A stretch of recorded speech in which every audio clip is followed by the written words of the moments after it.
Layer's a hard place to live. Real hard.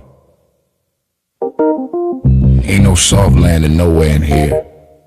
You either catch on quick, or this place chew on you slow. This life don't hand out directions. Just wait. Just pressure sitting on your chest every morning. Folks think trouble kicked the door in. Nah. Trouble slick. Trouble got perfume on. Smiling at you like it already know your name, already in the room when you walk in.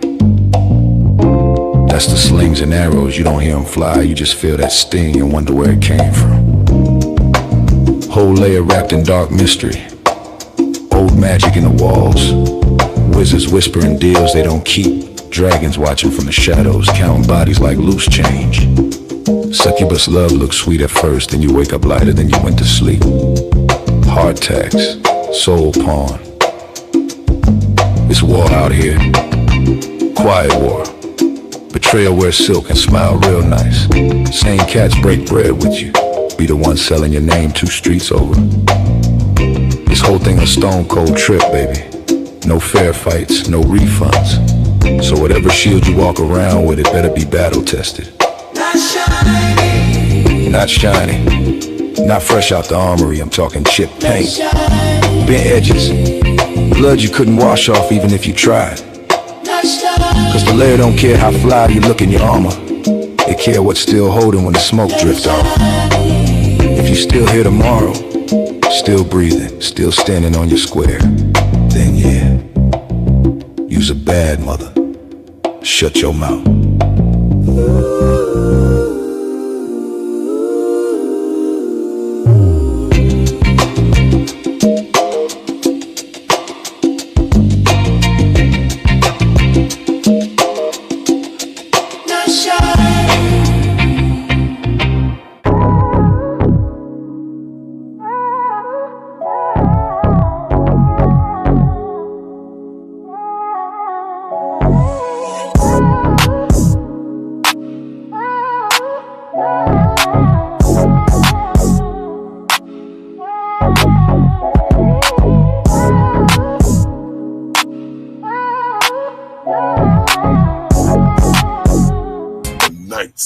Layer.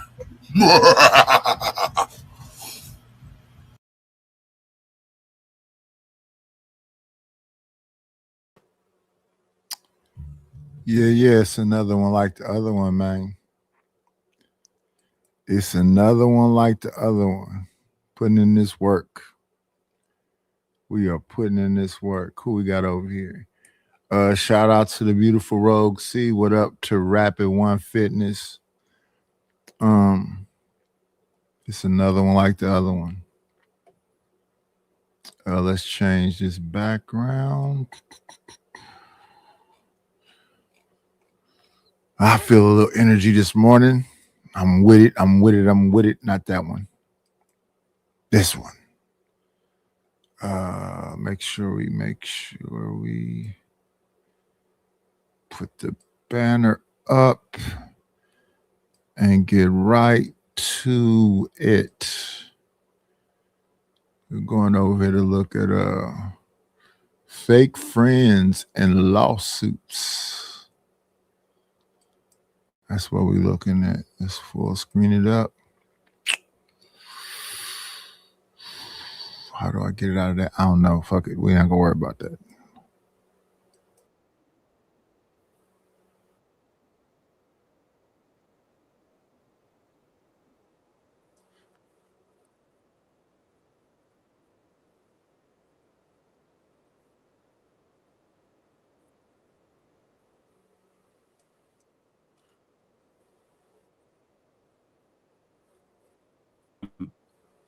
Wednesday, Warfare Wednesday, we are going to be here. But before that, we have a show today, Sunday, the Lord's Day. So let me give you and present our lovely guest. We have the lovely Coco in the building. Thank you very much for being here. We have Maya himself. Thank you very much for being here. Thank you. We have somebody that was running away from us, but apparently she's back. Leosha, she's in the building. And she can't even hear us because she's very expressive and she's looking confused. We have Kanisha, she's back. Thank you very much for being here. Dragon Star Jones. We have one and only Jazz Noel, she's in the building. Back in the place to be. The lovely host that today is not Austin, she's in the field. Melanie Legacy, she's in the building. Your volume is low, Leosha, but I'll bring it up. Unmute yourself real quick. Unmute yourself. Yeah, she's. Leosha, say pineapple when I say 5. 1, 2, 3, 4, 5.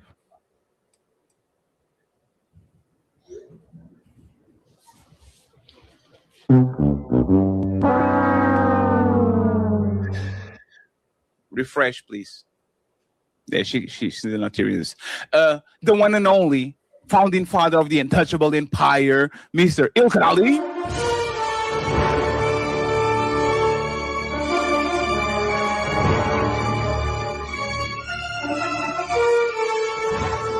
The untouchable empire, baby. And the best YouTuber in my house, Team Fatty, is here. Boy, you don't sit your stupid ass down. Who the think you is? Thank you. Undisputed YouTuber in my probably neighborhood. Liar. That's why Ali doesn't deserve buttons. Friends, we're going to start the show with something that we're talking on the back. People are already fugazing and shit. So we need to actually straighten this out. Is depression real? Can you choose not to be miserable? Can you choose? No, depression is real. And I think if you get it, you really don't have no control over it. Oh, I don't ever want to have depression. Because you can't stop it. Whenever I get to feeling some kind of, sad or whatever else, I say, send money to the wine fund. Nigga, let me get something to drink. On 1,000%. I do not want to be sad or miserable. And motherfuckers be trying their best to make the night unhappy. I don't want to be unhappy. Unhappiness is for pussies. And I do not want to be a pussy. No, we cannot be unhappy. We got to keep on pushing. No matter what the situation is, keep on pushing. Keep on pushing, baby. Don't you ever give up. Fight, nigga, fight. You got any air in you, even if them punches ain't hurting the motherfucker, keep hitting that nigga. Keep punching at him. Keep punching at it. My teacher said that to me in school in 2007. She said, blah, blah. I said, yeah, I hear what you're saying, baby. I hear what you're saying. She said, what you? I said, listen, a nigga just gonna keep fighting. I'm not finna lay down. I'm finna take whatever little bit of scrumph I got in me and keep punching at a bitch. I'm not finna just lay down. I don't care what the situation is. I keep making phone calls. I keep looking out. I keep reaching out. I keep punching and punching and punching and punching and punching until it's time to be. When it's time to lay down, you ain't got nothing else left up in you. Although I don't want to be John Henry, I'm going to fight like John Henry. I'm going to keep on fucking beating at that motherfucking mountain till I get through the other side, till I see some sunlight. If you put all the rocks and bricks on top of me, I'm going to keep pushing them bitches away till it's bone. I'm bleeding until I see some sunlight. No, motherfucker. No. Keep on pushing. I don't know what the fuck y'all doing. That's why I say ain't none of you bitch ass niggas finna come up here and yell at me and try to cyber bully me. No. Where the fuck is the bread at? Matter of fact, I need my background music. Shit. Now that I'm thinking about it, I need my motherfucking background music. I need my background music.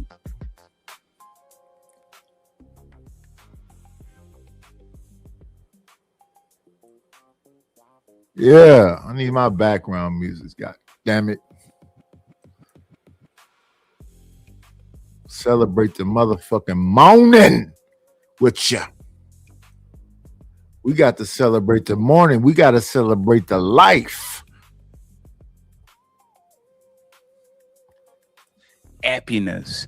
Miss Maya, you were in the middle before I interrupted you. So I'm going to give you and Kanisha, because Kanisha didn't talk, and y'all are going to go from there. It's time to do. Thank you. Go ahead. It is time. It is time. It is time. Let me say this though. Well, we got 10 people in the building. We got 10 people in the building. We got Dragonfly Jones. We got Lord ADS. We got a brother of a certain age. We got Rogue C. We got Rapid One Fitness. Let me hit y'all with the begging music. The begging music. I need some bread, baby. I'm out of wine. Y'all don't want me to be out of wine. Let's hit you with the. We got to get our shit together. It's about to go down.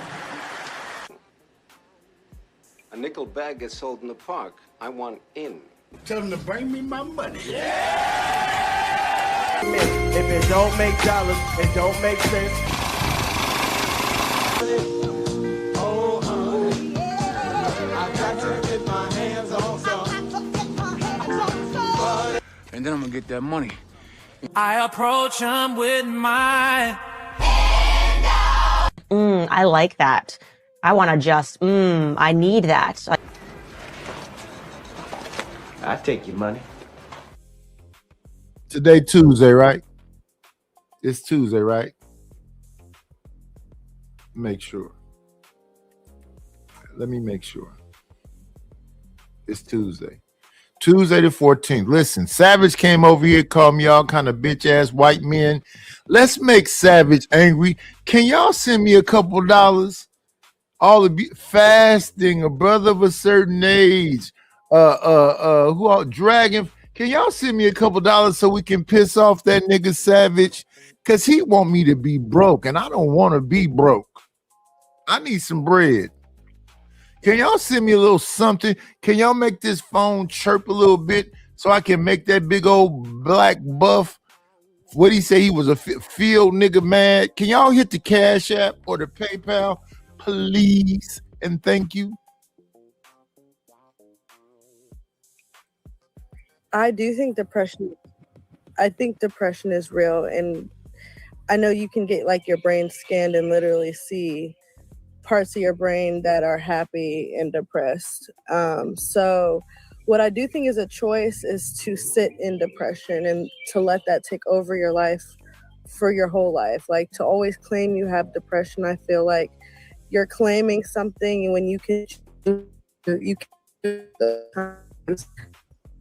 different habits. You have to look into what's making you depressed, and it's most of the time it's not actually the cause.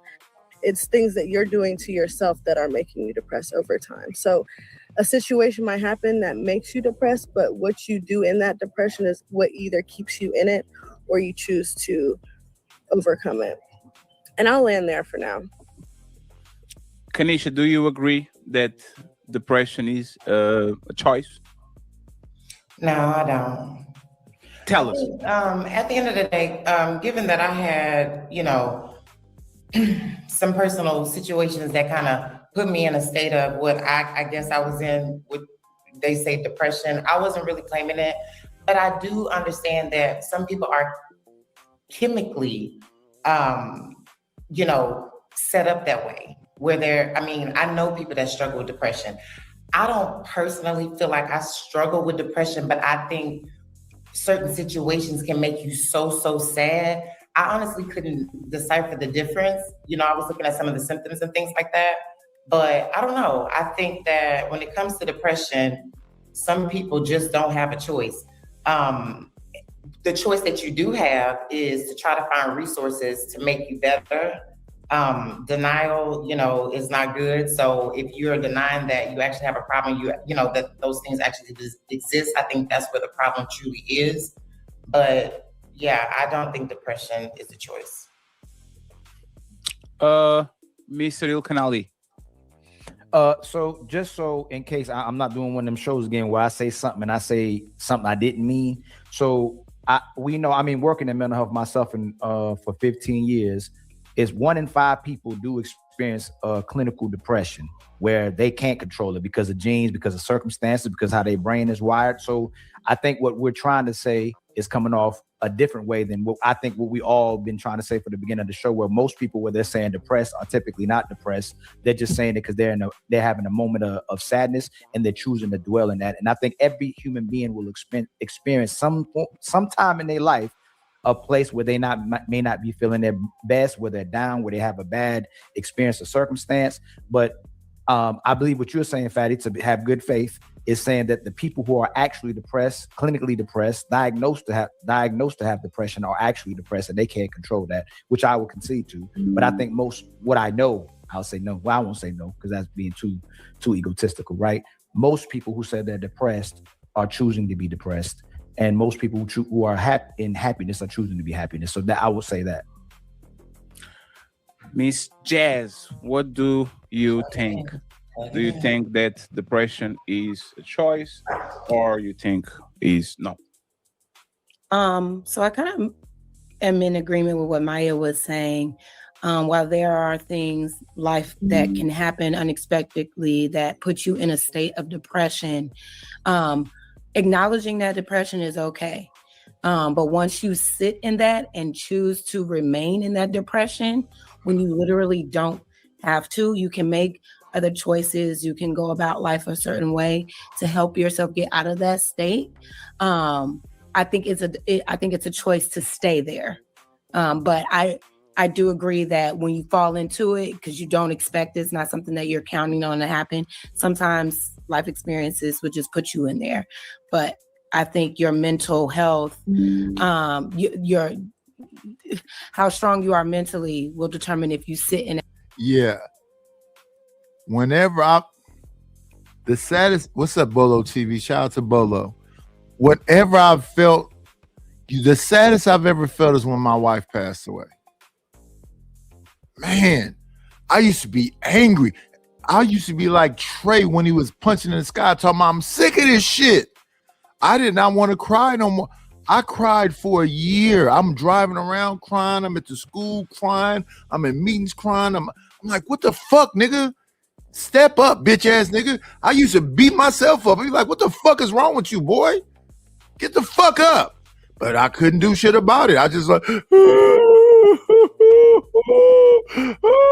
I'm like, what the fuck is wrong with me? No, that shit is not controllable. That shit is not controllable. I swear, man, I used to be angry. Nigga, stop crying. You crying publicly. There's nothing you can do about it. Nothing you can do about it, man. I went to the school. My son was acting up, and the teacher said, "You know, your son is just," and she said, and I just, they said, "Are you okay, sir?" I said, "I'm trying my best to be. I'm trying my best to be." Nigga, I was so happy I got over that shit. Man, I wouldn't wish that on my worst enemy.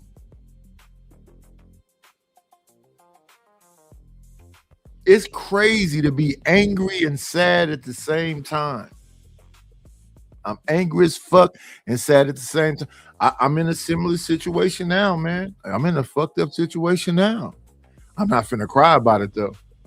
I'd rather punch somebody in their fucking shit than cry about it. But yeah, man, life be lifing.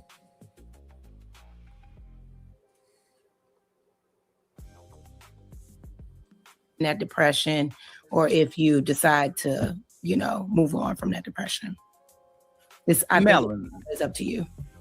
Melanie? Yes.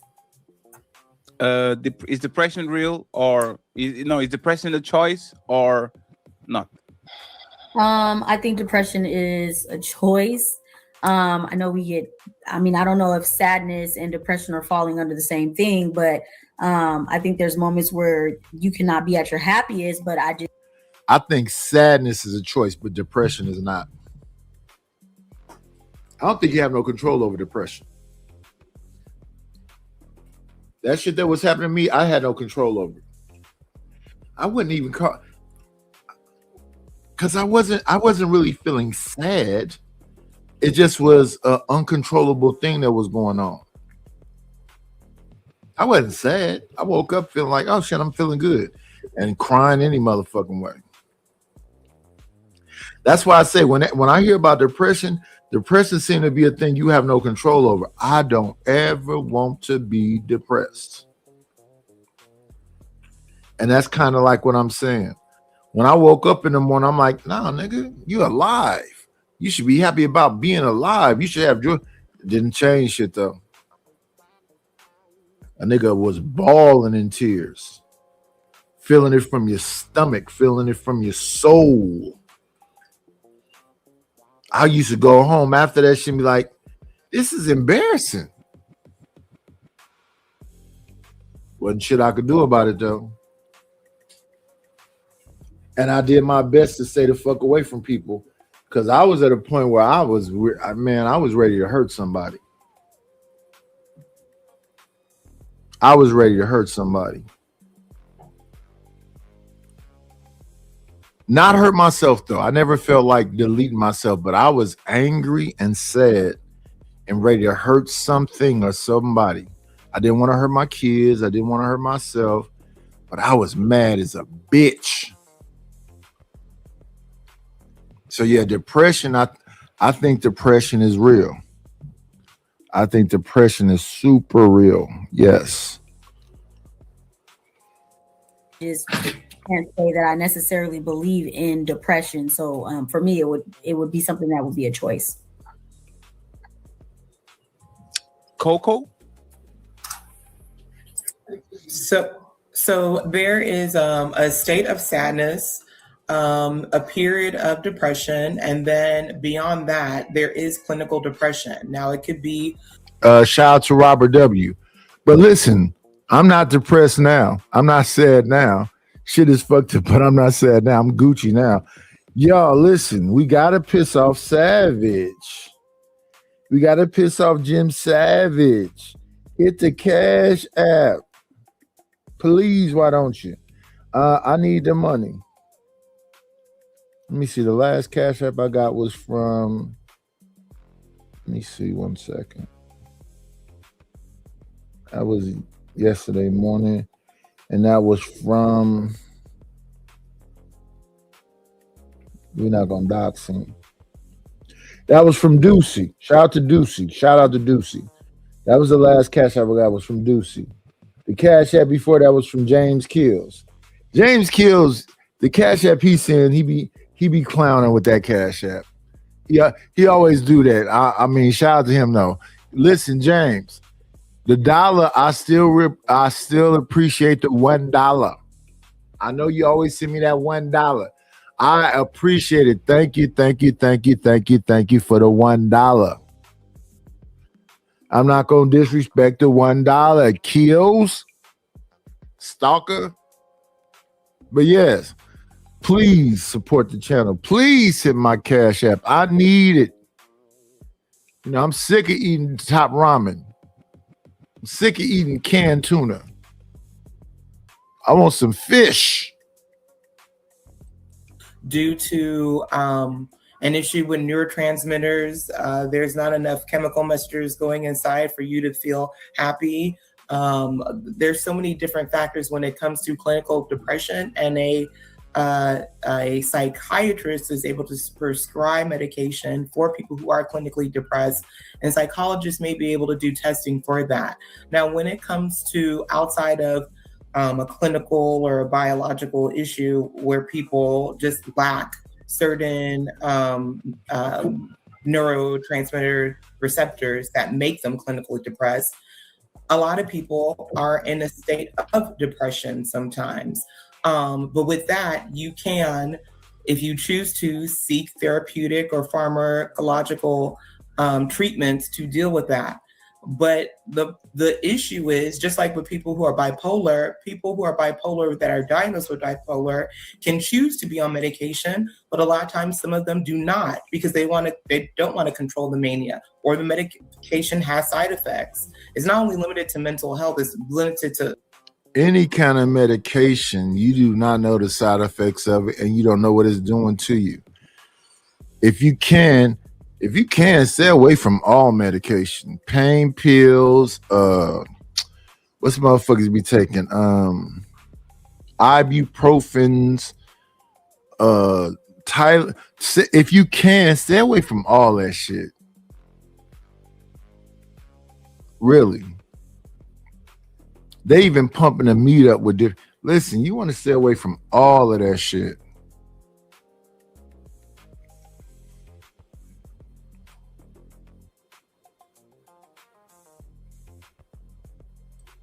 It's not limited. It also is for a whole lot of other illnesses that people go through. People sometimes don't want to be on blood pressure medication because of how the medication makes them feel. But we have a choice in these decisions. It just determines to the individual, is it worth me putting in the work to deal with this depression or whatever issue it is? Thank you. Leosha, is depression a choice? Tell me. Them. Go up there. Yes, depression. I feel like depression is a choice because you can choose to be happy or sad. You are literally only in control of yourself. So whatever is going on around you doesn't mean that that's who you are. So you can. Again, I do not think depression is a choice. I do not think you have control over it. If we do have control over it, we would never be sad. We would never be depressed. We would never be anything. We would be nothing but motivated and happy. But it's not a choice. It is not a choice. And people that be in depression, they really be struggling. You can choose to get yourself out of it, or you can choose to stay in it. So I agree with everybody, the folks. I have a video to play for half of the panel and a little bit more than that. Boy, you don't sit your stupid ass down. Who the think you is?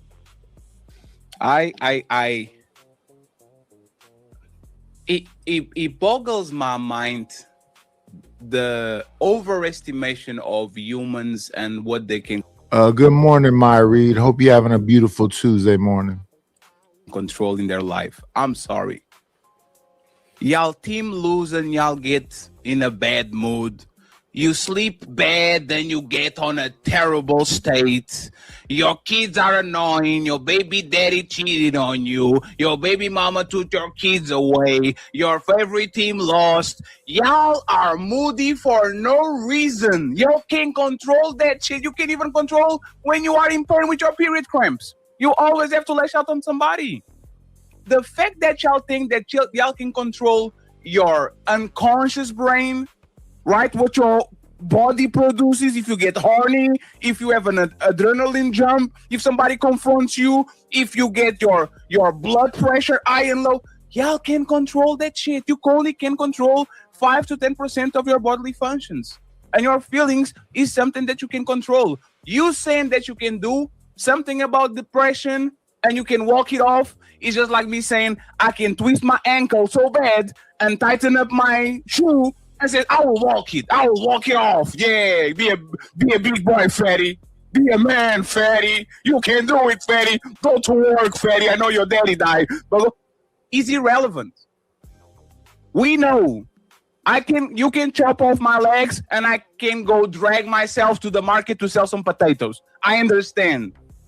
But for the most part, if some of y'all got amputated, we lost somebody, we lost our job, we lost our drive, we lost whatever we actually value, you are going to be into a state that you can control. It's uncontrollable. You can control what we can do with those emotions, but you can control the fact that Leosha did something that makes me so angry that I might not be, but I'm boiling, especially women. Every time y'all get something on your brain, every time Annabella from accounting is a bitch to y'all, y'all be thinking about that shit for 3 days. Do you act? They making faces, but that's the truth. They making faces, but that's the truth. Well, that was Monday morning. Savage came up here to say, I didn't give a fuck while he was saying it. I went and made a song about it and all of this shit, but I don't give. Listen, I love my brother. I love my brother. But that shit is like, come on, man. I'm an old ass man. I don't give a fuck about nobody, you know, because it sounds. And I just got through saying something about me crying when my wife passed away. But somebody crying about somebody not doing free advertisement, that shit is weird. I mean, I don't even really know what to say about it. It's so weird. So strange. And I really am not emotionally attached to it, but it's just weird. Listen. I had a clip and say, we got to do better. We got to do better, man. We got to do better, man. Is that the best we can do? Cry because a motherfucker don't want it. This is what it's marketing. I said it to him. It's marketing. Are you gonna market? Me, it don't have nothing to do with me.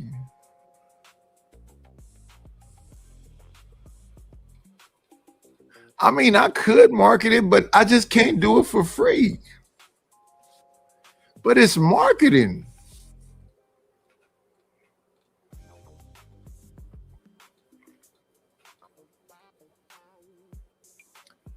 You know what? Y'all know what I'm gonna do? There was this today. I'm gonna show him how to market today. I'm gonna do some marketing today for him. I'm gonna go ahead and do some marketing today for him. When Izzy come on, I'm gonna pop over there on Izzy channel. When Cell come on, I'm gonna go over to Cell channel. You know, we was talking to, I don't think Angry Man, but Izzy, Raw, and I'm gonna go to a couple of people channel and say, you know what? Somebody said they want to have an AI music off, like a versus. I would love for y'all to participate in that. Since he don't want to market, I'll go market. I'll go market for it. And I'll drag his sorry ass along with it. But nigga, I'm positive you could have did this shit yourself. And the next time I tell you to send me some money, just send the money, nigga. Just send the money. Because every involvement that me and you didn't have with each other, you benefited from it. If you just play nice. Play nice. I play nice. And I'm okay with playing nice. But y'all want to, I don't even know what the fuck y'all be doing.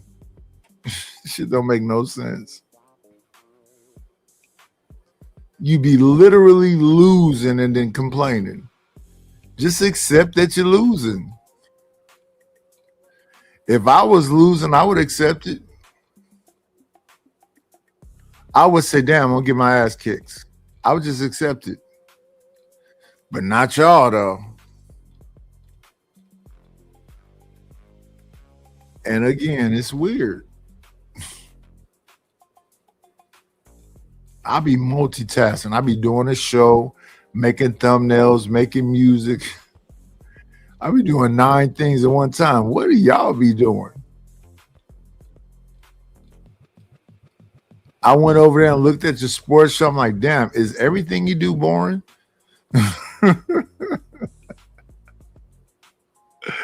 Is everything you do boring? Respectfully. I was like, where's the pep in your step? Y'all supposed to be like, I'll be over here by myself. And this shit got more energy. no matter what the content. You be over there with an army of boring motherfuckers, and not just you boring, you and all of them. You be over there with 3 or 4 motherfuckers, and all of y'all are boring. That is crazy to me.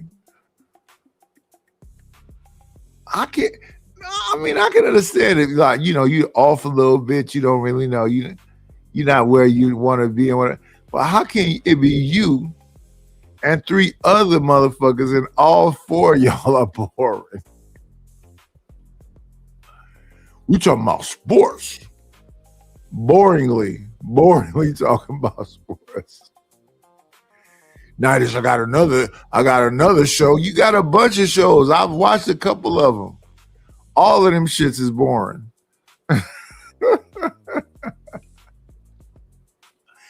Damn, how does that make you feel?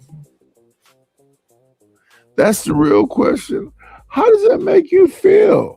That everything you do don't have no fucking soul in it. All of them shits is boring as fuck. And I'm being loving right now. I'm not even trying to talk shit. I'm just saying. All them. Maybe I should show it over here so people can see what I mean by them shits is boring as fuck. Maybe I should grab some of them shows and show them boring motherfuckers over here. Let's get back to Fatty. Point, most of y'all don't, which is the part that I agree. You can control not lashing out on your feelings, but you can control feeling your feelings. And depression, like Kanisha said, I think it was Kanisha, or Coco, your brain literally lights up in certain areas when you're happy, in certain areas when you're horny, in certain areas when you're mad. You can see it. So I think that people that don't understand how feelings work and how they can literally sneak on you and fuck up your whole year because something happened to you so bad that you can't leave from there. I don't understand how can. Yeah, shout out to Mo Business. You don't have no control over depression, and that's why when people have you ever been depressed? I don't think so. I don't think I ever been depressed. I've been sad. Like I said, back when my wife passed, I've been sad. But even in that situation, you know what? Maybe you could call it depression because I had no control over it. But I will wake up and be like, okay, yeah, I woke up today. God let me have another day. 2018. Okay, let's go. And then be crying. And literally be crying like, why the fuck am I crying right now? So maybe that was depression. And if that was depression, I don't ever want to be like that ever again in life.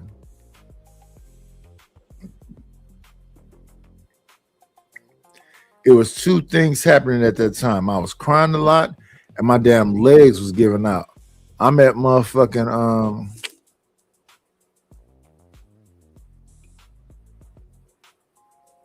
what was that? Was that Safeway? I think it was Safeway.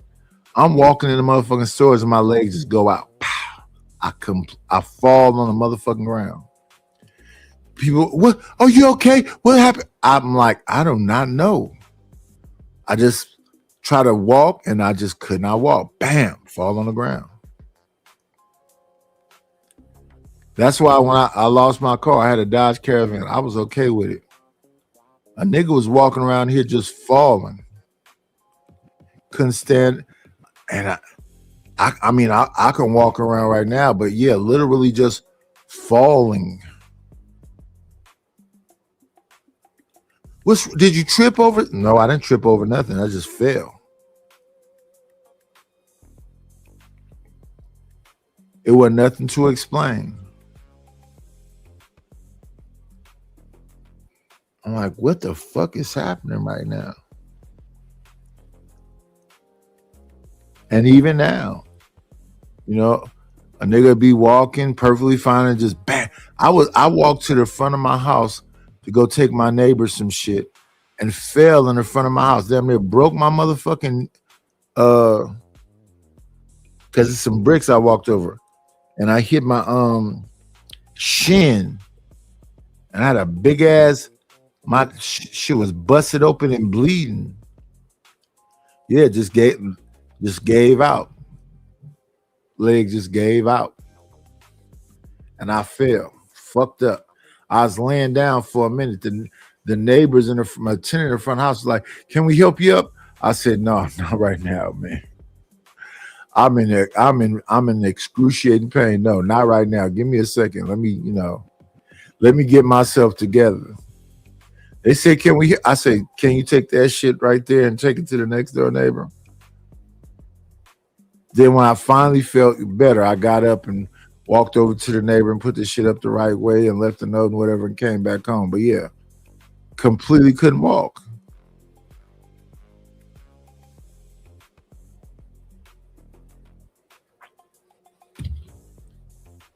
A lot of you people take things for granted. Don't take that shit for granted, man.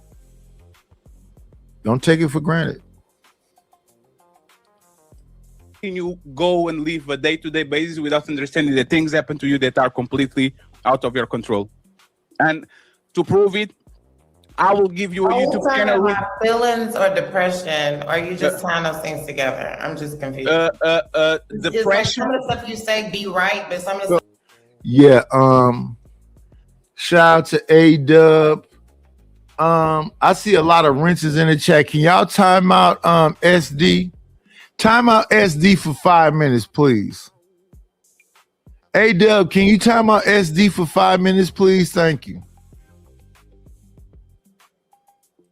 stuff you say don't make sense. The feelings is the appetizer. Depression is the main course. Depression is a deep state of sorrow. It's not a precursor to the depression you're saying.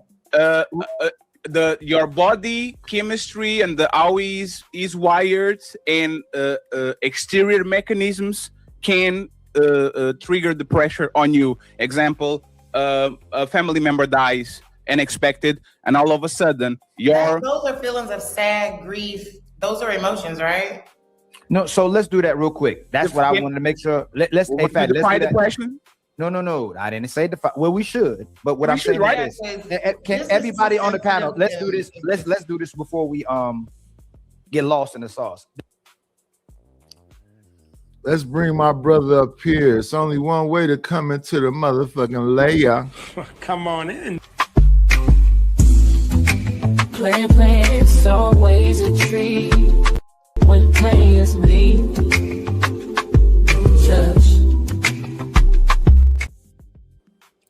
Let me say this to my beautiful brother, Lord ADS. Lord ADS, are you there, sir? Yes, sir. Can I get the 5? I'm okay with the 5. Can I get the 5? Can you wait another couple of days? Damn, I'm broke after Easter. What the hell is wrong with that, man? No, man, I'm out of wine. The box is empty. Too. Damn. Another couple of days. Yeah, good morning, Lord ADS. Good morning, Nidus. Good morning, brother. Good morning. I was going to say a couple things, man. To that depression stuff, I literally had to get a therapist, man, at one point. Especially, it's weird, right? Because like you said, you don't even know that you're depressed. I just started isolating myself, man, from people. I mean, literally isolating myself, right?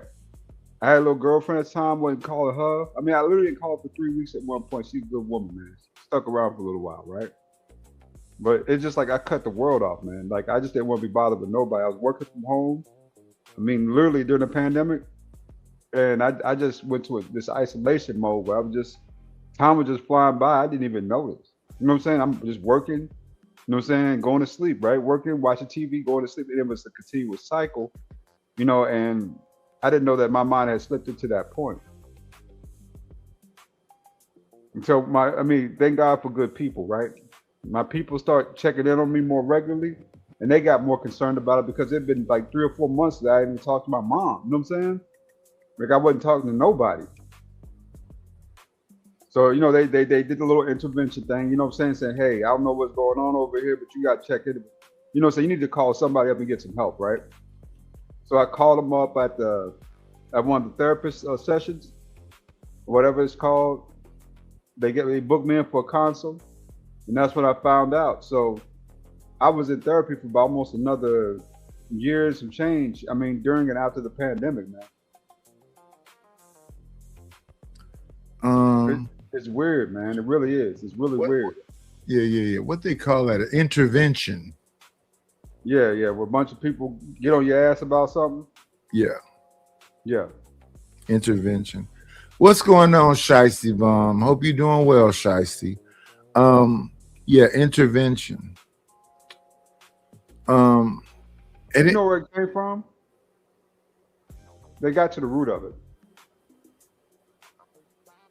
Your situation, I got to the root of it. Yeah, it's I felt a lot of guilt and shame because of like past relationships, things like that, right? That I felt like I was to blame that they had failed. You know what I'm saying? It's like, you know how the man works. The woman works different. The woman gets up, she moves on, right? But for men, we always feel that guilt of shame or failure. You know what I'm saying? Like, hey, this didn't work. It was my fault. This is my fault. This was my fault, right? My marriage didn't work. It was my fault. It was my fault, right? That all just piles up on you, man, after a while. You know what I'm saying? Then everything you didn't do for your son, right? I was working too much. You know what I'm saying? That was in your head, right? It's like every bad thing that you ever did stays stuck up in there until you figure out a way to get it out. You know what I'm saying? You in a better place so now, right? Oh man, much better place, man. My life I was doing good then. I mean, I was making money in the pandemic, just stacking dough.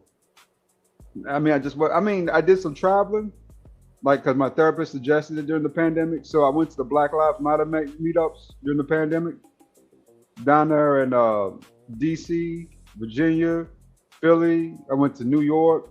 I went to a lot of different spots, just kind of following that for a minute, right? Jersey, all those places. You know, it was dope. Sugar Bum, I'm on the same page with you. This nigga rich. And he think, I don't know, but hey, shout out to the shout outs. I hope the best for my brother, Lord ADS. Maybe he'll press them V-necks next time. Ironing bitches. Actually got me a new set. Yeah. Shout out to the shout outs. Does everybody on the panel believe that clinical depression is real? You got diagnosed, this person is going through this daily, repeatedly. Yes. They're always in a state of sadness. Does everyone on the panel believe that? Yes. And I think what people who doesn't believe in it? Who doesn't believe in it? So everybody believes in it. And I think that's where the miscommunication is coming when people are saying we don't believe in depression. Right. I think it's the people who are not actually depressed that are choosing to be in that state of sadness. Just like you said, the people dealing with their kids, dealing with life circumstances, but all of a sudden when they go to the club, when they can get away from them kids, when they ain't got to do nothing for somebody, they're happy in another moment. The actual state of depression, the clinical depression, I believe everybody on the panel believes in. It's the people who are saying they're depressed and sad that are choosing to live in that state. I think that's where the So there's a second. So there's just 1 second, please, and Kanish, you can go. So we established that depression exists. Yes. Is depression a choice? Go ahead, Kanish. No. Okay. There was a point, right? Well, no, I just agree with Ali. Everything that he said. No. Everybody's gonna say yes to that. But some people are sad. Yeah, yes. Like with me, when I had my divorce, I was completely sad. And I still have secular moments, but I'm making a choice. Like when my ex-husband. But Kanisha, clinical depression is something completely different than what. 1 second, let her finish, please. Not to stay in that, because I already know. Okay, this is a pattern. This is how this works. This is how this goes. So I'm recognizing and I'm choosing to not stay. So that's. So depression is a choice. But Ali was speaking to, there's a difference between clinical depression, because that's actually a medical diagnosis due to the chemical messages in your brain being a bit off. So you will stay in a depressed state longer than most people. Right. You are clinically depressed. That is something separate than being depressed, because all of us at certain points can be Also, depressed. those are two different stages of depression. You're saying clinical and depression are two different things. Yeah, well, two different stages. Yes, clinical is an extended period of depression, going through whatever testing or screening to determine that you're clinically depressed. Okay. Because before all that, all people get sad. All people feel sadness at one point or the other. The term and the intensity and the duration determines if sadness will fall into depression, and depression falling into clinical depression. Oh, okay. So Coco, is depression a choice? Can I say something? You can say something before she goes. How are you doing, Genesis? Girl, how are you doing? I love to have you here. Thank you very much. Thank you. So depression is not a choice. So you can choose to not be depressed, and that should still not work. Is that fair? Wait, I got a question. You can choose to. I got you, Kanisha. You can say that again. You can say, I will not be depressed. I'm delivered. I am not depressed. I'm going to get rid of this right now. And those things still stuck on you like a bad cloud above your head every time you walk. They go after you. Like it is. Is that a choice to check it out? It's not a choice. You are subject to your bodily functions in your brain and the things that actually come with being a human being. You can be depressed, but there is treatment for depression. You just saying you're not depressed anymore doesn't mean you're no longer depressed. You can be depressed. So it's not a choice. Being depressed is not a choice. That's literally the question. That's what we're talking about right now. Is depression a choice, or is it something that overwhelms you? And I'm saying that depression is something that overwhelms you. Lord, yes, am I understanding you that it overwhelmed you too? You needed some help. I mean, it wasn't to the point where I was crying all the time. I mean, people who knew me, like when I work online and stuff like that, all was perfectly fine, right? Because I never talked about it. Always, it's a persona that you put on for yourself, like a mask, right? But in the back of your head, it's just all these thoughts are going through your head of everything you ever did, right? That was you know, saying that was wrong, you know? Like the kid I bullied back in the 5th grade, I had thoughts about how I bullied him. Like, damn, I didn't have to push him down them steps, dog. You know what I'm saying? I didn't have to do that shit, man. You know, all that stuff's running through your head. Like I cheated on my wife. That was running through my head like crazy. The ex-girlfriends that kind of, you know what I'm saying, dipped on, you know what I'm saying? Kind of mistreated. You know what I'm saying? That was running through my head like crazy, you know, right? Time with my son. Because what I did was I put sports in the place of me because I was working all the time. So I was constantly sitting in the basketball camp, football camp, you know what I'm saying? Whatever camp he wanted to go to. Even if he didn't want to go to camp, his ass was going to camp, right? You know what I'm saying? So it was one of those type of deals where everything that you had ever did that was wrong, it was just up in there and it was stuck. It just couldn't do anything with it. But I didn't know what to do. That was the thing, you know, right?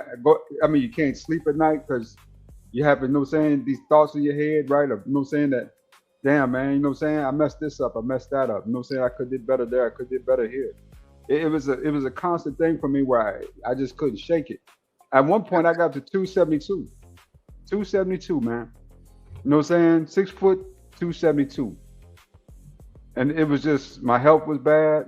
I had a girlfriend when my health was bad. That's the wild thing. So I'm running around here sick, got a girl laying in my bed. You know what I'm saying? But she didn't know that I was depressed. You know what I'm saying? She just with me, you know? So it was wild, man. It really was. But I wasn't. Oh, go ahead, Nadish. And that's all I'm saying is that we don't have control over it. No, man. It's just something that you just can't shake. I mean, if I was out and about, like doing stuff, like I said with the BLM, if I was traveling or upstate or doing some other stuff, right, going to beaches or whatever, it'd be gone for at least, you know what I'm saying, a couple of hours sometimes, right, a day or two, because I'm out of my environment, right? I'm not seeing the same stuff I normally see. But the minute I get back home, it kicked right back up. The second I pulled to the driveway, it kicked up. Yeah. Joy, you were talking to me the other day. I don't know what you were saying to me. I did not get an email. I did not get no information. If you figured it out, okay, we'll leave it alone. But yeah, I didn't get an email or nothing. We had Ruthless come up here the other day. I played him the song that I had for him, the revision and the other one.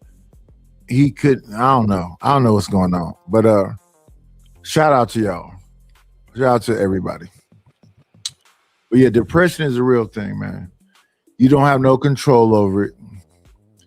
It's just something that can happen in your life, and I hope you never have to experience it.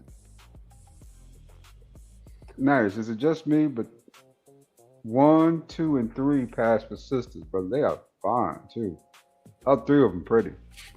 No, you a freaky ass nigga. They okay. They cool. I mean, the one on the right hand side corner, top, right underneath her, and right beside her, all look like sisters to me, man. Look like they could be like, you know what I'm saying, Ken, for real, right? And all 3 of them beautiful women, man. That's crazy. Coco, Nisha, and Loisha, you think them is all fine? All 3 of them fine, man. Like the face, it's the face model, right? That kind of get me. I like that face model, man. I think it's really pretty for some reason. So black women, y'all got a brother that's saying y'all fine. I think y'all cool. Yeah, one of y'all. I don't see nobody on this panel that's my type, but shout out to them. This is a very easy question. Is like, you know what's funny?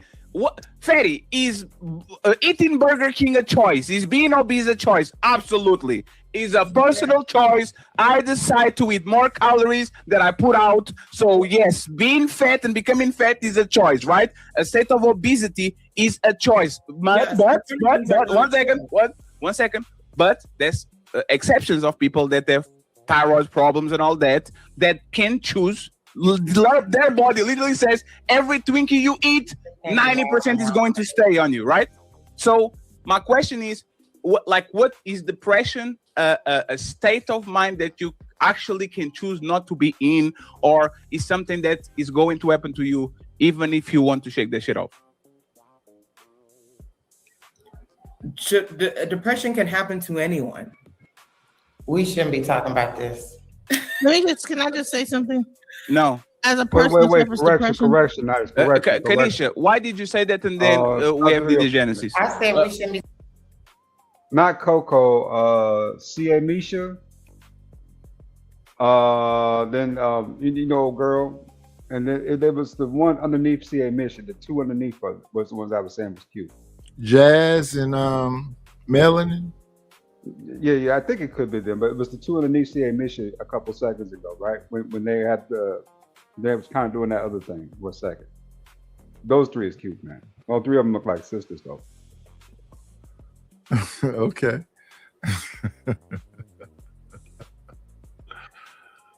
I need to record my own laugh. Let me harass some of these people. We got 19 people in the building. If you are in the building, please hit the like button. If you haven't subscribed to the channel, please subscribe to the channel. And other than that, please hit the Cash App. I think y'all boy Nightish might be homeless soon. They're about to kick me up out this bitch. Let's move forward though.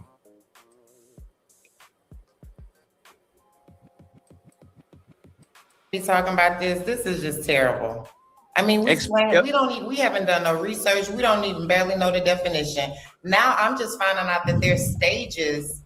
Now, my question was for Coco when it related to the stages. Like, if you are sad, then you go into depression, or some people just automatically jumping into the medical depression or the clinical depression. Like, I was just curious about the flow of it, because if you start with sadness, there may be a choice there that could prevent the depression. So that's why I was just curious with Coco. Yeah. When it comes to people and the onset of these things, like what stage do you have a choice in being in? Thank you. That's a great question. So I'm not a clinician. I want to put that out first. I saw health coach and I assume, I'm sorry. Well, I am a health coach, but I'm not a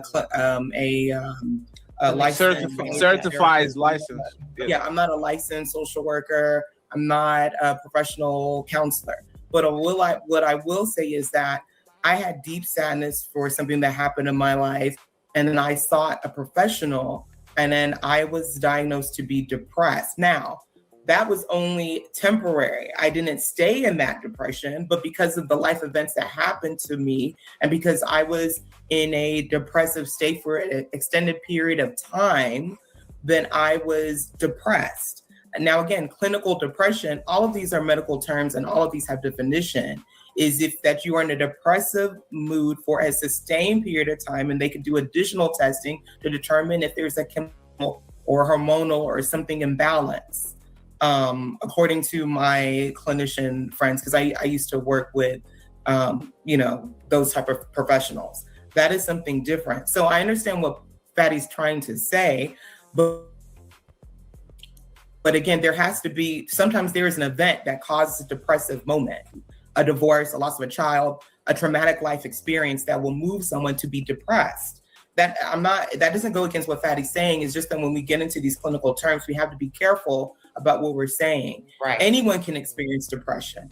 Anyone. Most people have experienced depression and not realize it. It's just they weren't diagnosed when that happened. And then either they're still in that state of depression, they don't have the tools to deal with it, and they're just going through life. And some people are just, when it comes to depression, more people have experienced than not. And just don't know it. Yeah, there's just so many undertones that, it's just so much. I think this platform. Go ahead, Jens. Because like I got diagnosed with depression. I didn't even realize I was depressed. I got diagnosed with postpartum depression and major depression. I didn't know I was depressed.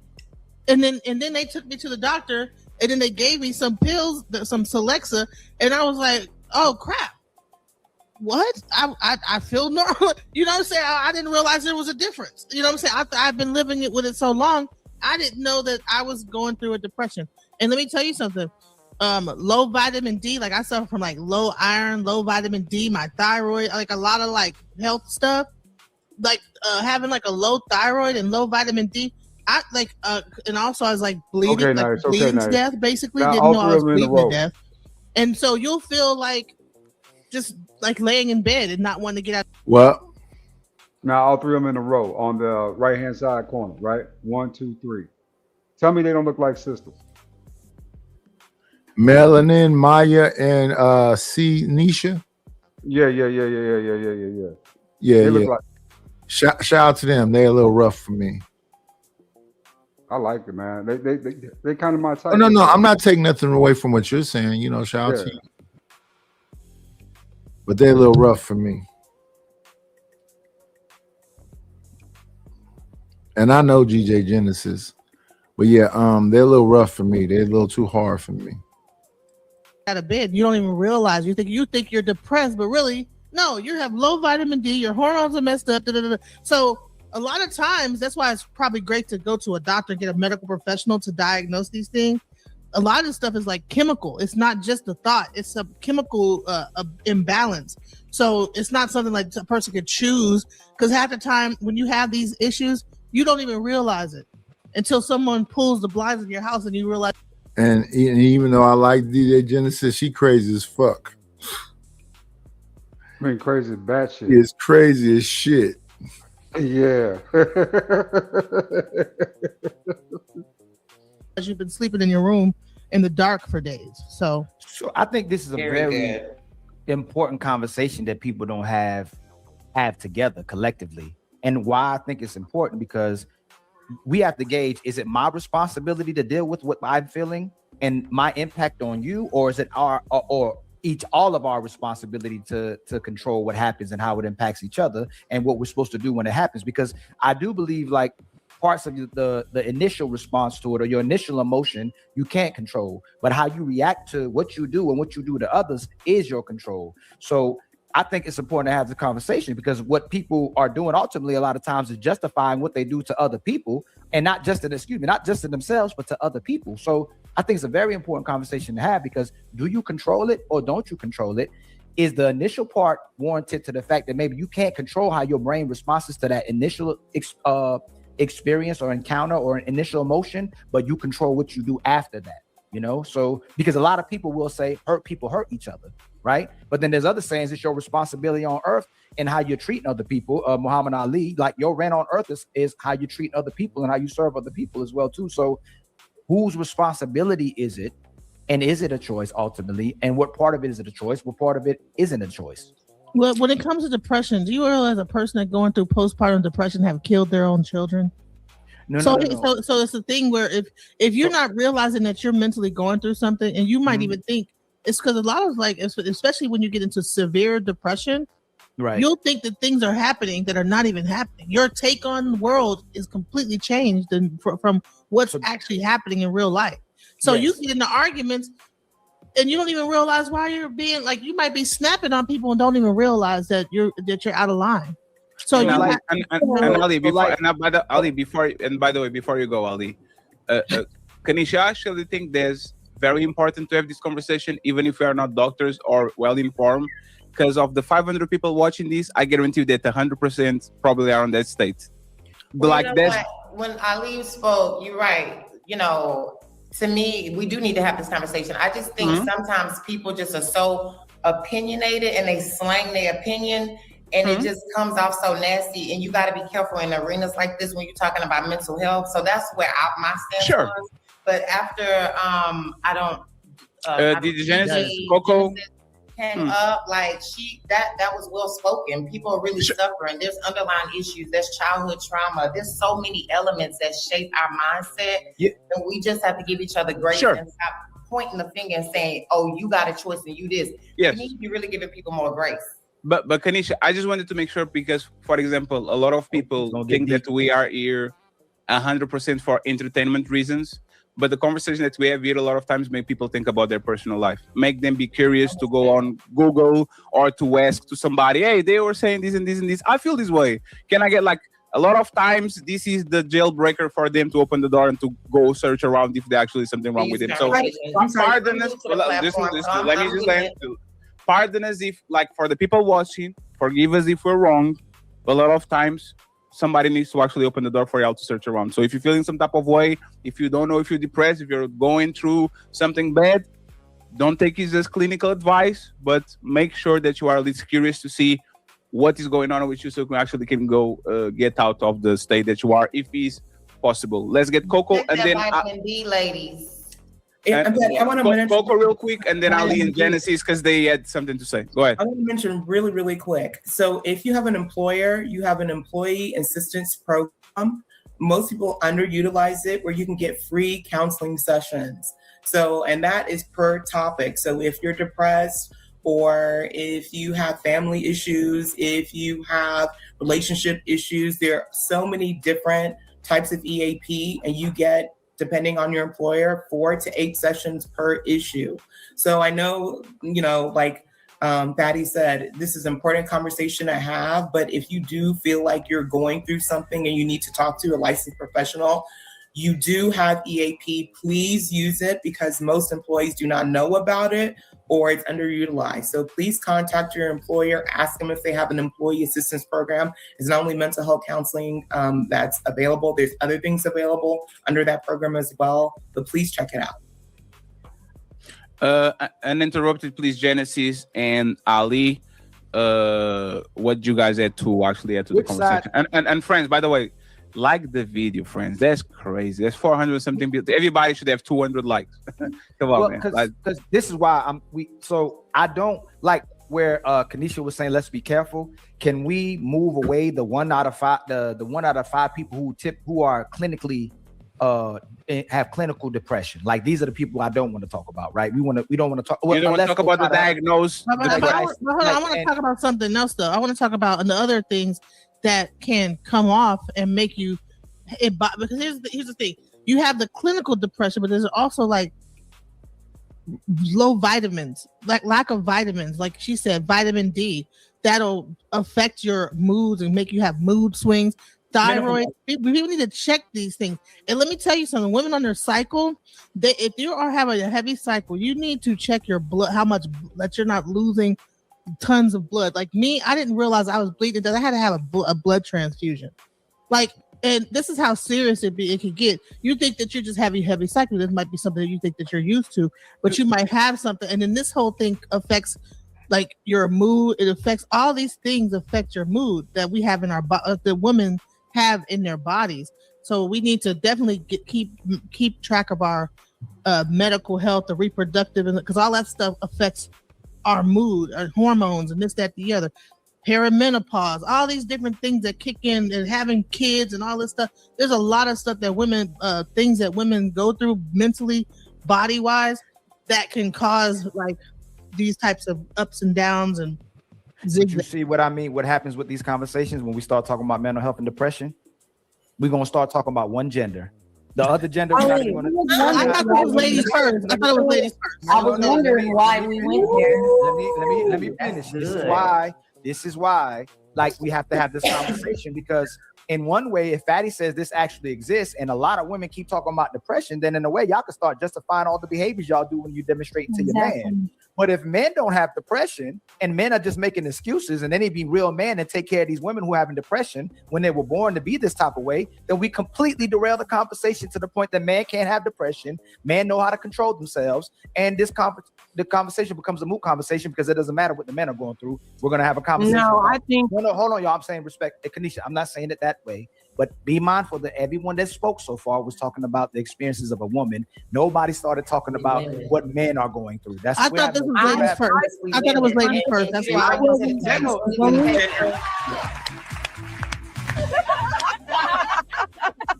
Wait a second. Isn't this ladies first?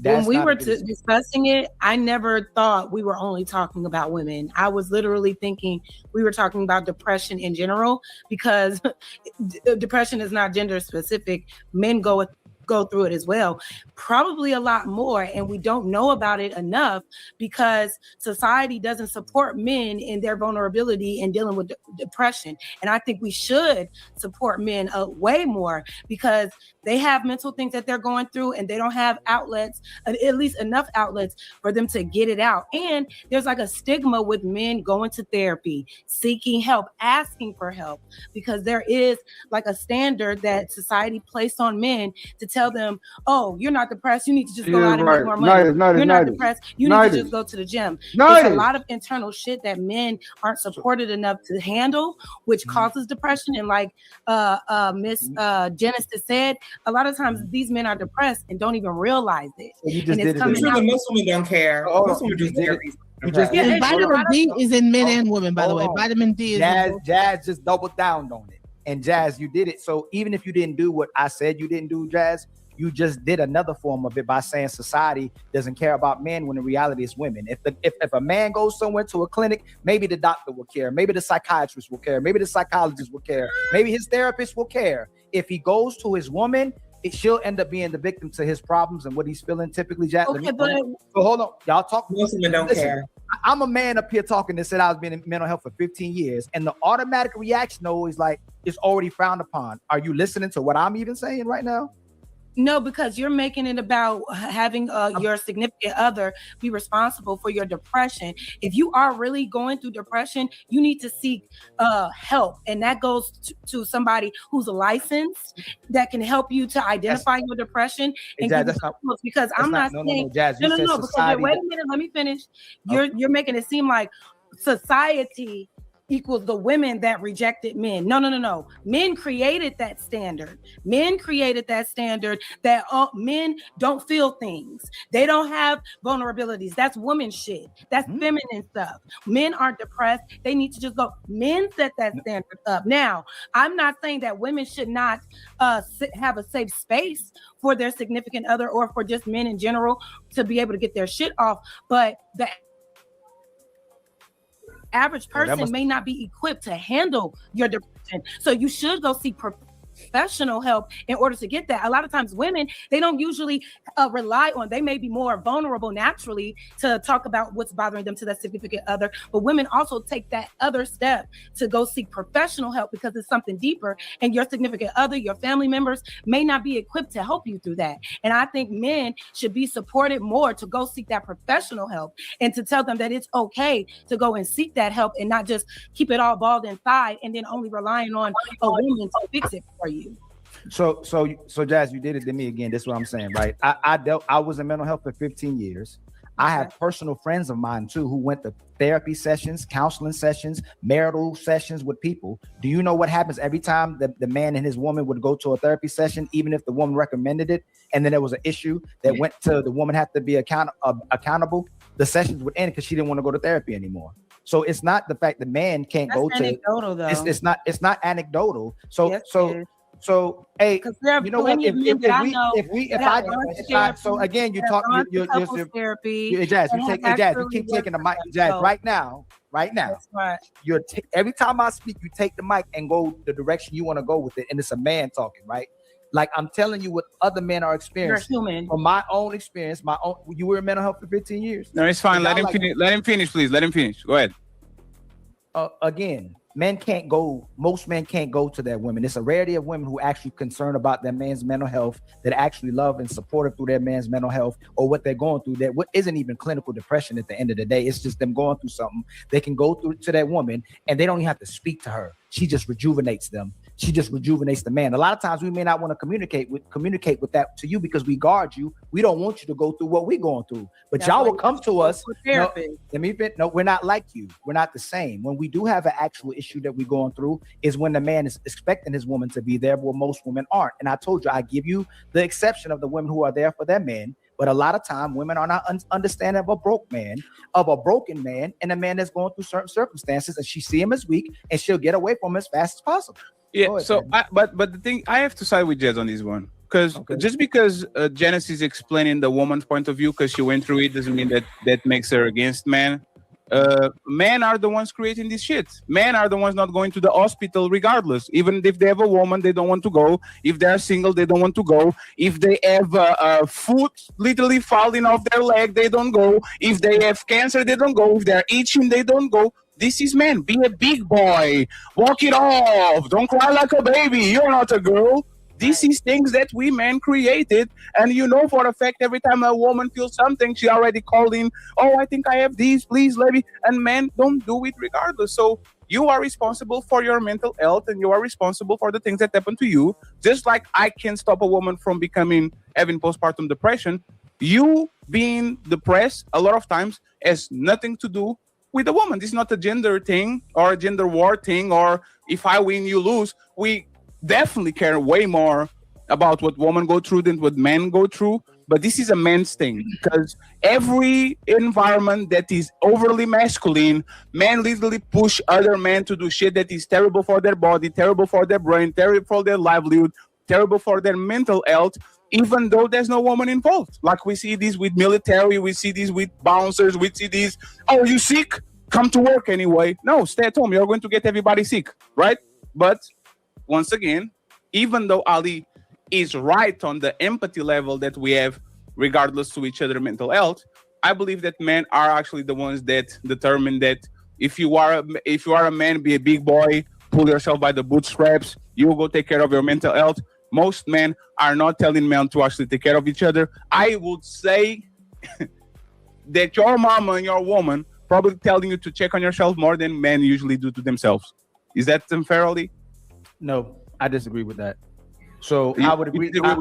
So I think you're conflating men telling men to be strong with the experiences of life versus the fact that someone's truly going through a mental health crisis and they're really dealing with something they're breaking in life versus the fact that most men are telling you to do what you're supposed to do because you're the foundation of the family. You're supposed to be strong for your family and endure certain experiences. So if you're saying that a person is telling them to be strong and pick yourself up from your own bootstraps, it's typically for the family. It's not if somebody's truly going through a mental crisis. The women were always supposed to be the love and nurturing of the household, and she was supposed to be the backbone and the support of the man when he came back home. There was someone there for him going through the actual encounters of life circumstances. But if the man's actually going through something and a tear was coming out of a man's eye, that the most men wouldn't turn that man away if he's going through an actual crisis. That's not something that men build other men up to go through. I disagree with that part. But if you're just crying because you had a long day at work, because your work was rigorous, because you're dealing with things that's going on in your household, then a man will say, hey man, be a man. But if you're going through some real stuff, no, most of today's society,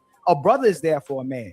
Your uncle is there. No, Your they're not. grandfather's there. No, they're not. Yes, they are. I disagree. Ali, if that was the case, the self-deletion rate of men wouldn't be 5 times higher or 4 times higher than women. Men are men are choosing to delete themselves because they'd rather be on the afterlife than be on the shitty world. Respectfully, let me just say this, Kanisha. And these. He's absolutely right. You know how hard it was for me to go in and talk to that therapist and confess that I was wrong about what the things I had done. I've been hiding that all that time, right, from myself, saying these people did this, these people did that, they deserved it. You know what I'm saying? She was dumb anyway. You know, just anything I could say, right, to deny that it was me. You know what I'm saying? To take accountability for what I had done. And, you know, even though deep down in my conscience, I knew what I had done was wrong, it was just hard to come out and say those things, right? You know what I'm saying? To say that I had did this, I had done that. You know what I'm saying? It was hard to admit that you know what I'm saying, I was at fault, man. You know, I was really good at lying to myself about, you know what I'm saying, the things that, you know, I think it more was a way to rationalize it, right? You know what I'm saying? Whatever I did, they deserved it. You know what I'm saying? She's dumb anyway. She wasn't that good of a woman. She wasn't decent. You ain't like her like that. It wasn't that serious, right? You know what I'm saying? All that stuff in your head, right? Or even the lie, I was married young, so what do you expect? You know what I'm saying? Just all that stuff in my head, right?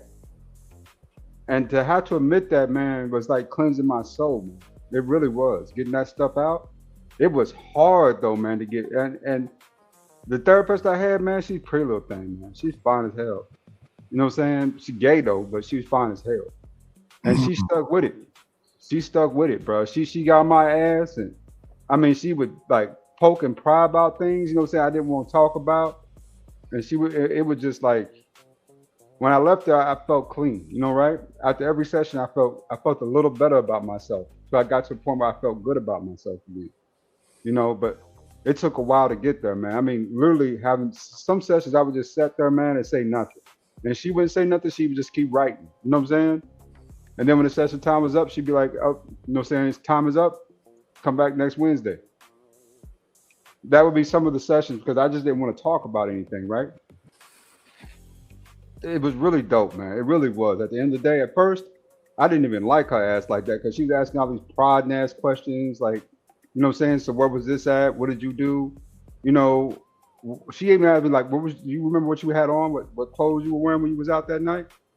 She was really good. She was great, man. But, you know what I'm saying? I'll put it this way. I'm glad I did it because right now I might not be here. Because, you know, those thoughts start circling through your head, you know, saying that, you know, you don't want to do this no more, right? You don't want to deal with this no more. But, man, I suggest that to any man out there. You know, if you really want to purge your soul of the sins that you committed, go to a therapist. Talk to her. You know what I'm saying? It'll be in the confidant of her office. Nobody else will know. But man, you feel so much better after you know what I'm saying, after you talked about these things, right? And sometimes she even gave me a little clout. Sometimes she said you did a great job in that circumstance, right? She said you didn't do the worst thing. So you just did a thing. You know, stuff like that, right? But yeah, man, if you're a dude out there going through it, get you a therapist, man. Sit down, talk to her, see where that goes.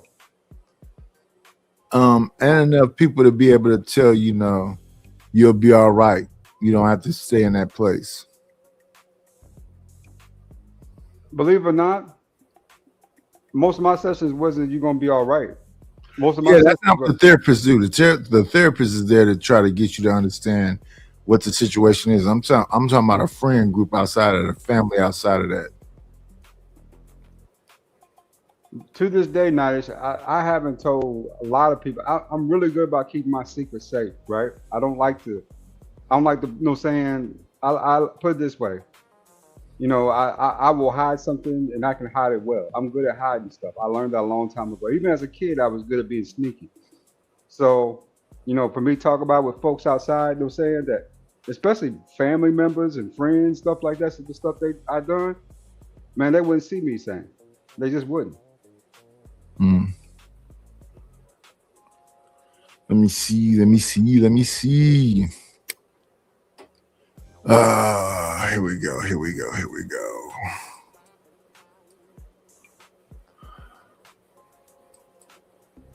starts with fathers. You know how I can prove that shit?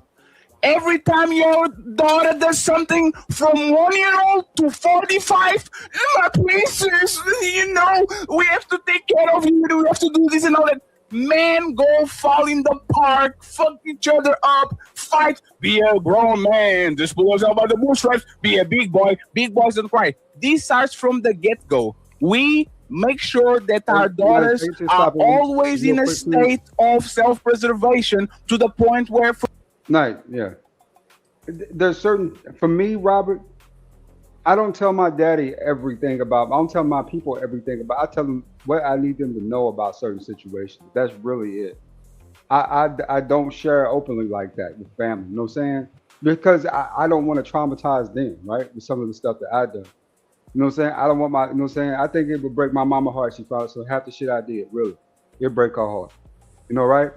So, you know, sharing that with them is just putting that extra weight on them, right? You know what I'm saying? Yeah. Find yourself a nice therapist, man. Find yourself a nice therapist. What's going on, TMKC?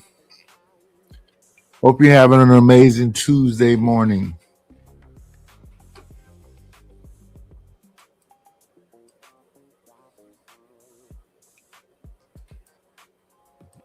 From the moment they are born until the day they grow up, they're always self-conscious about how they move, how they behave, their mood, how their body works, and all that shit. And we tell boys since day one, hey man, just walk it off. Hey man, you'll be okay. Hey man, just power through. Hey man, you got it. Hey man, those 16-hour shifts is fine because you're taking care of yourself. You are killing yourself. So I don't think that our women are dictating these things. I think men are doing this way before they meet the love of their life. And I know this for a fact. If you do sports, you know it. If you have a strenuous job, you know it.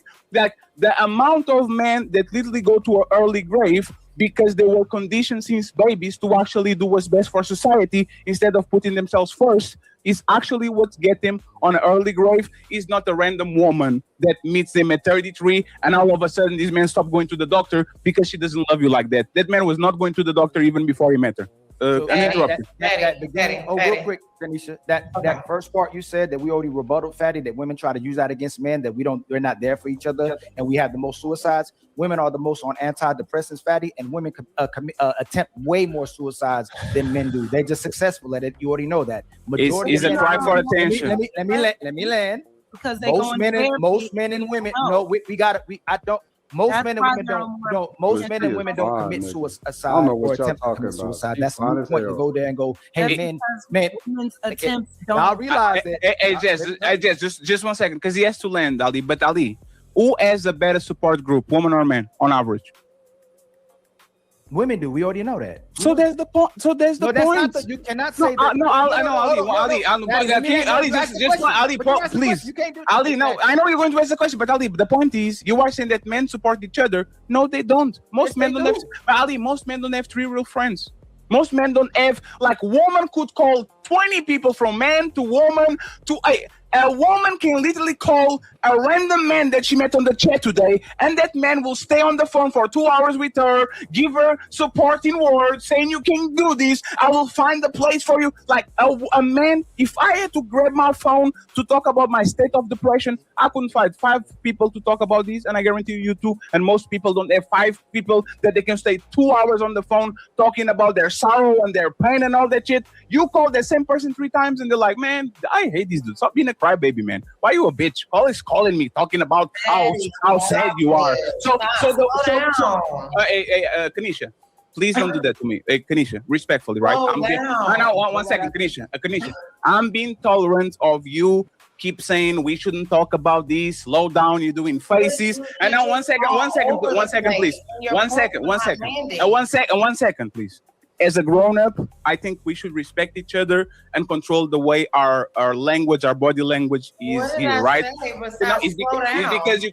So, Kanisha, I'm talking with Ali, and you keep huffing and puffing, and slow down and stop. That's very condescending, right? What do you expect? I'm a consumer, and I'm also on the panel. I'm listening. Yes, and when I'm real quick, Patty, you know what? You got it.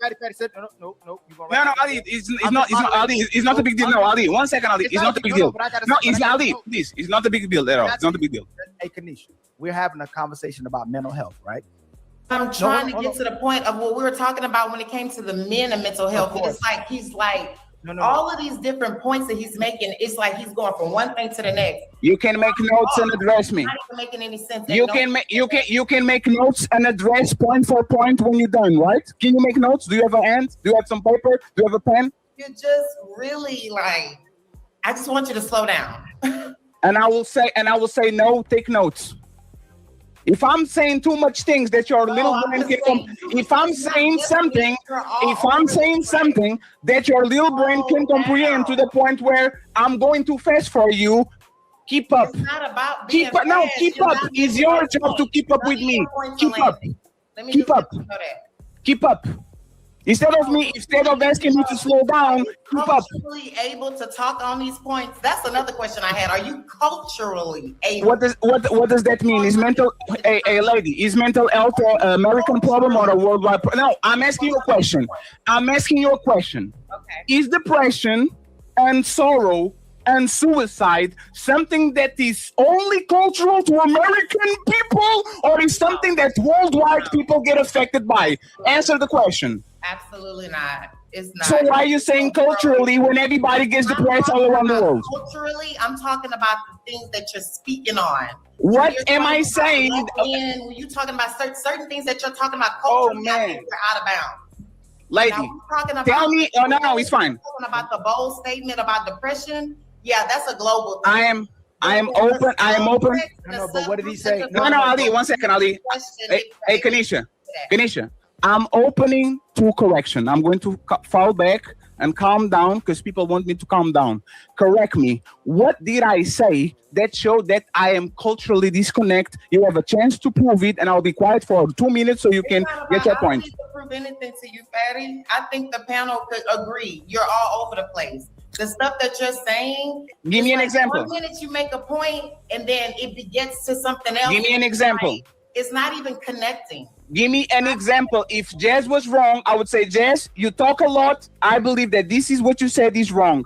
Please, Kanisha, you have the chance now to correct me. Where was I wrong? Correct me, please. And you're all over the place. That is what I have to say. Where was I wrong? I have to say about your commentating is that you're all over the place. Where was I wrong? Loud and you're obnoxious. Yeah, all of that. Now. Where was I wrong? Now what? No, I'm asking you. Teach me, enlighten me. Where was I wrong? You're speaking to things. You're speaking to things. You're going from one point to the next. The whole point we're trying to talk about is men and mental health and how women can support them. But you go too far too fast. Hey, Kanisha. Like, can you read this? Make a point, the next minute you don't got a point. Can you read this? Can you read this? Please. Can you read the super chat, please? I choose not to. Okay. So remember when Ali was talking about the lack of empathy that women have towards men when it comes to what they go through? Me and Ali, two men, were having a conversation about men lacking support because women have a bunch of people around that they can actually call and do what they need to do, and men don't. They don't even have 3 people on the phone. Men are pushing other men to power through, to walk it off, to be a big boy and all that. And you are rolling your eyes. Your body language is disgusting. No, I didn't stop talking. I didn't stop talking. I didn't stop talking. I didn't stop talking. You're not gonna get nowhere. Me and you not gonna get nowhere. So, but the thing is, if why is your body language disgusting towards what I'm saying? What did I say that was wrong? I think maybe it's your delivery. Maybe it's so I didn't say nothing wrong. It's better that I'm a man, right? I'm vocal and I'm expressive. I can do that. In general, maybe it's just you. I'm not sure. So I can be a man and be vocal and expressive and firm with my words. I can do that. Yes. Totally fine. Hey. Go back to a subject. We can focus on that. And we yes. Hey, friends. I would touch on that because when it relates to mental health. Sure. Men, I was married for 19 years with my ex for 21. Sure. There was a lot of reflection there. I'm raising a 12-year-old son that is dealing with the sadness of his dad being gone. So there are elements as a mother that I have to chime into. Yep. But for you and the stuff that you're talking about, I just feel like I said, you make points when we talk about how standards have been set for Black men or men in general to just suck it up and deal with it, and that ties into what I'm dealing with my son. I'm like, I need you to understand that it's okay to be vulnerable. It's okay to speak. It's okay to let people know what you're feeling. That's actually strength. That's vulnerability. My ex was telling me he was intimidated by me. My ex was telling me he didn't know who he was as a man. As a woman, I didn't know what to do with that at all. I tried to help, but I feel like personally, I may not have created the space for him to be able to have that platform to feel like that. But that's because I lack the tools to be able to know, or I created a space for him not to feel vulnerable. You want me to pause it? Yes, sir. Yes, sir. She's absolutely right about that. Women don't know how to deal with that shit. That's what kind of killed me, man. When you lean too much on the woman, when you put too much on her, right? She can't handle that mentally. You know what I'm saying? Women are much simpler when it comes to the emotional thing to keep their emotions in check, right? When you start, you know what I'm saying, putting all this extra on them, that's when they kind of change too, right? Because they become, how do you say it? Like an attachment to that trauma, right? You know what I'm saying? Now both of y'all traumatized by you. You know what I'm saying? That's why, as a man, you got to seek certain things out for yourself. You know what I'm saying? You can't just be, I got to tell my wife, I got to do this, I got to do that. You know, and kudos to the guys who've been married for a minute, right? You know what I'm saying? Because to me, that's usually less trauma. You know what I'm saying? That's usually less traumatic, right? You know, because you've been with them so long. You know what I'm saying? Yeah. But you know, I don't think sometimes it's that deep. I just think it's like, I want this nigga to shut up. It's that too. Of course, it's that too. I mean, it's not really complicated. It's just like, damn, nigga, shut the fuck up. Let me talk over you so I can say what I want to say, because I just want you to shut up. And I think a lot of times that's what the case be over there. Yeah, of course. Women can be they are selfish like that. They're very I can't pronounce the word, but you know what I'm talking about. They are really self-centered when it comes to, you know what I'm saying, when it comes to those type of matters, right? They just want you to be quiet. And, you know, they want the life, you know what I'm saying, that you publicize to them initially. They want that life to continue, right? So, you know what I'm saying, you lean on them that hard, to me, you know what I'm saying, puts them in a bad mental state too, right? You know what I'm saying? So, you know, I know a lot of guys tell their wives everything, and they kudos to those guys who got wives who were willing to listen to that stuff, right? Go through that with them. But as what I've learned as a single dude, is just, it'll traumatize that woman. You know what I'm saying? That's too much for her to carry, too much, you know what I'm saying, too much for her to hold. So I don't know why brothers fight so hard against just going to go find a therapist, man. I mean, I don't know why they fight like this, right? It's just like they want to do everything but that. And they end up carrying this stuff, it drives you to alcoholism. You know what I'm saying? Escapism, right? It'll drive you, all of a sudden, you from alcohol, you know what I'm saying? You smoke a little weed, okay, you good. Now you're drinking all the time, smoking all the time, to the point where you try to go up to the next level, right? You got a little crack in your hand, a little powder in your hand, you know what I'm saying? You're trying to get that out, right? Trying to get that off. You know, so. A little crack or a little powder. Yeah. That stuff can drive you to the brink of insanity, man. If you keep, you know what I'm saying? That's what happens to a lot of brothers. I figured that out years ago when I was in the military. A lot of brothers that drink because of the burden they carry, right, in their mind, of the things that, you know what I'm saying, that they done. So they try to drink it off, they try to smoke it off, you know, right, just to get back to a good, healthy mental state, right, where they can function. And then, you know, from there, the drinking don't work as well no more. You know what I'm saying? The smoking ain't as good.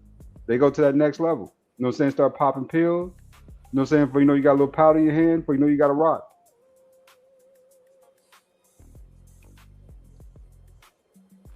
It's about escapism, right? Escaping those thoughts, man.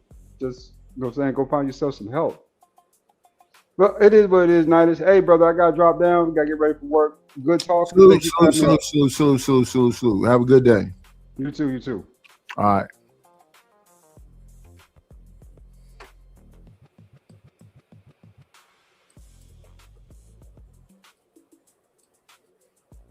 So it's like when it comes to relationships, we both have responsibilities self-wise, but we also have responsibilities to be there for our spouses and to make them have a safe place or create a safe place for them, especially men, to feel vulnerable, because they don't statistically, or the stigmas have been set up for them not to, or the patterns or the traditions have been set up for them not to.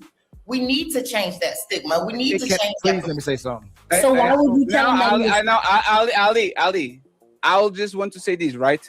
Imagine that you said all that about your ex-husband and your son and all that, and I said, nobody asked you nothing, you are all over the place, and dismiss what you said. I don't do it because I'm a grown. Now you see, are you still a hit dog?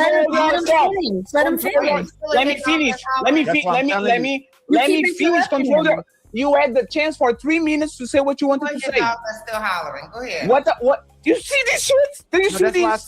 That's why I said. Oh, Fatty, hold on. Are you serious, lady? Yeah. No. No. 1 second. Hey, Ali, just 1 second. Just 1 second. Hey, lady, you smirking, and I'll please 1 second, Kanisha. Yeah. I don't think you know me, but these people know, and the 500 people, 600 people watching know. I'm doing my best. I see your smirk, your body language, and all that shit. And I'm doing my best to kind of control myself and make sure that I don't lash on you like I would if this was not me and Ali show, right? I'm giving you space to land. I'm giving you grace for you to react the way you're reacting and all that. And you saying eat dogs? Please, you keep doing it. You gotta let him finish what he's saying. Let him finish saying. No, you keep. Let him finish talking. Let him finish talking. We don't need to do that. Hey, you know what? No. It's so, you know what's funny? Hey, player one, clip this. That's all. We're going to make $300 out of this shit. Go ahead. You got this. You guys got this. Go ahead. So the thing is this. This is what I meant about mental health again. You just said you like all the tools to help your man, and you demonstrated the same thing you probably would have did with him if he got to a certain things, because man's delivery is completely different than women, but women want men to talk like women. So if you truly want to know what he was talking about or what we were talking about, what happened to a Fatty? I couldn't hear you. Like, to me, I think you were speaking a little too fast. I couldn't hear the points you made. Can you tell me the exact point you were trying to make so I can address it? Instead, hey man, slow down.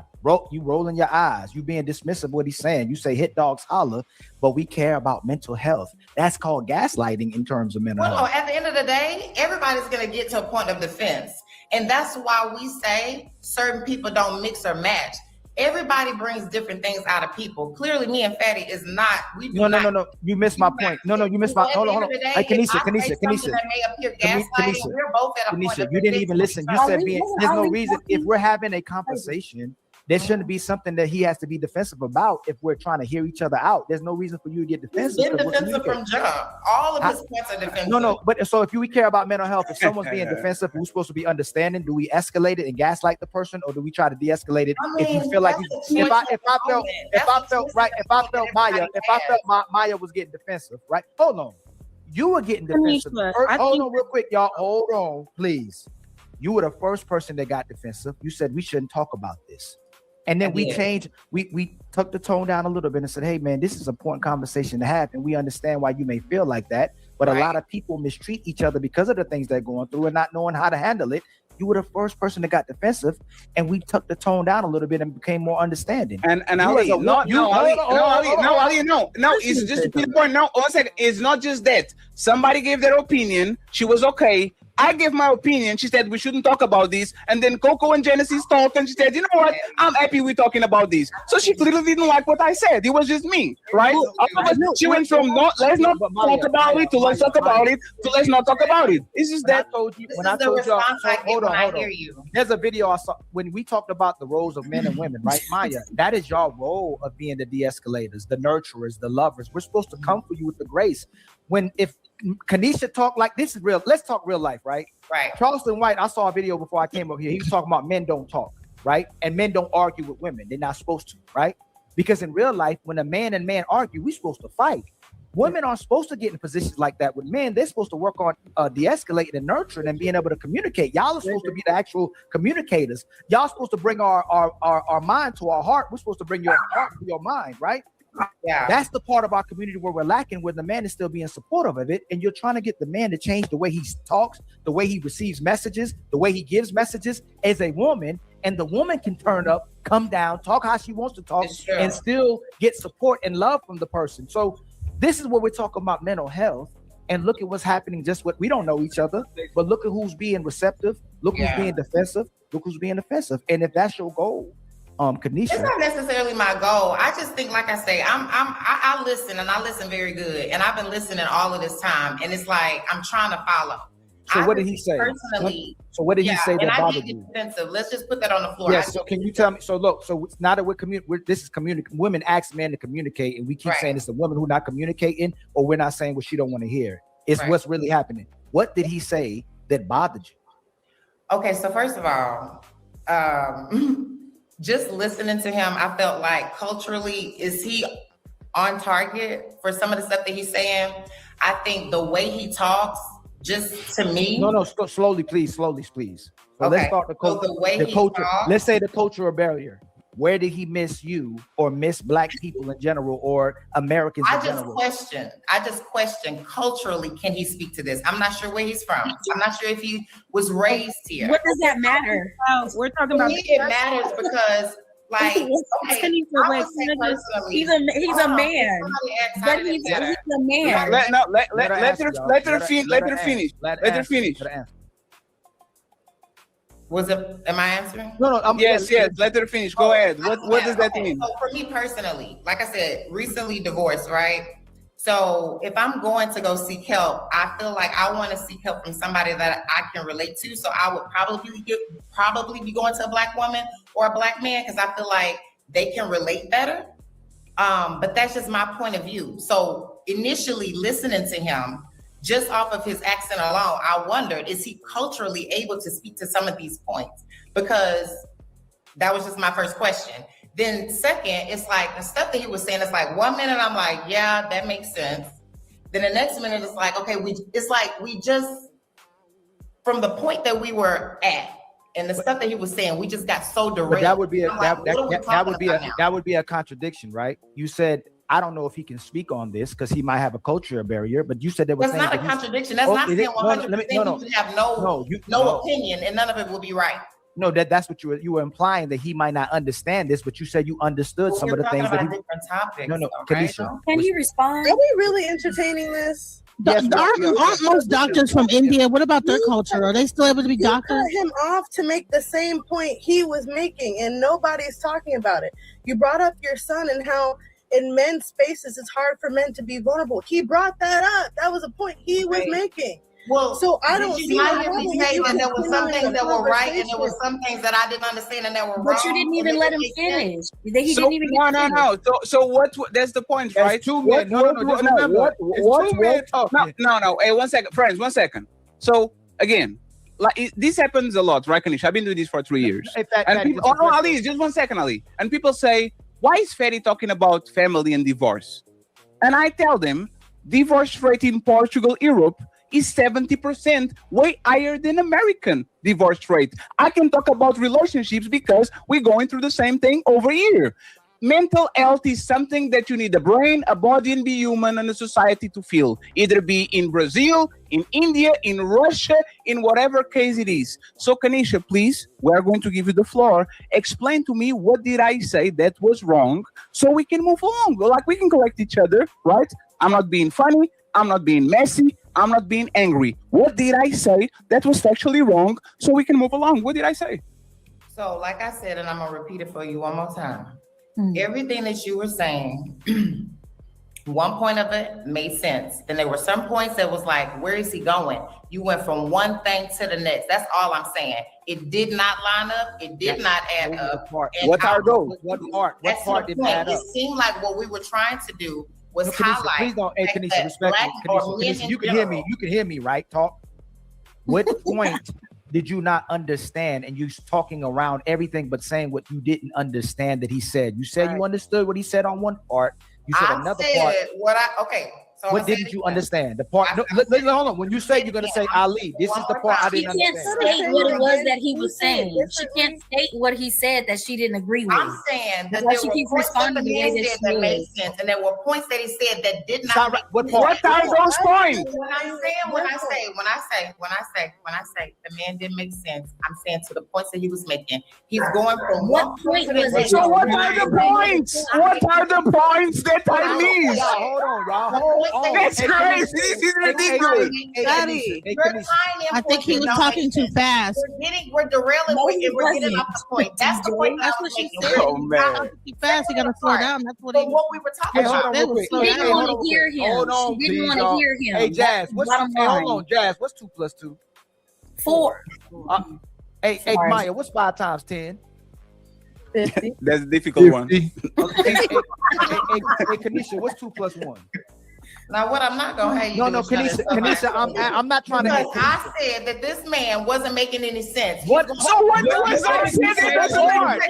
I think what she was saying it was being too fast, making stuff too fast. Hey, and by the way, hey,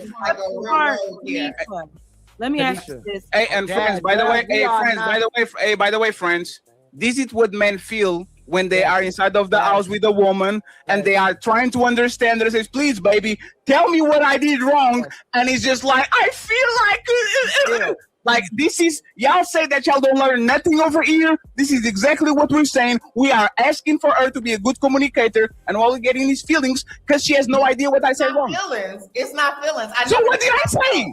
I never said I felt. Oh my God. Okay, so the bottom line is the stuff that you're saying to me, I don't feel like you're equipped to speak to it. What did I say that was wrong? That's that. That's But he wasn't. But he wasn't. Jesus. He wasn't talking. Maybe everything that you said at the start. He wasn't talking to her. He was talking to Ali.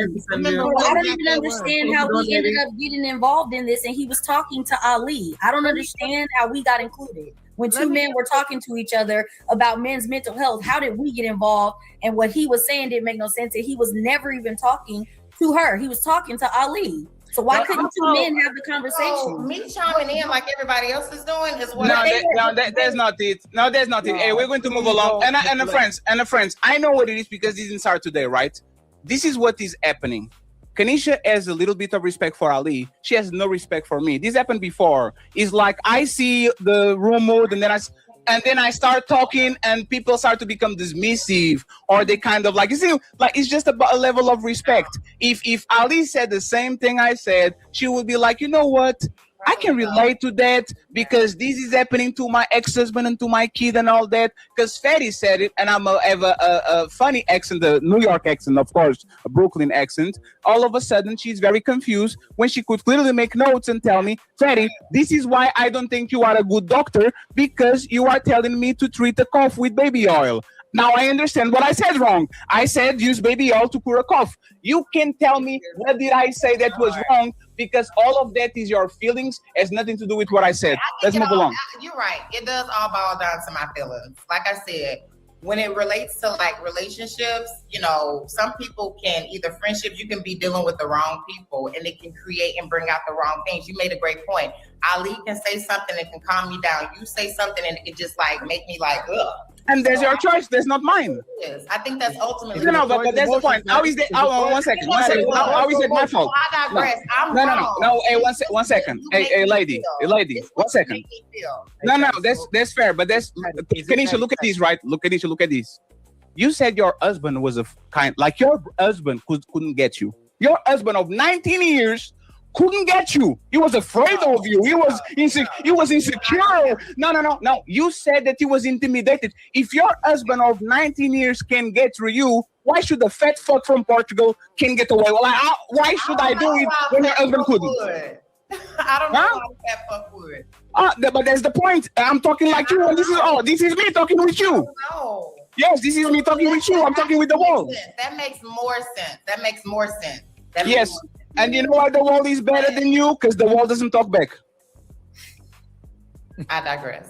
Yes. I digress. Hold on, y'all. You got it. Hey, Fatty. Is that ultimately, is that a choice, or is that an emotion reacting to something that's ingrained in the subconscious? What do you believe it is? Is that a choice? I think he's a mixture of both feelings then make her have some conscious choice about if she's going to hear me or not. Just like everybody else, if you have some level of respect or you look up to somebody, you sit your ass down and listen. And if you don't, you're going to get through an ear and go into the other. It happens a lot with mamas and daddies. Mama says one thing and you don't listen, and then mama says wait until daddy gets home, and all of a sudden the kid knows exactly what to do when it's literally the same thing. This is Kanisha. She doesn't want to hear, and it's totally fine. I'm not her man. I don't have to deal with it. Kanisha, final thoughts on this conversation so we can go to the super chats and to the icebreaker. I thought that was icebreaker. This wasn't the icebreaker? Oh, Lord. That was the icebreaker. The icebreaker. Oh God. And Ali, please read the super chats. I'm not going to Of course. Hey, Patty. Hey, depression's a choice, man. Mess with you. I just wanted to say that it doesn't matter what cultural background you come from. Anybody can speak to depression and who deals with it and how, because depression is not based on what culture you come from, because it's universal. Anybody can experience it. So I think what was throwing it off, we were literally talking about depression, and then you made it personal and said, well, where are you from? Like, culturally, can you even speak to this? And I just wanted to say it doesn't matter where he's from. You know what I mean? Because we all need to be talking about depression. So that's not what I'm saying, is that he can't speak to depression. It's a global issue. I did agree with that earlier. I said with some of the points that he was making, it was just like, culturally, can you speak to that? It was just all over the place, and I was trying to follow like what he was saying. It's like one moment the point was made, the next moment it was like, okay, so that doesn't make sense. Like, how does that connect? So that's why I was just like, okay. So Kanisha, you can't speak. No. You didn't speak to the specific point that Patty made that didn't make sense. And I love women, but you didn't speak to the specific point that Fatty made that you disagree. And I kept saying I wasn't. I kept saying I let her wasn't. finish what she's saying. You keep interrupting every time somebody wants to talk. Let her finish what she's saying, and then you can respond to it. Hey, now y'all know what it feel like. What's that, Melanie?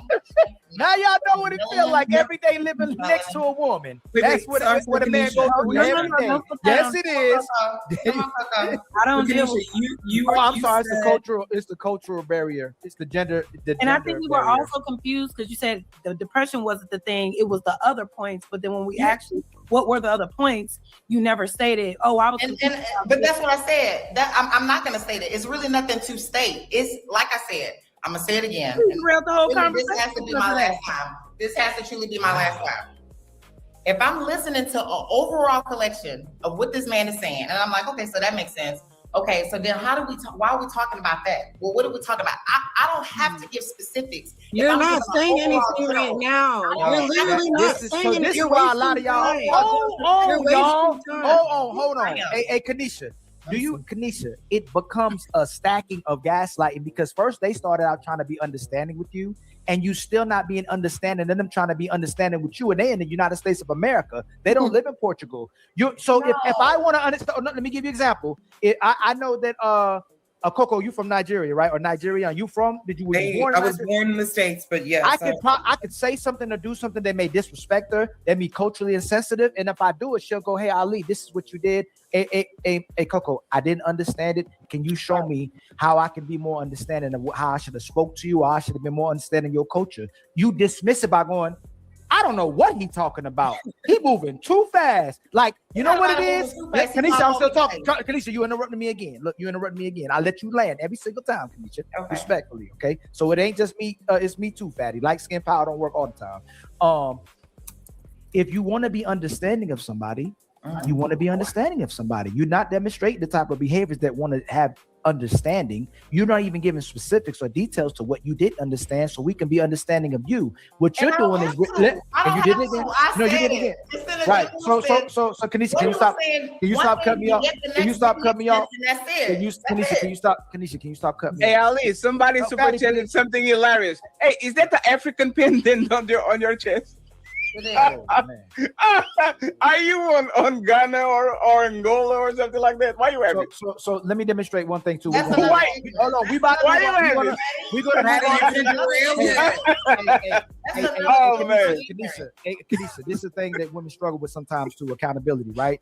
If you don't understand him, You don't understand them. Then when I try to understand you and ask you for you to be understanding, you say you don't have to. It means you're not really looking to be understanding or connected with I'm somebody. not looking to be understood in this. No, I'm not. And we're moving on. So we And moving I on. had said that already. Right. All right, let's just move on. Okay. It's T.O. has become a member. Much love to you, my brother T.O. The Untouchable Empire, baby. Untouchables. And then T.O. put up his black fist. Much love to you, my brother. The again. Untouchable Empire, baby. And then T.O. gifted us with 10 The memberships. Untouchable Empire, baby. And then Misty gifted us with another The membership as Untouchable well, too. Empire, baby. And then my sister Petty with the $2 super chat. Define depression. I don't know where that button at. But if you're not trying to understand, it don't even matter. Red Lipstick. Red Lipstick vibes with the $2 super chat. There are 8 types of depression. I thought it was 12, just like sexual orientations and gender. Like the Red videos, Lipstick friend. vibes. The likes are for free, friends. Like the video, please. Red Lipstick vibes with the $2 super chat. There are 8 types and 5 stages of depression. Then 3156 for life with the $2 super chat. Ask the women, what did they eat today? I don't know. Somebody might need a Snickers. Red Lipstick vibes with the $2 super chat. Men have postpartum depression as well. And then my sister Maisha, I hope I'm pronouncing it right. Maisha, I think I am, with the $20 super sticker. Much love to you, my sister. And then Maisha again with the $70. Not everyone realized that they are depressed. I didn't realize I had PTSD until some of my battle buddies, army friends, pointed out how my behavior had changed after coming back from Iraq the second time. Much love to you, my sister, with the $70. And hopefully you're getting through that as well too. And there's people around you who are understanding and trying to understand. Cha-ching! My brother Dark Lake with the $10 super chat. Fatty, wasn't your point made in real time? You were trying to explain the issue to Ali about the lack of support men have from men, but it was from women, Dark Lake. And you were told by Kanisha to slow down, negating the issues you brought up. And that's my point. Most brothers ain't gonna tell somebody to slow down. He get knocked outside his head. Most sisters may tell you to slow down though, because they don't fear repercussions from their actions and what they say to brothers, which is crazy in today's day and time. Marvel J Bishop with the $10 super chat. Kanisha is the perfect and prime example as to why men do not open up in front of women. Lord have mercy. Ali voice. Cha-ching. And then my brother Anton with the $20 super chat. I'm going through something now and nearly lost my life. I am blissful. Fatty does speak some facts about men. I just am fortunate to have a few strong men in support of women in my life. Women can get support from most. Absolutely, my brother.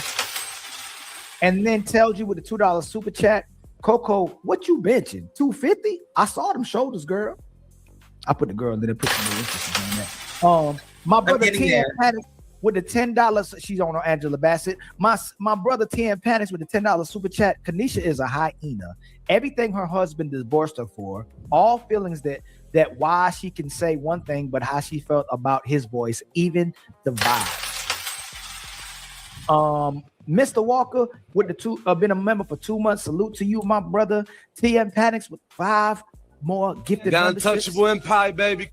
And then our sister Smell the Roses with the $20 super chat. Great show, guys. Much love to my sister. The Untouchable Empire, baby. And then my brother, the Bell 5000 with the $5 super chat. She has Jamaican dreads, African pendant, and from America, her cultures are all mixed up. That's black for you, baby. That's all of them, Fatty. Friends, please like the show. I need 4 likes. I think Ali needs way more than that. Please like the video. That will be nice. It's fine. It's for free. There's almost 700 people watching. I want y'all to support everybody on the panel, including Kanisha. The links are going to be on the description. Okay, is for y'all to go ahead and support them where they're at, and please help us get the goals. We still have a lot of show to go. Okay. Other than that, no hard feelings, Kanisha. I'm working on my yin and yang. Ali is helping me with that, and I'm trying to be better. And actually, because my life has been awesome on the last couple of months, I am delivered. But Fight Club Fatty, Fight Club Fatty would do other things. Yeah, he just needs one more year and he'll be Americans told me. You want to be? What'd you say? She say? I said, go ahead if that's what you want to be, a nigga. Oh, so you. So I tried to de-escalate thing. Oh man, I didn't even click that button. Oh my God! Hey, Lord Jesus, I'm going to get something to drink. Ali, the topics are on the notes. Okay, I'll be right back. Okay. Maisha, thank you very much for the 10 memberships. I can't believe I'm doing this shit. Hey, hold on. Okay, so the friendship expiration date. What is the? So we'll start with. Hold on, real quick. Let me take this off the screen, man. I'm tripping myself, y'all. Okay. We're gonna bring Maya up here. Jazz, I don't think I heard Jazz talk too much today. Jazz, we're gonna start with you, okay? What is the one specific thing a friend of 10 years could do that would make you delete their number and block them instantly? No conversation, no closure, just total digital ghosting. It would have to be some high level form of betrayal. Whatever that looks like, betrayal for sure. You said it would have to be some type of form of betrayal? Yeah, like if you I don't know, slept with my man or, talk crazy about me to somebody that I am not cool with anymore, just being weird. Betrayal will be my boundary. Okay. Because once you betray me, it's like I can never trust you again. Have you ever talked to somebody again that betrayed you? Like made peace with them? I've made peace. We can be cordial because that's more so a me thing. Because I want to let it go. I want to get it off. But after that, it's just like, okay, I know where you are. It'll never be the same. How about you, DJ Genesis? I'm gonna say lying and stealing. Lying and stealing. So if somebody lied, steal from you, it's over. You broken every relationship up with somebody, like friend, male or female, that lied to you. Pretty much, yeah. Yeah. I don't have too many people around me at this moment because when people start get the lying and backbiting and talking, lying on me, lying about this, lying about that, I get away with it. Bye. Okay. How about you, Maya? Okay, so first would be messing with my man. Because we have to really think. We have to talk about like cut off. No, you're saying like ghost. If you steal from me, I'm gonna need my stuff back. So there's gonna have to be a conversation before the cutoff. But yeah, you mess with my family, it's over with. So don't mess with my man. That one. Okay. My sister Melanin Legacy. What would you cut off a friend of 10 years? What could they do to you that would make you instantly delete their number and block them instantly? No conversations, no closure, just ghost. You'd have to put my life in danger. Okay. That's it? Yeah. Okay. How about you, my sister Kanisha? I would say betrayal for sure would be it. But what type of betrayal? How can somebody, what's the specific thing someone can do to betray you? I'm big on integrity, so if it's just like, just the way you moving, I'll be specific. Betrayal, yeah. Sleeping with my husband, sleeping with my ex, doing something to my children. Yeah, just big shit. Okay. Coco, you there? Fatty? Y'all living? What would I do? I'm here. I'll go next. I'll go after you. I guess when y'all say betrayal, specific betrayals, things that happened to me before where I'll tell y'all some specifics. I ain't gonna say no names. One thing I can go back to sue for, especially that it became kind of very successful, and I may go back and do that. Somebody took my name off of a business and plagiarized my name and put their name as if I got out of the business. That's one thing. Obviously, having any connection with my lady, saying something crazy, flirting, whatever, anything come to that, you got to get up out of here. Stealing from me, doing something. You know what, y'all may not believe me, but if I have a friend and he has a good individuals in his life and he does them grimy or dirty, even a woman, if he's doing a woman grimy that's respectful and good to him, I'll cut them out of my life as well too. A 10-year relationship, it don't matter. It's all permanently. Trying to think, what else would I delete somebody permanently out of my life for? That's the only ones I can think of. But right, if I see him disrespect their mother and father, like directly right in front of me, I think that'd be some kind of position where I respect my elders a lot. So if I see them disrespect their elders, that's something I could cut you out of my life permanently from as well too. I'm one of the rare people, I guess, that still has respect for my elders. How about you, Coco? What would Fatty, you was gonna go after me, right? She can go. It's fine. What is the one specific thing that a friend of 10 years could do to you that would make you delete their number and block them instantly and ghost them? Disrespect my husband or children. That's the number one thing. Ooh, that's good. That's it?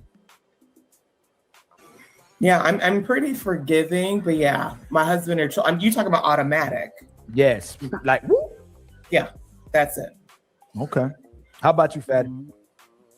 Nothing that you can do. I learn to purge people from my life every 3 or 4 years. Like being my friend. Being my friend is a privilege. Is not is not a right. And I had a bunch of people that when I kind of notice what we talk about is always their problems, is always something that they did has nothing to do with me. My life is very peaceful. I don't want no problems. If every time we are with each other is all about you and I'm your firefighter, I am on a phase of my life where if you're going to make my life more difficult than it is, and it's not justifiable, you're gone. We can do business, we can go play basketball.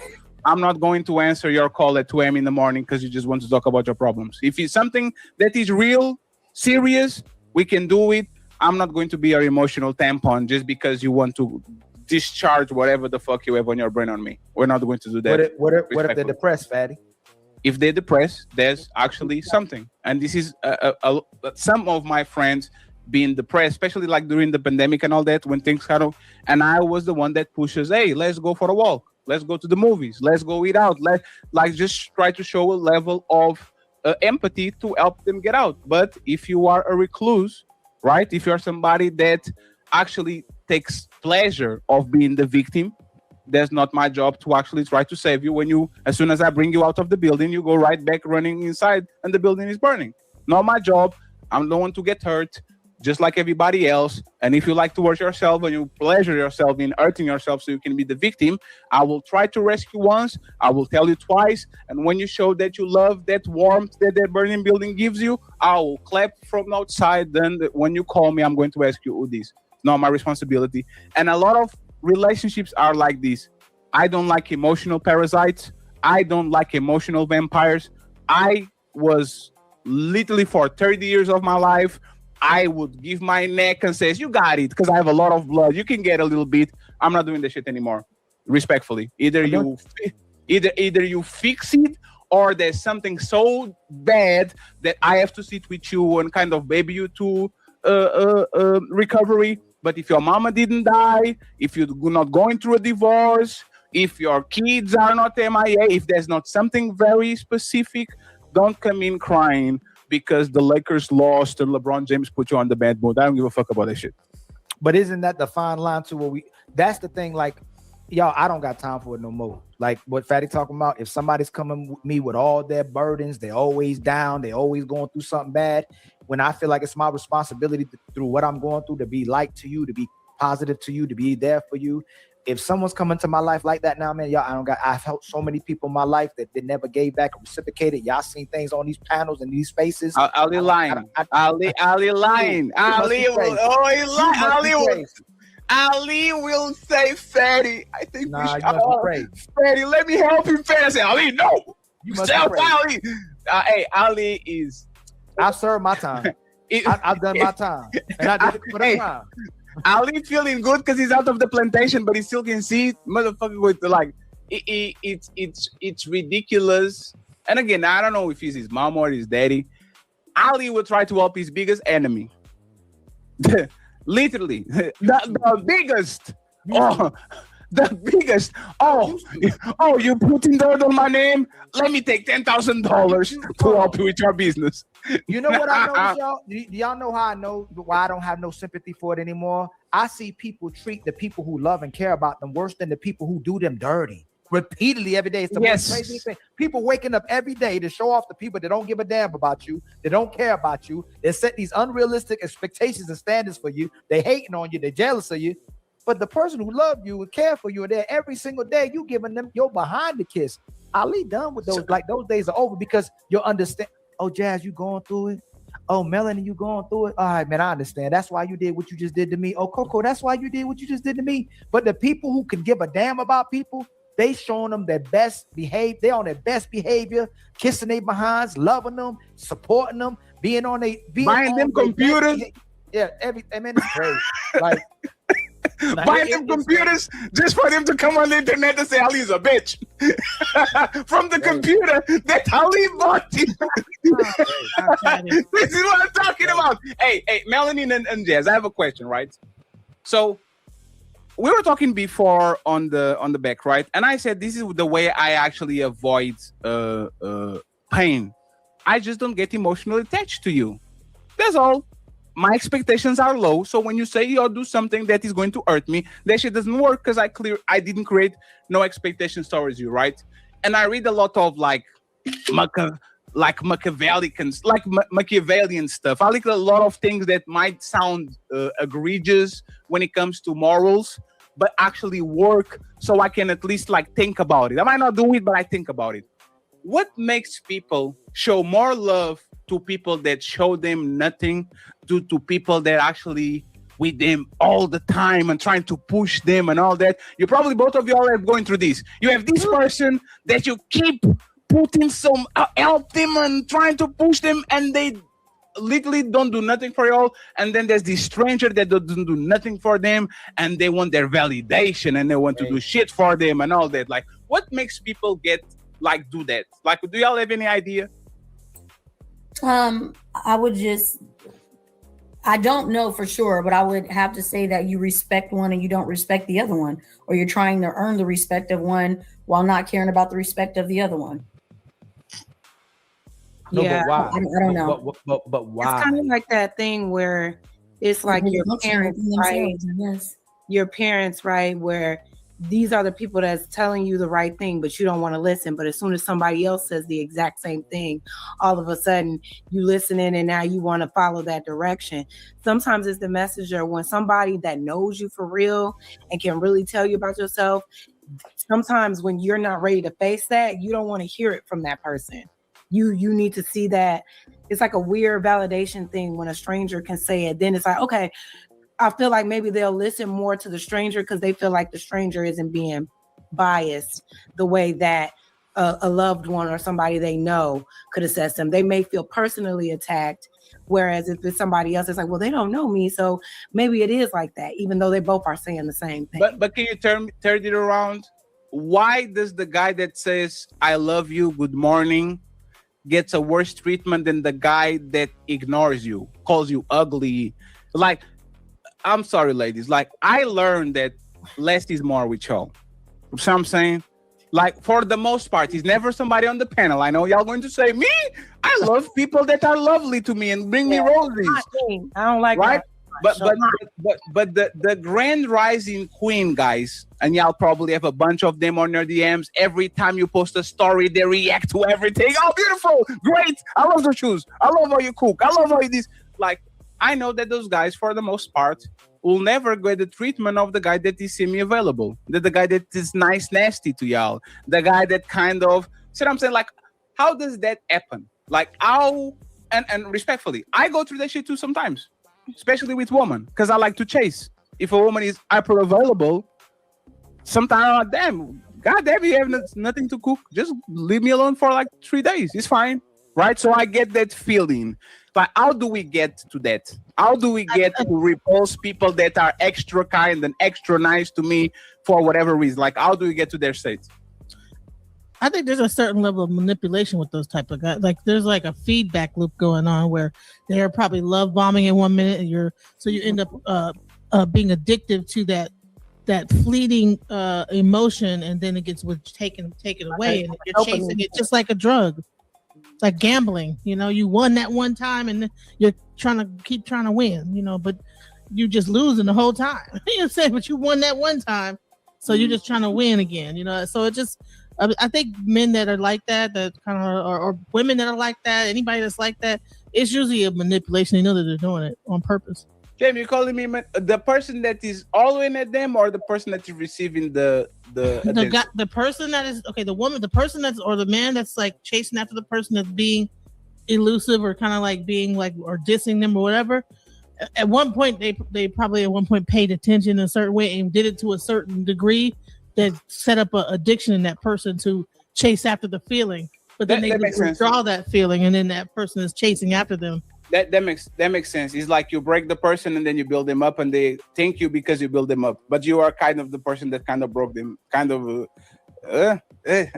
as like drugs. Like you might take what they say on crack. Like they hit the crack and then they have a crash. So they got to keep hitting the crack just to get the crash, the high again. That's what's happening in that moment. What about you, Kanisha? Why do you think that happens? You muted. What was the question again? I wasn't paying attention. I was talking too fast. It's fine. Yeah. Damn. Why do people give better, or they give themselves and are more available and they are nicer to people that usually are not as available, that might be busy, that don't give them nothing in return, than the people that are with them every day, trying to push them, like them, support them, and all that? Like, why do you think that happens? I think it's to the point that, like what Jazz says, sometimes we can just be, so used to a presence or a person where we really can't see, we really can't hear what they're saying, but a stranger can say the very same thing. It happens all the time, especially in relationships. They can say it and it's like, oh my God. So I think we just turn sometimes a deaf ear. Sometimes we don't want to like take certain information from a person. And that's what that is. Is it ever happened to y'all that there was a person that was very kind to y'all and y'all took it for granted instead of actually promote them, make them feel bad? That ever happened to y'all? They're like, damn, I shouldn't have treated the person like that. I wouldn't say that I treated the person like that, but I think that I was so busy chasing after that avoided person that I was ignoring the people that were actually like probably a little nicer. And I probably would have did a better job with them. But that one person, because like I said, it's like you're trying to prove yourself to, like, I don't know. So It's a weird thing. I definitely not intentionally, but just like the person that, like you said, the person that's always there and available should be the person you should be, being reciprocating that energy to. But there's somebody that's avoidant, that's a little more mysterious. You want to try to maybe, conquer that. You want to be the one he changes for. Definitely have done it now. As you mature and you grow and you evolve, you don't play those kind of games. But I think we've done that, as we have been going through our journey of maturity. Like we've all done some stupid shit like that before. Hey Maya, have you ever lost a great friend because they did something to you or you did something to them? Have I lost a great friend? Yes, because of something that they decided to do or you did to them. No, because if they're really a great friend, I would probably find a way to make the relationship work. So I've never really lost a great friend, because if I lost them, they probably weren't great. I was just about to say, if I lost you, you weren't a great friend. No. Sometimes he's been great. Y'all never did something to somebody that was a form of betrayal. And then y'all never talked to a friend, man, or a dude that she used to talk to, and you shouldn't have done that, and you like, oh dang, and might not hold yourself accountable or hold yourself accountable. Y'all ain't never did that. I have, yeah. Jack. And that's okay. What's up, Kimmy East? What's up, Alpha Omega? I definitely have done some shit I ain't supposed to. Like, man, it was worth it. I wouldn't say that. No, I wouldn't say that. I be snapping on people, but they know I'm crazy, so they eventually forgive me anyway and be like, "I know you crazy." About a couple months later, like I'll go out on somebody, and then we have to take a break, and then I come back, and everything will be fine because I do snap. So yeah, I know. Yeah, my friends are used to me snapping. So yeah, but why did it happen where I might not like spaz, but like have like an emotional response? I probably didn't require that, and then I have to be like, y'all, I'm so sorry, or my bad that I didn't have to say this, or I didn't have to say it like that. So that has definitely happened. But like intentionally going behind my friend's back to do something behind their back, no. Would y'all leave your friends for doing something deceitful to somebody else? Yeah. But for instance, and I know y'all about to cap, have y'all ever left a friend for cheating? For them cheating on their person? Your friend cheated on their person. Have y'all ever left a friend for cheating on their person? No. No. I done snitched. But also, I don't hang around women who be cheating on their significant others like that, because that's a form of respect. If you around me and you in a relationship and you doing crazy stuff behind that person's back and I'm involved, I don't want to hang out with you. That's weird. Now I feel like I'm betraying too. Now when I go around your man, I gotta act all weird. We gotta keep up with lies and stuff. Like, no, I ain't never. That's the case. It's not gonna be around. In my whole life, I ain't never seen a woman stop dealing with her friend because she cheated on her man. She actually maybe you don't be around enough women with so y'all just special ones. I think it just kind of depends on the circumstances. And I mean, me answering these questions is kind of like the broad lifespan, right? But it's like, if my friend is cheating with her husband and they got this whole family thing and it's just some fucked up shit, okay, yeah, like, girl, you doing too much. Like, I can't deal with that. I can't deal with what you're doing. But I guess if I have friends that, are single and they just living their life and yeah, they've been in this 3-year relationship, and I'm just throwing 3 years out there and they cheated on their man, I don't know that I'm just like, I don't know. It just would be circumstantial. No. Maybe. What I'm saying, we literally will talk about how often women will keep their friends single. Like single women will keep their women single, and they'll give them the worst advice. Where if there's an option where the woman, you can give the woman advice to stay with her man and work through it, or hey, let's go out tonight. You typically gonna tell her, hey man, let's go have fun tonight. F that igga. Like most women ain't telling their women to work on the relationships with their man. They'll encourage them to do what's in their best interest. Y'all take trips together. Y'all go different places together. Men y'all do the same thing. No, they don't. Yes, y'all do. Yes, they do. Now, man. So first, Dad said nah. Then Maya said they do the same thing. Hold on, Ali, because men don't ever just stop being their homeboys' friends when they know their homeboy is cheating. Y'all will help the men cheat. Let me just say, Ali, I got you. Hey, personally, you are right because men don't cheat according to Melanin. Go ahead, Ali. And by the way, not if she's a good woman. If my boy is cheating on his woman and she ain't the woman we talk about on these panels, absolutely I'm not gonna lose that friend. But if she's a loyal woman, she hold that man down, and she's a good woman, that friendship can end. Let's not talk about bachelors. I didn't land Maya. I'd be like, yo, what the hell you doing? Like, that's a good woman. Like, we ain't even gotta talk no more. That's how you gonna do her. But most of y'all ain't holding nobody down but yourselves and Amazon Prime. So y'all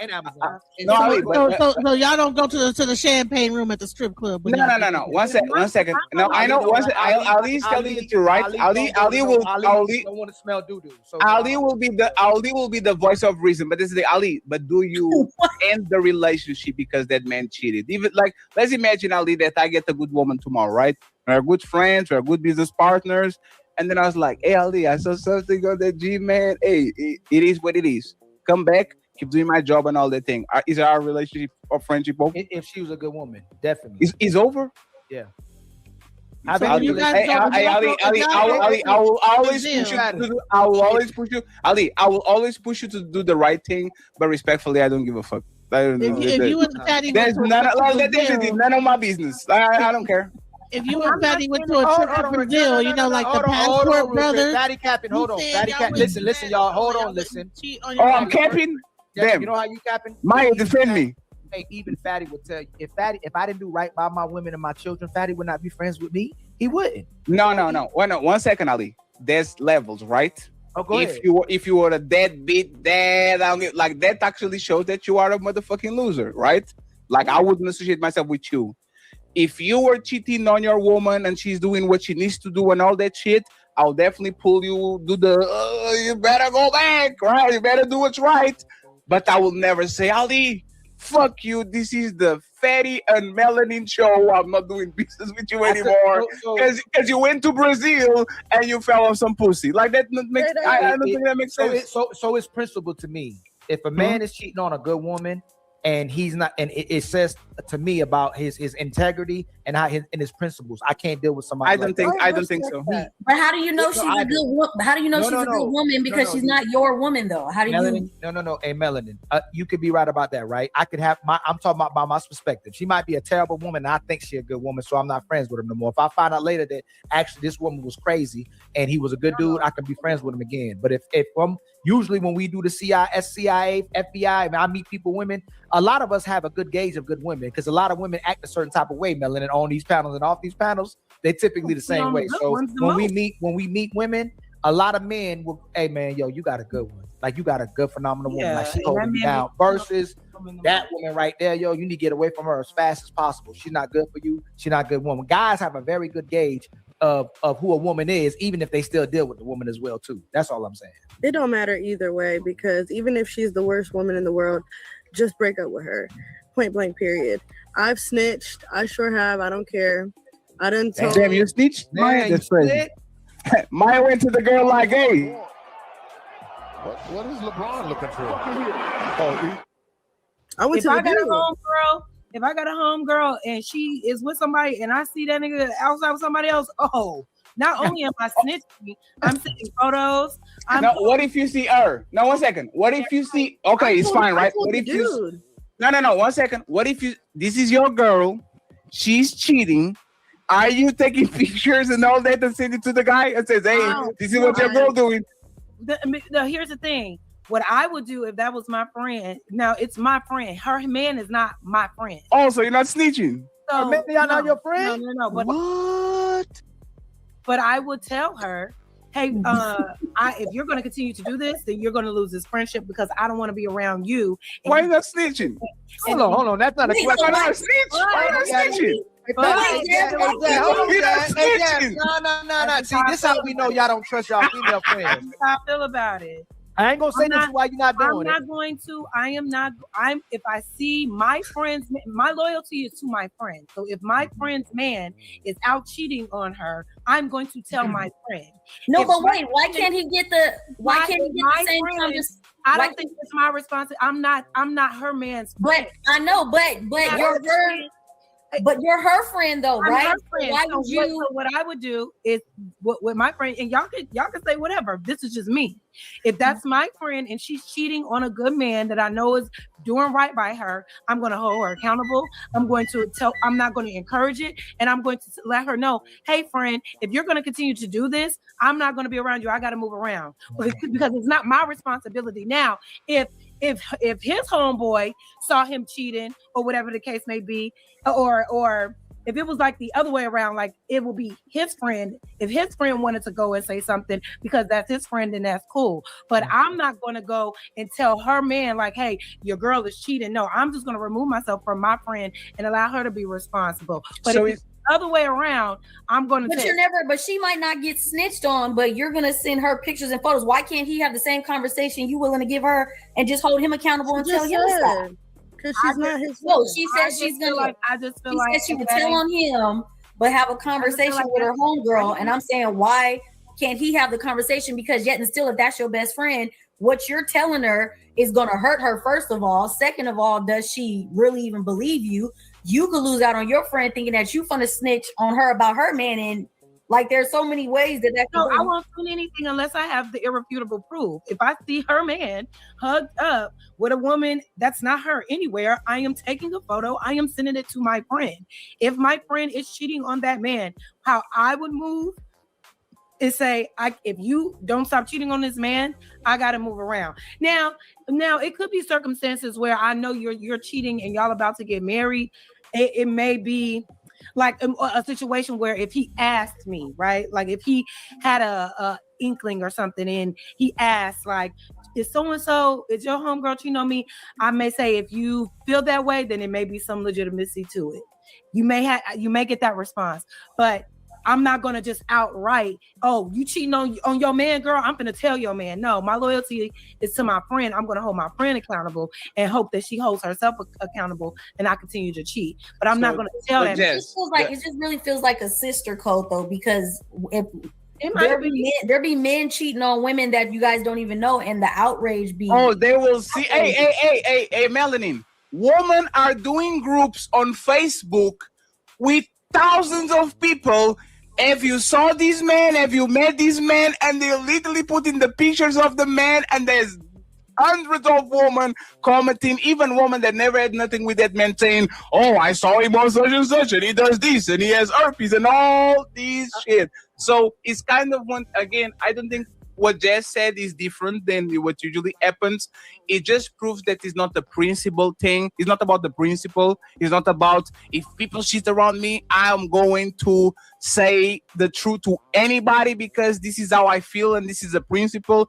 They pick and choose when the violation can be communicated, when they mind their own business, or then they go on a public platform and literally bombard that man with, oh yeah, he cheated with da-da-da-da.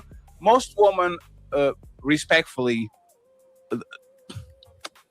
y'all are not principled people. Let's go with that. I've always learned to mind my business. You know what I'm saying?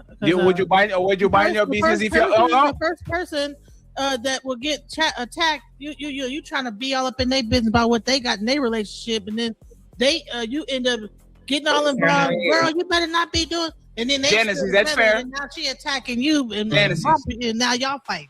No, that's fair. But what if a friend of yours were being cheated on, and you saw the man walking on the park with the end of her ass? You can take a like, would you take a picture, or at least say, "Hey, I saw the guy walking on the park, like palming." Those are one of them moments that will it'll. Yeah, but would you? But it'll turn around on you. You go into no, it's fair. But I'm asking. You get into it with her husband about that. They make up, and now she hates you. I agree with you. I agree with you. So let's do this. So 1 second. So let's do this. Right? It's 2026. There's a husband of a friend of yours right now on this panel, and he's on the back on the private chat flirting. Hey Maya, what's your number, man? I really like what I'm seeing. Da da da da da. Are you screen grabbing that shit and telling the person, hey, my business? Or you just buying your? But how are you? 1 second, Kanisha, sorry. How are you those people friends then? Let me tell you something. I mind my business because no, but how are you their friend? It'll turn around on you. I swear to God, it never fails. No, you Genesis. Gonna tell her she get into it, and but then he smooth over, baby, whatever. Who agrees with her? Now she hates you after that. No. We never fails. Hey, Genesis, thank you for the like. I agree, right? But let me ask you this: who would have one of their friends? This is friends, not a person that you know. A friend. Their husband is cheating on them. Who here does what the DJ Genesis says? I'm minding my business. There's nothing to do with me. Or you're going to tell. Say, hey, that's my friend. I can't let her just go ahead. Like, who is? Raise your hand if you're going to do what Genesis did. Mind your business and move along. Nobody? Whoa. Melanie? What your question? Hold on. Is your question? Are you going to mind? Say the question again. Yeah. I will repeat it again. Right. Melanin and DJ Genesis are friends, right? Melanin is walking outside and sees DJ Genesis' husband doing something with another woman, kissing her, something like that, right?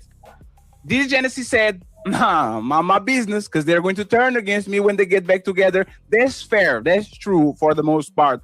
But are you doing the same thing? Minding your business, you don't say nothing to her, you just let the pieces fall where they might, or are you snitching? Who is minding their business? Raise your hand.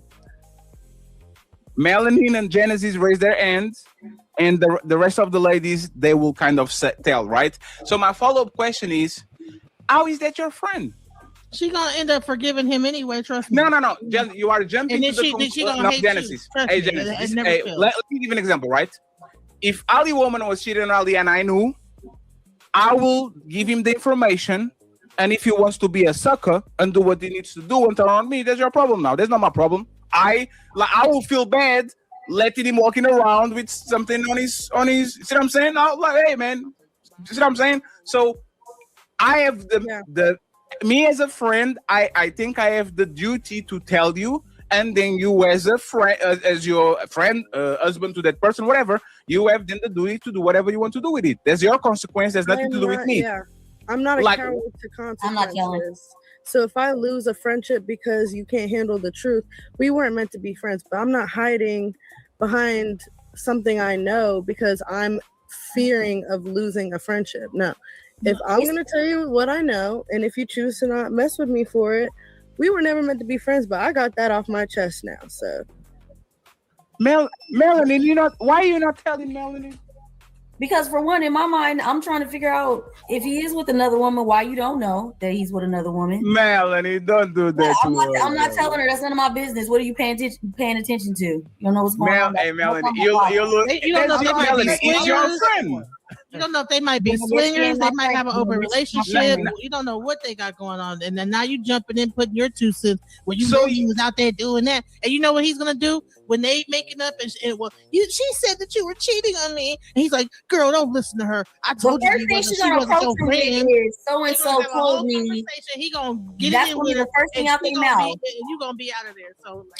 So my question to Coco and to Genesis will be this, right? If you had the best friend that know your husband was cheating on you and she didn't told you nothing about it, and you found out that for 3 years that your husband was actually having sex, is that person continues to be your friend or is over because she didn't tell me? I agree with Melanie. If my husband is cheating on me, I do better believe I know somewhere that there's something ain't right. Trust me. That was not even the question. That's crazy. Like, that's not even the question. Rely on my friend of 3 years to if 3 years go by and I don't realize that my husband cheating on me, I'm not. But that's the point. Is if let's imagine that is Melanie. Mel says I'm my business is not my business, right? Is that friendship keep going, or y'all saying nah? Because I'm your friend, you should have my best interest in mind. How dare you see my husband betray me and cheat on me, and you don't tell me nothing? Is that relationship continue, or the relationship is gone? Do you know how many women tell their girlfriends that this guy ain't no good? That was not the question. Oh my God, Genesis, that's crazy, Genesis. That was not the question. Patty, the friendship would be over. I'm trying to tell you. So Genesis, listen, girl. You know how many women leave their friends when they start dating a man? Well, a lot of women friendship are out of the blue and stop talking to their friends. So if the relationship is fake, why are you afraid of losing it? Like Maya said, why are you being a coward? If the relationship is fake, why do you care? Why do you care so much about the fake? Why do you until something actually happens? Because we like social networks, whether it's good or bad. It's better to stay with the devil you know than the devil you don't. And women do not want to be isolated. Women want to be in social groups, so they will stay with people that they know are toxic because maybe them themselves are toxic, just for the fact of I need to be in community with someone. That's some toxic shit, man. Y'all friends that you claim as friends, you don't go to them and say, hey, your person is cheated on you. That's not a friendship, respectfully. Women are different than men. Well, but I talk to my friends about how it's a man's nature to desire more than one woman anyway. So what technically am I supposed to be telling on? Hey, I don't Melanie, even believe in it. So what it's funny, Melanie. Hey, Melanie, let me ask you something, right? If you saw my woman cheating on me, would you tell me? Yes. I told you. I knew she was going to hit me with that.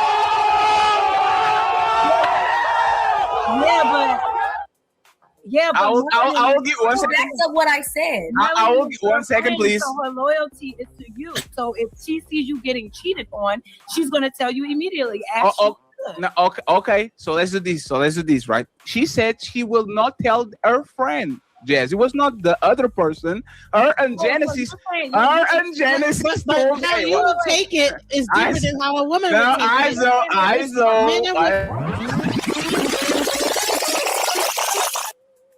No. Iso, let me explain so everybody knows what is happening here. So the baseline was would you tell your friend if she's being cheated by a man? And this is your friend. And Genesis and Melanin said, not my problem, I mind me my business. This is their friend. And then when I flip it and says, hey, Melanin, if I'm being cheated on, which I'm a man, and a woman cheats on me, are you telling me? And she said, absolutely. What is LeBron looking for? So you will be quicker to tell a man that he's being cheated on, but you wouldn't even tell your friend that she's being cheated on? Yes. Why? I've already explained it. I don't even feel like a man technically is cheating. Like, that's not my belief system. So why would I be telling her if I see him out with another woman? Damn. But you know what her belief believes in it. Yeah, so that's monogamy. If you feel like it's cheating and all of that, pay more attention. Like, I'm just not with it. We need to be one person to tell us. But the thing is, it's betrayal. Your friend is being betrayed. But she can't be being betrayed because I'm the friend that tells you that I feel it's in a man's natural nature. I'm not betraying shit. You know my belief system, so therefore I'm not betraying you. Listen, but that's you though. She's in a monogamous relationship. Me. So don't expect me to tell you I saw him with another woman. You're not that kind of friend. It's not about that type of friend. That's not my belief system. So why would you expect for me to tell you something like that? I don't think you should be holding him, but I don't think you should be holding him to a monogamy standpoint anyway. So why would I tell you if I saw him with another woman? The thing is, they are though. They went into a relationship, both agreeing to be in a monogamous. That's not something I feel you should make a man agree to. Something like that. You don't make a man agree to it. He agrees to it on his own merit. Okay, we're not going to do round two of our debate. I don't want to do round two of our debate.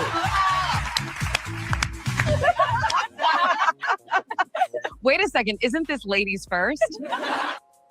Listen. 1 second, friends. 1 second, friends. I like where this is going. There's 700 people watching. Ladies, one mic at a time. Go ahead, Jess. When she's done, Melanin, and we go from there. Ladies on the bottom, if you want to intervene, go ahead and do it. Go ahead, Jess, and interrupt. So my point is this. I understand Melanin's mindset about relationships and about men, but not everybody in relationships has that same standard. So if you know your friend prioritizes and values monogamous relationship, and she's in a relationship with a man that has agreed to be in a monogamous relationship, and you see that man going outside of that agreement and betraying your friend, I just feel, as my friend, if I see my friend being betrayed like that, I'm going to tell my friend. But I don't understand the logic of, well, I'm not going to tell my homegirl, but I'm gonna tell the man because the man is he's naturally supposed to cheat anyway. I just think it boils down to like integrity, and you cannot project your beliefs on everybody else and say, well, you deserve to get cheated on because you should. But you're projecting your beliefs. You're telling me to tell her something I don't even believe is happening. You're saying I'm a bad friend because I vocalize that I don't believe that this is men cheating, and you're saying that I'm supposed to tell her anyway when she's very aware that I don't believe in this. So why are you expecting me to come tell you that I saw him doing something and I don't even feel like this is a standard you should be holding him to? This is a conversation I'm having with you as you being my friend, and we can agree to disagree, but you understand what I believe in. So if I see him, what was I supposed to tell you? I've already been talking to you that you shouldn't even be holding him to the standard. So Melon, does your friends know that if their men do step outside, that yes. Here's the question. I don't believe it. My thing is that what relationship? Okay, what if I can almost guarantee you that the moment that you drop the dime on this guy or this whatever, that this friend of yours is not gonna be great at the end. They're not gonna be great. Thank you. You're gonna get blamed anyway. The first thing it's gonna go back on you, and you're gonna like that. Melanin said you with another woman. That's gonna be the first thing out of her mouth is Melanin said I saw you with another woman. So it's not even gonna be the point. It's gonna be why is your friend in my business? Oh, do your friend want to? I'm not. Do your friend want to ask me? Yes, I'm willing to take that risk. You need to stop hanging out with her. I'm willing to take that risk. But you're gonna be the of it. No. Let me just say this. I'm willing to take that risk.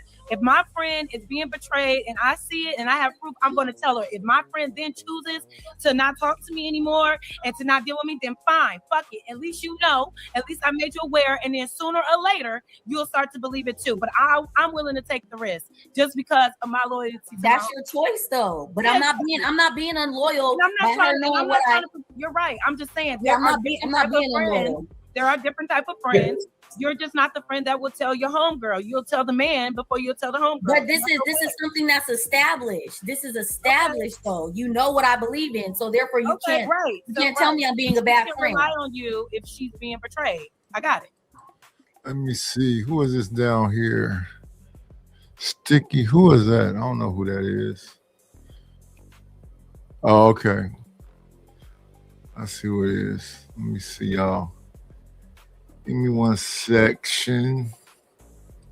Come on in. Playing, it's always a treat when players meet.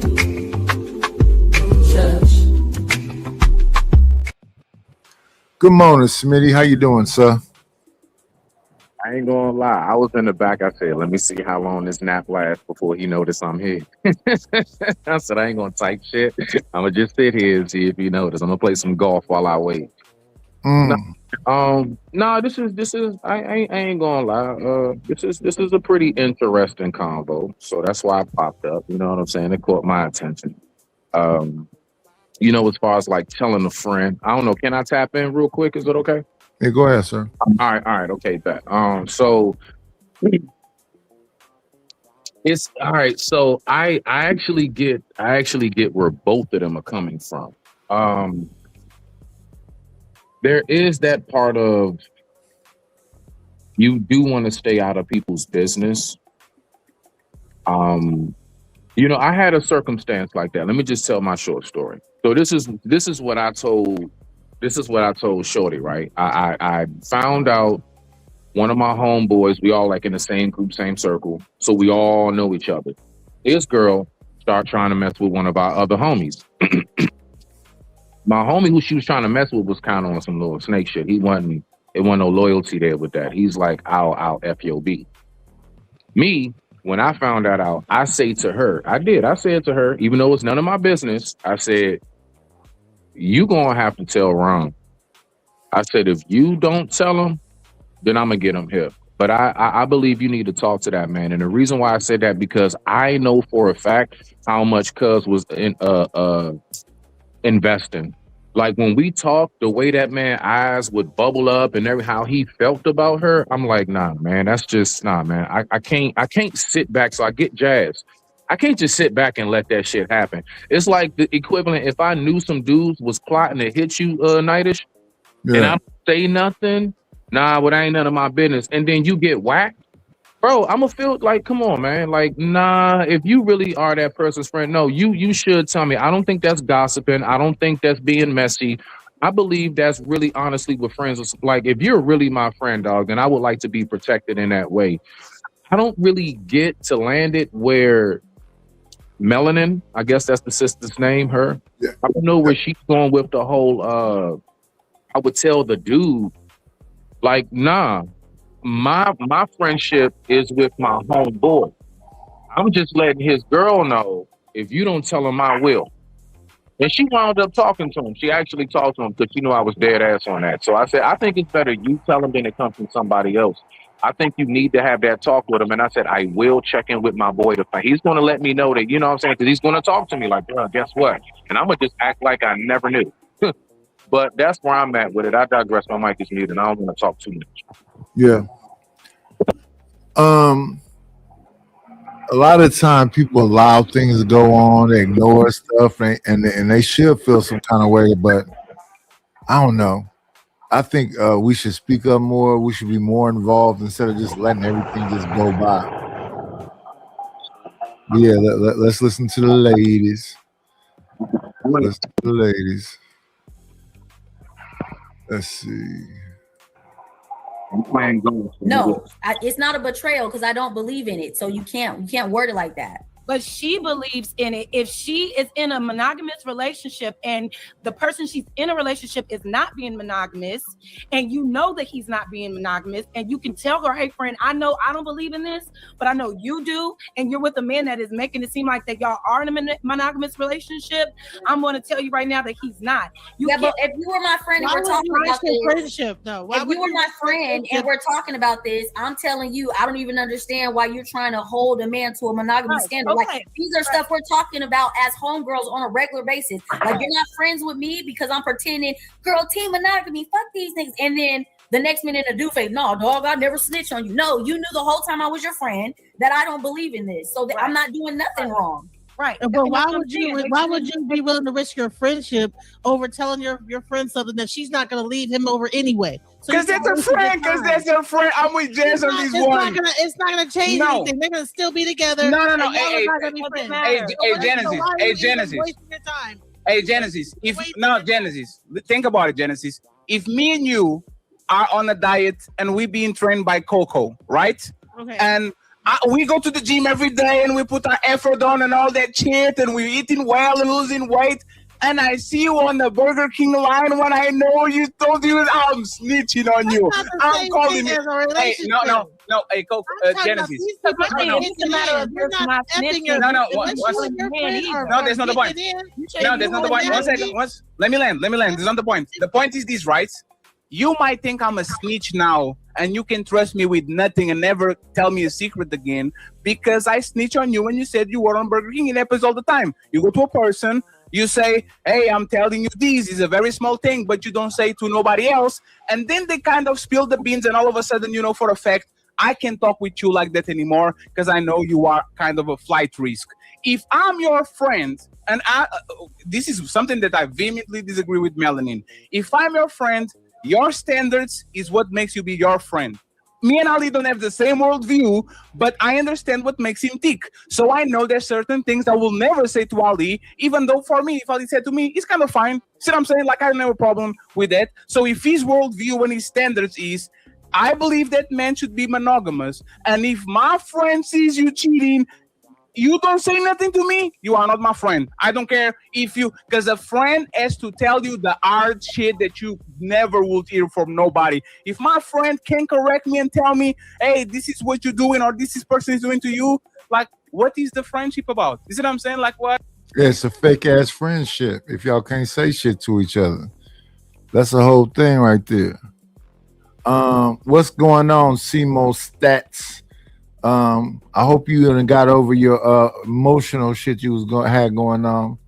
What's going on, Mo Business, Dollar Washer? Who else done popped up here? What's up, LA?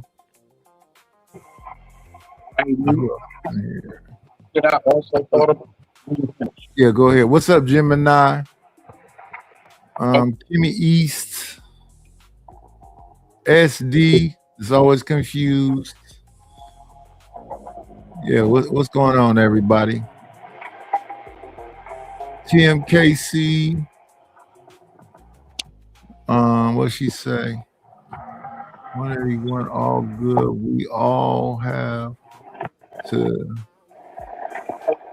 Yeah. Thank you, my love bug. What was in here? Bridget M, hello. Yeah, Rapid One, what's going on? Alpha Omega, all the usual suspects. What's happening with y'all? What's going on? Good morning. Rogue C, because she had to make it about her. Y'all, that's what they typically do. We got to get our shit together. It's about to go down. A nickel bag gets sold in the park. I want in. Tell them to bring me my money. If it don't make dollars, it don't make sense. Oh, honey, I got to get my hands on some. And then I'm gonna get that money. I approach him with my I like that. I want to just, I need that. I take your money. That's right. Support the situation. $KNIGHTISH1 or paypal.me/IDLNO. Support the situation. Am I clear? What? Am I clear? I was making sure you got all your little announcements out. Yeah, you're loud and clear. We hearing everything that's going on in your life.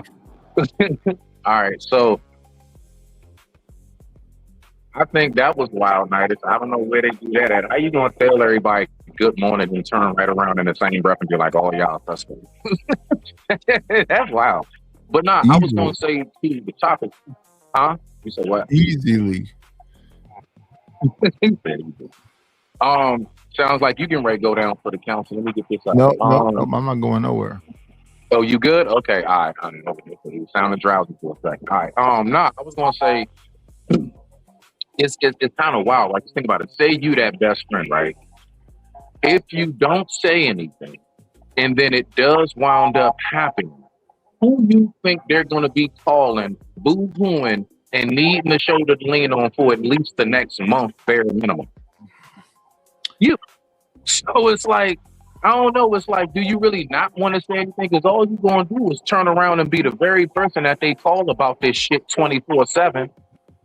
Yeah, and I seen him with his new girl. And I bop and everything else. You know what I'm saying, girl? I'm thinking about going over there. And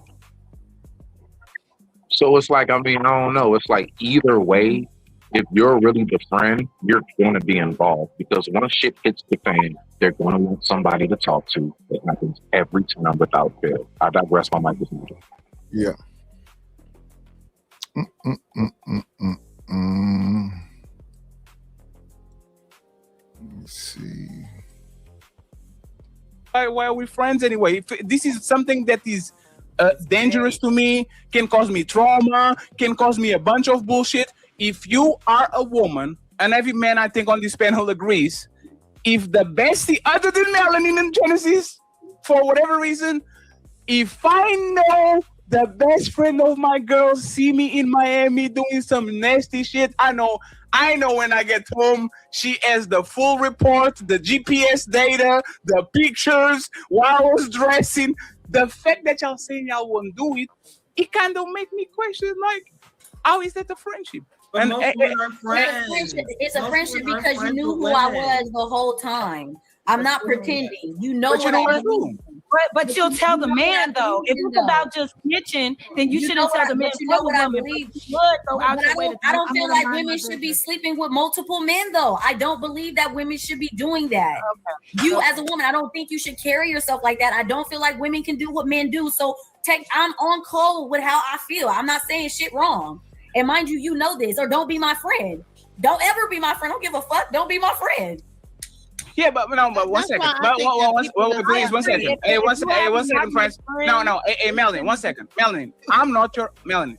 I like you. You treat me very well, and I try to reciprocate. But I'm not your friend. So why would you tell me? Like, why would you legally go out of your head and say, well, you said friend. You labeled it as friend. If I don't know you at all, then how? What is the space for me to be telling you something like that if I don't know you whatsoever? No. There's not it, right? When people are friends, there's a level of loyalty, camaraderie, like it's just a symbiotic relationship. I do things for you, you do things for me, and this is like a united unit, right? There's 10 people that disagree, but if we're at war, we are together. I can fight you every day, but if somebody from outside comes in, we fucking them up, because that's the laws of the land, right? If you are not going to do that to your friend, right? Your friend is, you know, she's monogamous, you know she has problems in being cheated on, you know her, and you are not telling her that is your friend, but you are telling me, and I'm not your friend, it's a fatty or woman cheated on you. How does that, why would you say that to me? Because it's my belief system. I don't feel like women should be laying down with multiple men. You can't even please that one man. You'll complain about him cheating or whatever, but most women don't even tend to that one man the way that you should, let alone you switching them out. I feel that it's in a man's nature to have more than one woman. Mind you, this is the conversations that I'm having with my friend. So if she has a problem with my belief system, we should stop being friends. Do you disclose that off the rip? I'm not hitting you upside the head with information you don't know. These are literally conversations that I have with you. So if you don't like it, don't be my friend. Your homegirls out the rip, like, hey girl, if I see your is that a disclaimer? I ain't telling you nothing. I'm gonna just let him cheat because men should be able to cheat anyway. Yes, this will be a conversation. But see, you're saying let him cheat. I don't use that word.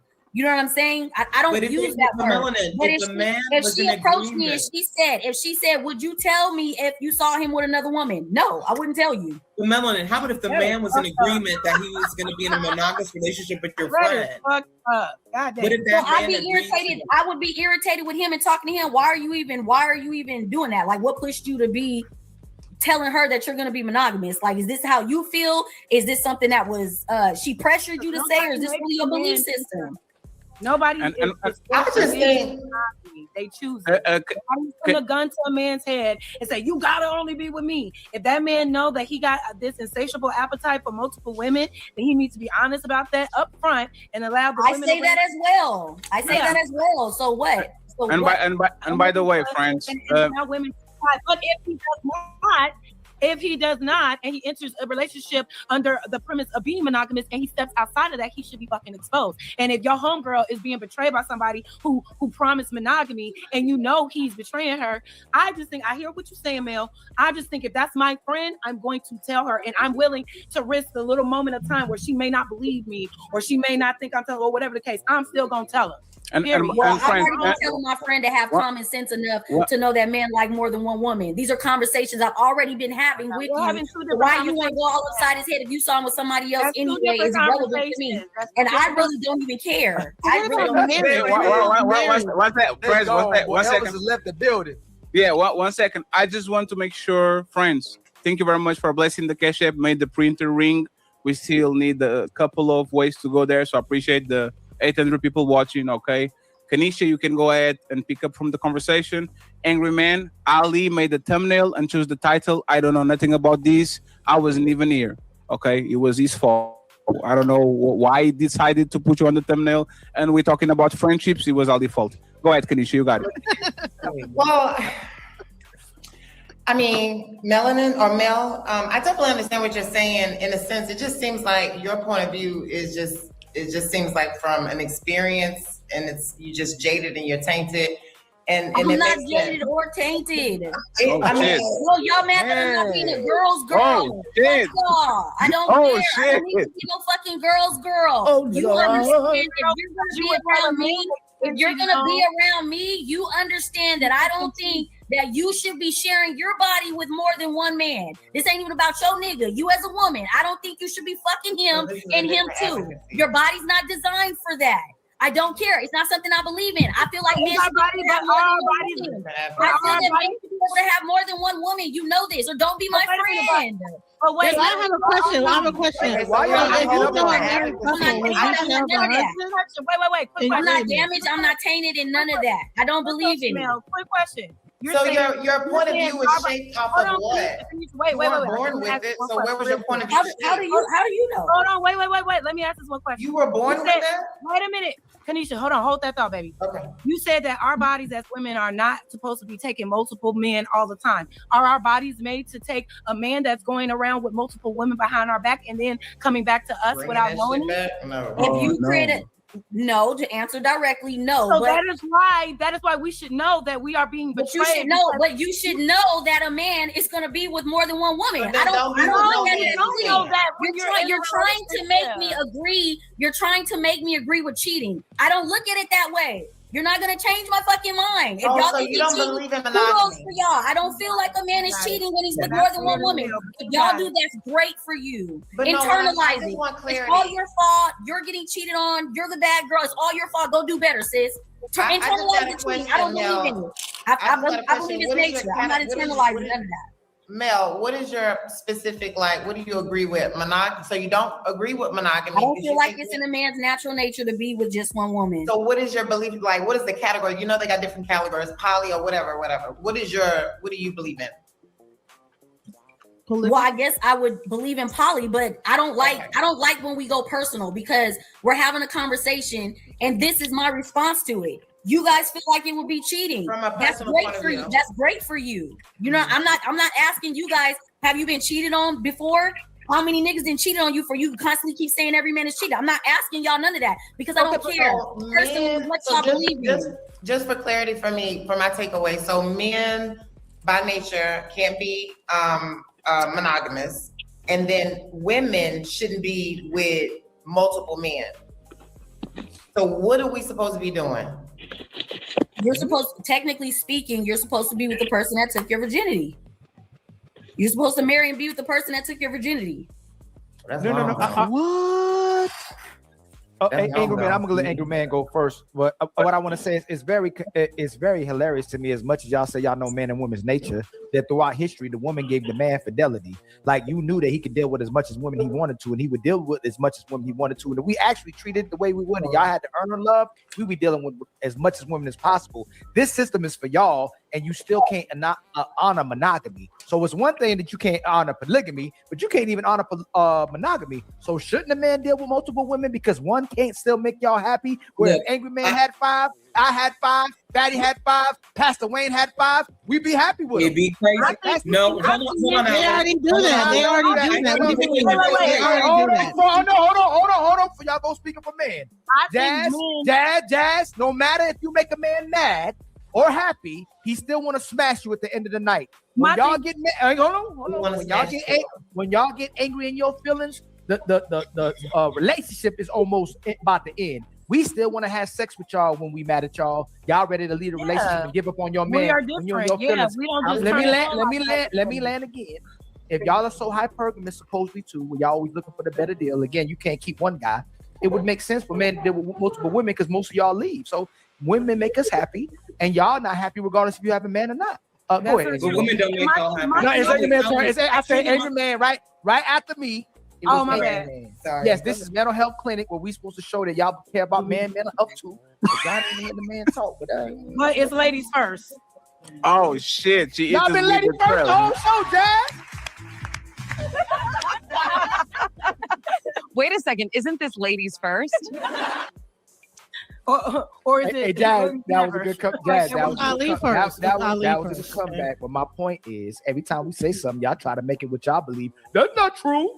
That's not true. Lady first, aren't you? So I have a question. So have all the ladies up here spoke before I got here? Yes. So is it ladies first, second, third, fourth, fifth, sixth, seventh, eighth, ninth, 10th? If you're saying it's ladies first, Jazz, you've already had your first. So calm down, be quiet. Oh damn. First of all, you shouldn't be telling me about Melanie, check this out. Check this out, Melanie. Yes. Check this out. The reason why they're upset with you, is because in this day and age, women believe they own men. So you being a man owner by their estimation, if you see another woman's property stepping off the plantation, you're obligated to tell it. That's why they're frustrated with you right now, because they believe they own men. They believe as much as they talk about, I'm pretty sure. One second. No, I'll make one second, please. Jazz, I'll make sure you can reply uninterrupted. We made clocks for y'all, so let him finish and then you got it. to talk to me, go fast. So I'm pretty sure it's my turn. So as much as they talk about bodily autonomy, my body, my choice, they believe they own a man. The moment that a woman gives a man some sex, they believe they own that man, right? And it's never been like that in the history of the world, right? But the funny thing is how they're acting like they don't understand what a double standard is.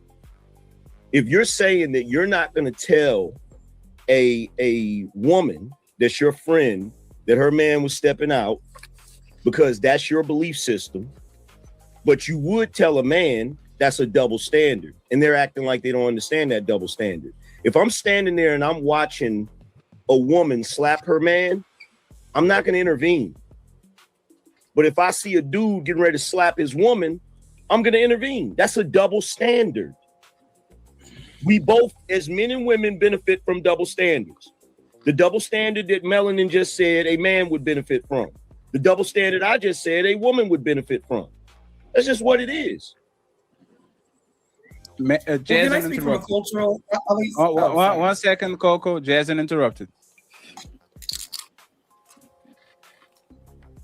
honestly, I'm not about to go back and forth because when I was saying that it was ladies first, I wasn't even addressing this no neck. You know better. The fact that he even came up.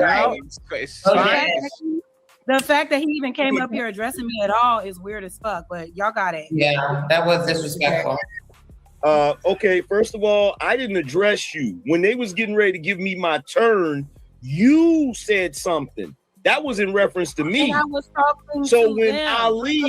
Ali said it's angry man's turn, you said ladies first. That was addressing me. Okay, and I why did that get responded. you so pressed? I was talking And to I them. responded. You seem to be the one that's upset.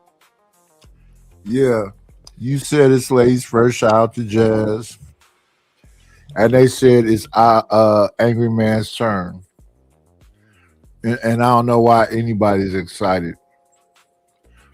It's crazy. Everybody should be able to have the opportunity to have a discussion. Just go ahead and talk. You don't have to personalize it, get angry, all feel some kind of way. It's ladies first. No, it's really Fatty show. It's really Ali and Fatty show. Ladies first mean that y'all get to talk first, and y'all were there before him, so y'all already talked. That's why he asked. Did all the women up here get a chance to talk? And he said, yes. So the women already went first. You seem to be the one that's upset, Pumpkin. You're the one that run around and You seem to be the one that's upset, Pumpkin. Don't worry about it, Jazz. Don't even go. Jazz, no more. No. It's gonna be okay. Is this gonna be okay? Don't, Jazz. It's gonna be, hey, take another sip. Take another sip. No. Take another sip. You be okay. Take another sip. Don't do it, Jazz. You don't have to. Get the bottle. You don't have to address that. Get the bottle. You be okay. Don't. No. Don't say nothing else, Jazz. That's not even worth it. I do want to say, from a cultural perspective, my mother's father had 3 wives and more, and it became a problem. Baby, I'm gonna get you chocolate, baby. So from a cultural perspective, for cultures that had multiple wives, baby, it becomes an issue. But I'll speak more to it once I get her some stuff. No, it's fine. She's handling her baby. Pastor Wayne, how are you doing, sir? Thank you very much for being on the show. I'm doing well. Thank you very much. Let me ask you something, Pastor. Do you think do you think, like, we're talking about what we would say to our friends if their spouse is cheating? Do you think we telling them that they are being cheated on depend on gender, or is a principle thing? Meaning, is more probable that you tell a man that is being cheated on than a woman, or you think it's a principle thing? We should tell them regardless, be man, woman, or indifferent, that they're being cheated on if they are a part of our community. Like, what do you think about that? I think, be honestly, regardless of the male or female, I think that that's something that anybody would want to know. You know what I mean? And it comes down to a point of, if I got a friend and the friend doesn't let me know that he sees my woman out cheating, then I'm going to question the friendship between me and the friend. I do know, though, there are some times where you have friendships and a person is obsessed or overly emotional about a person, and regardless of what you tell them, you might have shared red flags with them, and for a fact, if you do discuss or tell the friend that of what's going on, the friend ain't gonna do nothing anyway. So I guess sometimes it depends on the situation as well, because sometimes when you do release that type of information, that individual, if they have some type of obsession for this woman or this man, they'll take it out on you. They'll look at it as if you're, hating on their relationship or things of that nature. So I think either way it go, I know I would want to know, but I guess it depends on the relationship. Yeah. And also, I was going to say something about marriage. Like, if you're not married and these people are married with each other, I think that there's like a line, that you probably don't want to cross in a married couple that took a vow and an oath together. because it's not gonna be. I don't think what you tell them is gonna make their whole. You want to be the reason why their entire marriage falls apart. Like I don't want to be that. I don't want that responsibility. It's none of my business. I'm sorry. I just don't want to be the catalyst to I don't want to do that. Well, in some cases you don't really know what the arrangement is between the two people in the relationship. Some people don't trip about that. You know what I'm saying? So like the brother was just talking about, when it's male friends and you see a chick out that's your homeboy's girl doing something she ain't got no business, that's shaky ground. You got to be careful. Because sometimes the dude won't believe you. He be ready to fight you. You know what I'm saying? It'll end up ruining your friendship just because you told it. You feel what I'm saying? Sometimes you got to let him find out on his own. That's what I said. You know, sometimes friendships, you know, I think that there's a fine line when it starts getting into people's relationships, because that's their own like relationship. That's what their own bond is. And then you jump in the middle of that. I believe that it's just going to cause problems. Stay in your lane as a friend and stay out of people's relationships. So let me ask a question to Pastor and to Angry Man, because they didn't answer. If your friend, if their woman is cheating on them, are you telling them? If my friend, if his woman was cheating, you have a friend, you find his wife cheating on them. Are you saying, "Hey, bro, I was in the park. Your wife is cheating on you"? With are you telling? Yeah, I'm probably gonna tell. Yeah. What about you, Angry Man? I ain't saying shit. Oh shit. What? I ain't saying nothing. And the reason why I'm not saying nothing is because I've seen dudes fall out over shit like this. I've seen dudes try to tell a dude, man, and they don't want to believe it, and they get into a damn scuffle about it. And nah, I'm just because he's gonna find out. But and they still stay with the person. They'll be like, they'll get into it, and then and that's when it be worse when you do try to tell your mans and he stay with the chick, and now you over there playing the video game with him, and every time she walk by, she hissing at you and shit. Y'all are right? But that's the thing. And I talk with Ali with this all the time on the back. Why are you afraid of losing that relationship? If that person is that bad, I'm not telling nobody shit either, because they will end up still messing with each other, and the problem they'll have is with me. So yeah, I'm not telling nobody shit neither. I'm gonna mind my motherfucking business. He's so paranoid that I'm literally giving you the holy grail of information, and you pick that shit and you throw it into the ocean and you fight me for that. Why are we afraid of losing a shitty relationship with a shitty man that I'm giving you the info, and instead of you turning around and giving me, thank you, Fatty, for putting your reputation on the line to come with me. Like, why are we afraid of losing a shitty friend like that will turn on you? Sometimes we not saying nothing is because we was just at the strip club with homeboy last week, and he had ass and titties in his face. Sure, so we see the chick and we're like, sure, but so you believe in you believe in divine retribution? Like you believe, like if a man is doing dirt? I believe in staying out of people's relationships. That's what I believe. That's crazy. That's what I believe. Hold on. Cause how uncomfortable it is that you done told, all right, so now, all right, you friends with them and they're a couple. You done snitched on him cheating or whatever, and now y'all gonna go out and have dinner together. And he that's life. Hey, Genesis. Do you know, from the moment I was 15 until I was 33, because I would like to listen to people crying, how many women came to me and said, Freddie, my man is putting his hands on me and he's cheating and all that.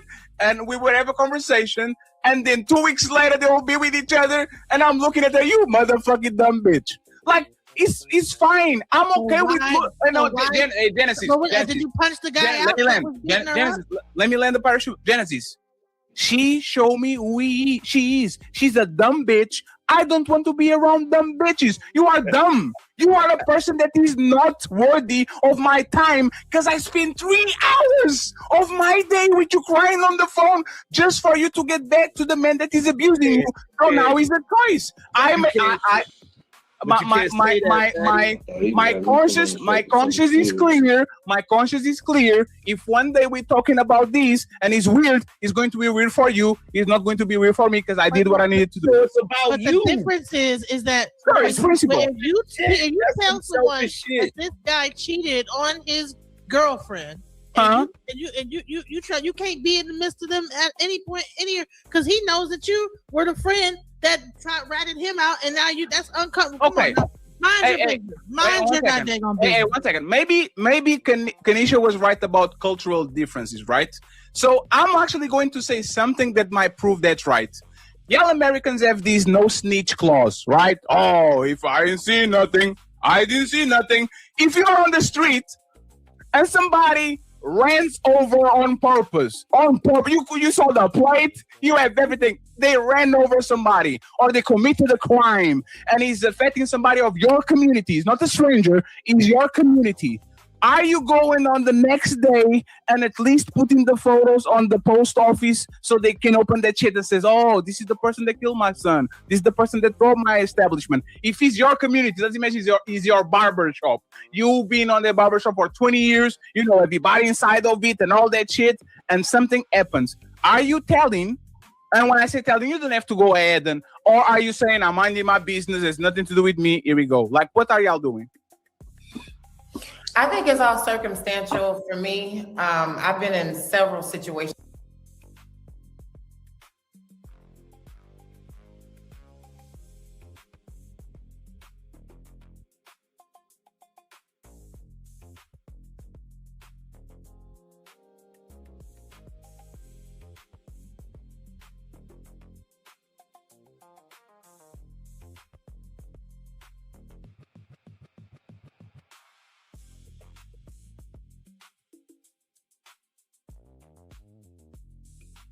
Like this one where a man tried to come on to me and I had to tell a girlfriend, or I had to debate on whether or not I should say something. I think it's all really circumstantial. If I see my man, if I see my friend's man cheating, you know, it's subjective. If it's a married man, I would more likely say, but if this is her boyfriend and I know they've been back and forth in and out, some stuff I probably like, okay, she's not ready to stop being stupid. So let me just let her finish being stupid. And once she done, she done. Because it does happen like that. With women, sometimes they just not ready to see the truth. And if you interceding on some of that, trying to be her friend, she would and can turn on you. Because this happened to me multiple times. That's why I'm really indifferent. And I say it just would have to be circumstantial for me to say. But I will say love makes you do. I'm definitely speaking from experience. Trust me. Love, that's why when Fatty says she being stupid, you can't necessarily say that because love make people blind. They make them not make them drunk. Absolutely, that's fair. Well, that's right. Dick blind. But that's the thing. Love makes you drunk, but I don't let the drunk driver drive the car. You go on the back. You can put you on the back. It's my job to tell you. Love eggplant too. Is my job to tell you. Is my job to tell you. Is my job to tell you you are drunk. Don't go ahead and get the keys. You know what to be. You know what to be responsible, in my opinion. Oh, Kanisha drunk and she's driving. None of my business. None of my business. Yes, it is. I literally see her stumbling and shit. At least I'm going to say, hey, miss, hey, don't do that, miss. Can I call somebody to come pick you up? Like, is there somebody that can Uber? I'll even pay for it. It like literally happened where there was a person that they was stumbling off drunk. I said, give me the phone. Let me call them. I will Uber that person over here so he can drive the car home and you can have the car on your driveway. But you letting somebody, especially from your community, do things that you know are going to either damage somebody's reputation or going to fuck them up, and you say, none of my business. This is why the black community. No, I don't talk about the black community. there's angry man. I think this is why the world kind of is the way it is. No, angry man. That's mostly for Western cultures, not in more communal societies. You know, in a more communal society, if they see you with someone who's not your wife, they're going to tell. If they see the children acting crazy, they're going to discipline them. That's how the village used to be. No, but yeah. Coco, there's the problem right now. when I was kids 30 years ago, my dad and my mom didn't have to do nothing. If I was misbehaving, my teacher, my uncles, my neighbors, auntie, grandma, cousins, friends, I will be fucked. Because I know as soon as I get home, my neighbor told her, you know, Fatty was doing da da da da. Right now, like that, and it was like that in the black community too at one point.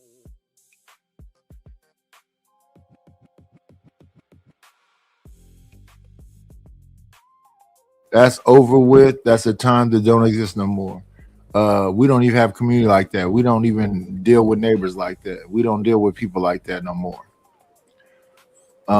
Bet nobody not touch nobody kids in 2026. So you going to jail.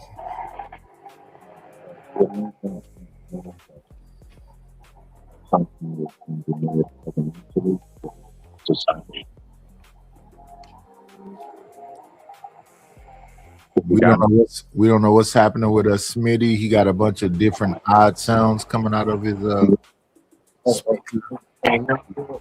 He is not clear. All right, hold on, Reddish. Let me just drop and keep right back up.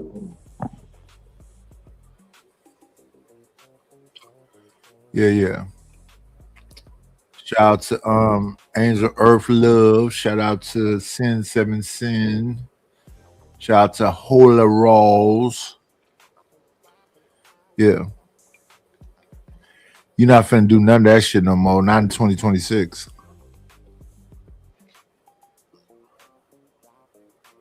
Can you hear me clear? Yes, sir. No, I was just saying, what do you think engineer does? Because I'm gonna be real with you. I think that's something that's been induced on the people from that little fake flu shit they had going on and everything else. Like people don't talk like that. People don't communicate like that. Food systems aren't the same. You got parents that don't show up for teacher meeting conferences. Neighbors don't bring pies by no more. You remember them days, Nightish? You're about 85. I know you remember them days, right? I'm nowhere near 80, but that would be I'm just messing with you, Brad. It's called sarcasm. It's in the S section of Webster. Nah, just saying. I mean, I know you're 60, but I mean, see, there we go. There we go. Just throw one back. I ain't mad at you. Just throw one back. But no, I'm just saying, like, you know what I mean? Like people used to actually, I remember my parents doing that, actually giving neighbors like a cake during the holidays, or like, don't nobody do nothing like that no more. Yeah, that's old. People cooking, none of that. You know what I'm saying? Like kids don't trick or treat. Like there is no, I'm naming all these things because this is how, really, as communities, we really stayed up with each other. And you know, like all of these things, that's how we stayed up with it. Kids don't do sleepovers no more. And now that involves the parents. So if the kids are going to sleep over, that means two adults have to talk and everything. All of these things don't exist no more. So I'm just throwing that in there. Like, I'm agreeing with you basically. All them days are over with, man. That shit's long gone. And I think that most of us that came up, like say my generation, yours and beyond, we're the ones that's having the hardest time, I guess you can say, really mentally adapting. We physically adapt, like we know it's no more paper application, shit like that. But mentally, it's been real tough trying to adapt to how this shit goes now. Like I know, at least for me, it has been. Like it's Twilight Zone for me. I don't understand most of the shit that goes on. But I digress. My mic is weak. Yeah, a lot of this is bullshit. Even getting a fucking job online, when they talk about remote jobs and whatever else, you know. It's a bunch of fucking talking, no getting right to it. What do you mean, Patty? But we now live in the age of mind your business. Sure, but how do we get to?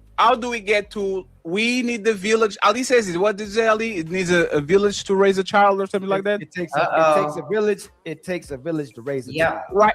Why we went from that to none of my business? Keisha sneaking man on the building and shit, but it's none of my business. I'm like, Keisha, come on. Because you don't have a village anymore. Damn. You don't have a village anymore. You have an accumulation of people that are around each other, like a sort of a community, but it's not a village. You have an accumulation of individuals that don't want to be bothered. They don't even want to say hi to each other. Because everybody's not LinkedIn. You a lot of people live next door to somebody and they never speak to them for 20 years. They got neighbors they don't even know. They live right next door to their neighbor. They don't even know their neighbor. That's not a village. Yep. So there's nothing we can do. But what is something that we can do? We can do it internally. And even your neighbors on bullshit. Because I talk to all my neighbors all the time, and even my neighbors are on bullshit. They ain't standing on shit. You can be the great. A neighbor had kicked the ball in my yard, and then I was outside putting a damn door on the front. It was like, my son kicked the ball over, and I said, you can come over whenever. I see everything that's going on. I got cameras all around this thing. He said, yeah. I said, no, and you don't have to ask me. Just go and get the ball. I'm okay. I know who y'all are. I see y'all all the time. I know who you are. Just get the ball. I'm okay with it. Hello and blah blah blah blah blah. Feel comfortable. That sounds like very respectable young men. That sounds like the Sandlot. They don't know if you got old big Bozer in there. You know what I'm saying? You sound like James L. Jones off Sandlot. Let him get the ball. Yeah, you good, right? Yeah. But my thing is, though, Nightish, even when you say that, like the parents, like, all right, you said they don't really stand on nothing, stuff like that. Like, all right, so one thing I noticed is that, for example, you say you got cameras. Everybody got cameras. Do you think that's the new way of having neighborhood watch? Because you notice we don't have that anymore. I remember having those signs. No. I literally talked to that man's wife. I literally talked to him, and I talked to the kids. One day, a car hit my house and knocked down the electrical pole, and I had no power. Oh wow! Their power got cut back on because their pole wasn't hit. When the dude hit my house, it knocked the weather head off. So I had to get the weather head repaired and all that other shit.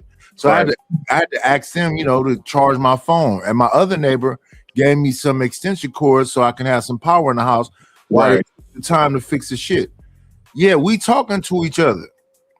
Now, since the other neighbor that gave me the power to cut the phone, I gave him a TV and a fucking an iPad, like about $400 worth of shit for letting me use the power. Then I tried to talk to him, and it was some other shit. This is what I mean. I gave him more. The shit I gave him was more than whatever the power they let me use. But now we don't really talk no more since I gave him the shit. So now I guess I did something by giving him a motherfucking iPad and the TV. So let me ask you this, Nightish. I know. What did you learn? Because me and you both, we are at that age when we're supposed to know better. Nightish, what did you learn from that moment? I didn't learn shit, but I don't really fuck with people. So if he don't fuck with me, I'm cool with it. I'm cool. No, I'm not talking about that. What I'm talking about is, Nightish, how the hell your ass don't? I got one upstairs in my garage. I got a gas generator. I can at least have the upstairs power. I may not be able to hit the whole house. Yeah. I think that people should have a solar generator. Yeah, get a generator, bro. You supposed to have a generator, gas generator. I had a gas one. But they sold it. Now I got a gas generator. It's a Honda. I got a Honda jump. It's a Honda gas generator. Yeah, man. I can power at least 2 levels of the house. You know what I'm saying? You need to get one of them. That was my point. You don't like dealing with people. I had a gas generator. They stole that bitch out the backyard. All right. Is your house set up? Do you have a garage or shed? No. Oh, okay. No garage. I got you. This new house I don't have it, but the old house I had a man cave. So my generator used to be inside my shed in the backyard, but I don't have a shed at this one. I got to build one. Got you. Okay. I understand. Nah, I don't leave mine outside. Heck no, that'll get stolen. Even in my they stole the lawnmower. They stole the generator. What else they stole? The lawnmower, the generator, and something else. I don't remember. Yeah, they stole that shit. That sounds like you need to go check all local pawn shops. That was a pipe head. That sounds like a pipe head move. That sounds like somebody got high that day. Somebody got high off your dime. Yeah. Shout out to them. I know them dudes. That's a crack. Go ahead. That not my business stuff is coming from the ladies. Like when we talking about should a man take care of his kids? Yes. Should a woman take care? Man take care of his woman? Yes. Should he be a family man? Yes. Should he practice discipline? Yes.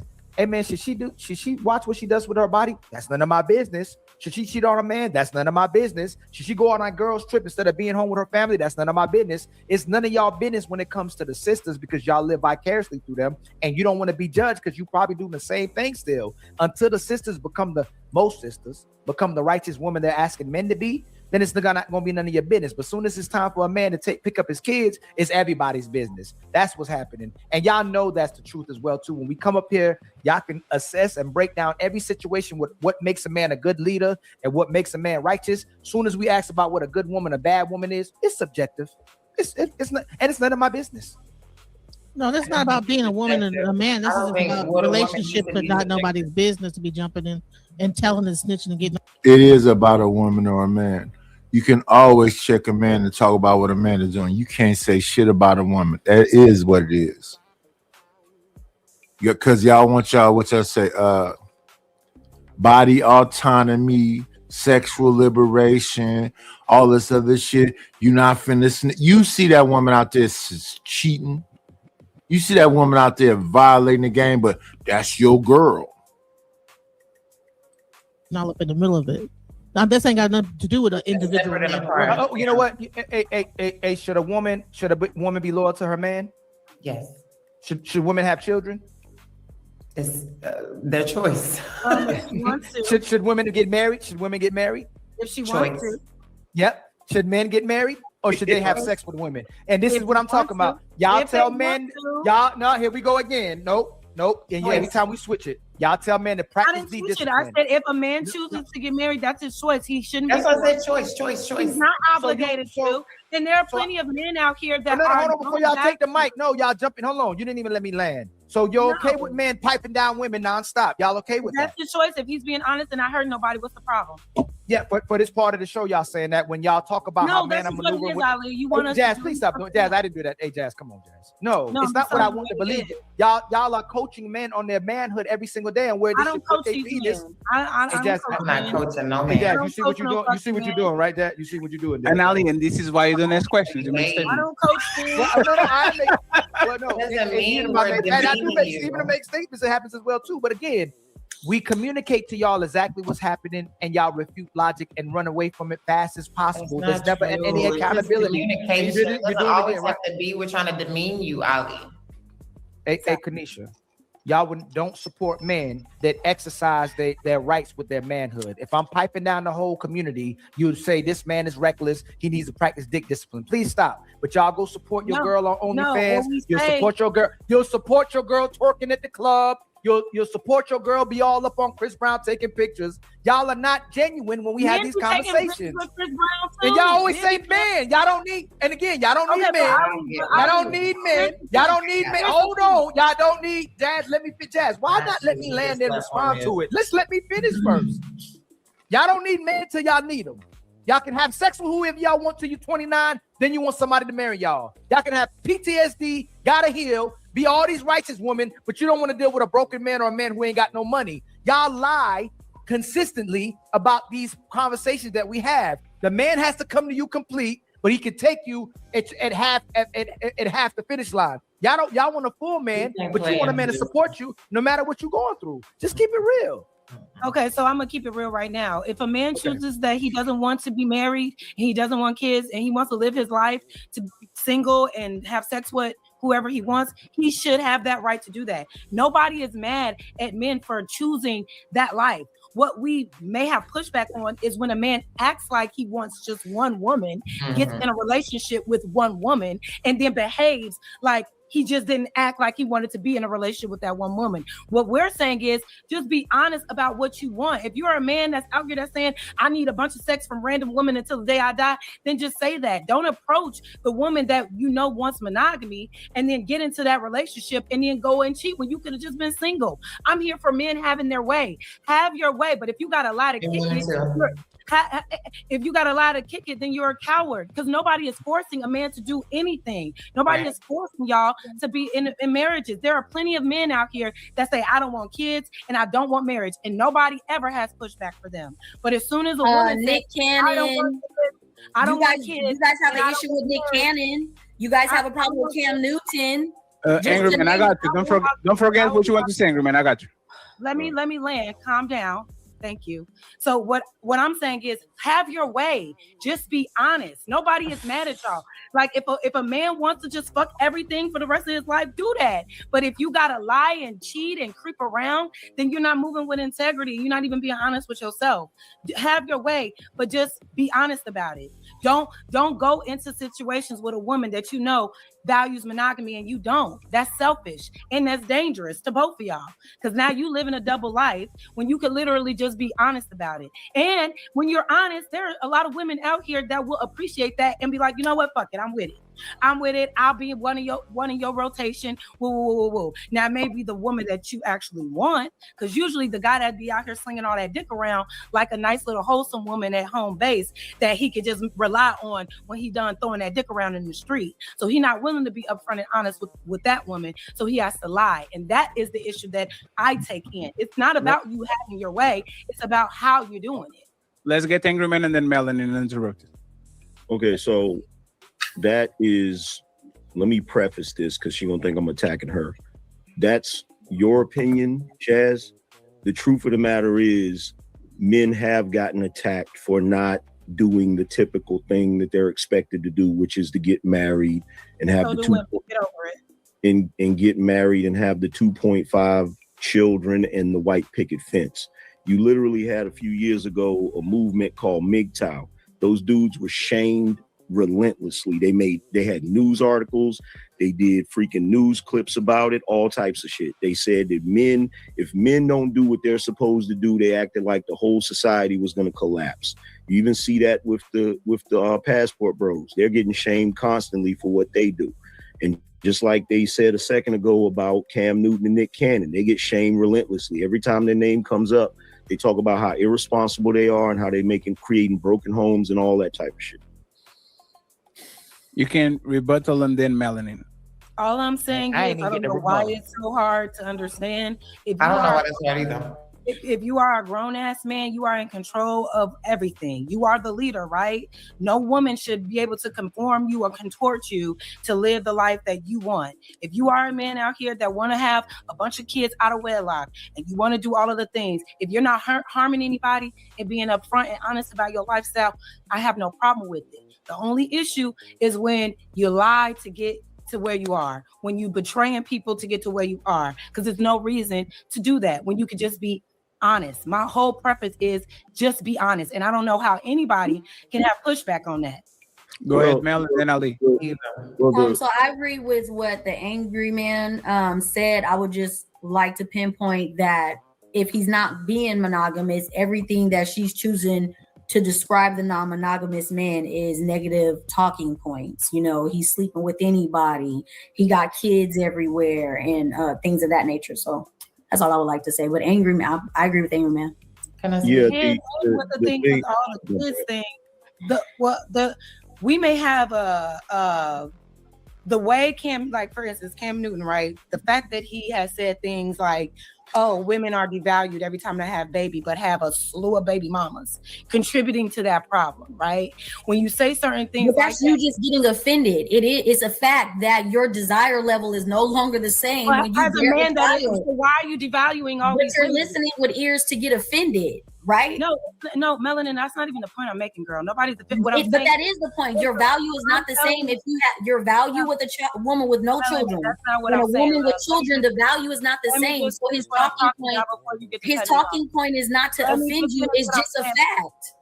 Okay. But he has multiple baby mamas, though. Okay, thank you. So he is contributing to the pool of baby mamas. How is he contributing when they willfully open their legs? Yes. Now that's So the if, point. so if he doesn't, how is he contributing when they keep laying on their back? That's the real point. How is this a man's fault? How is this Cam Newton's fault? Hey, one second. Yeah, 1 second. I was on y'all's side and y'all literally make Mel point. As soon as we started about Cam Newton, we're talking on a negative way when this motherfucker is the most honest man. Saying, like, think about it, right? I was on Jaz's side. One second, please, Jazz. No, one second, Jazz. I was on your side. This is about the lie, right? The liar is the one that should be punished because the motherfucker lying.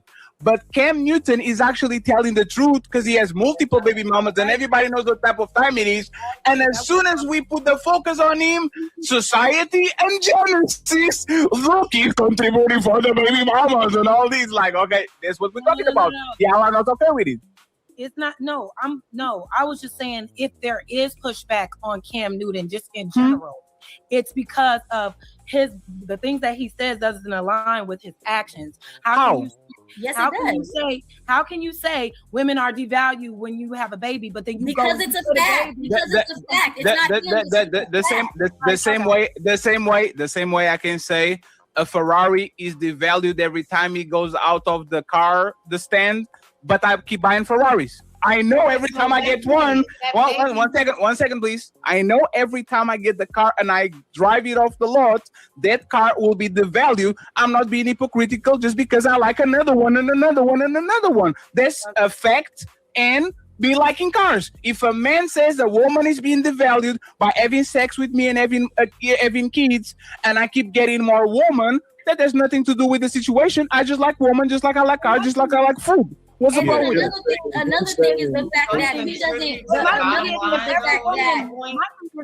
Him saying, my thing is this: if every woman is devalued, just when a man touches us, why would it be an incentive for us to be touched by men? If every time a man touches us, please, Jess. Remember when I told you that I agree with you? Let me ask you this question, and then you guys got it right.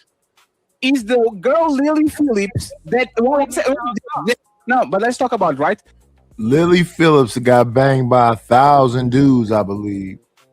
I think it was 1,000. Just goes, I just wanted to, make him happy. I wish I could have gave him more time. Yeah, she's devalued.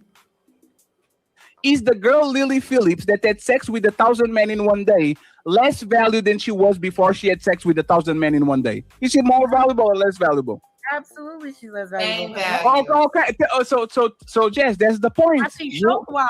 But here's the thing. But you don't have a problem with. She can do whatever you want because she's a body. I believe that Jess will say that woman can do whatever she wants, but you still can have an opinion that if a woman lets 1,000 men run a train on her on the same day, she has less value than she had before. You're not contradicting yourself. It's just a fact. Here's the thing. He's being. When Cam Newton says that and he does what he does, he also retracted it and apologized for saying it because he knew he was wrong. Because he's a coward. No, that's because she didn't. Hold on, y'all. Let Angry Man land, y'all. No, he just knew what he said was wrong. No, it's her. Yeah. Hey,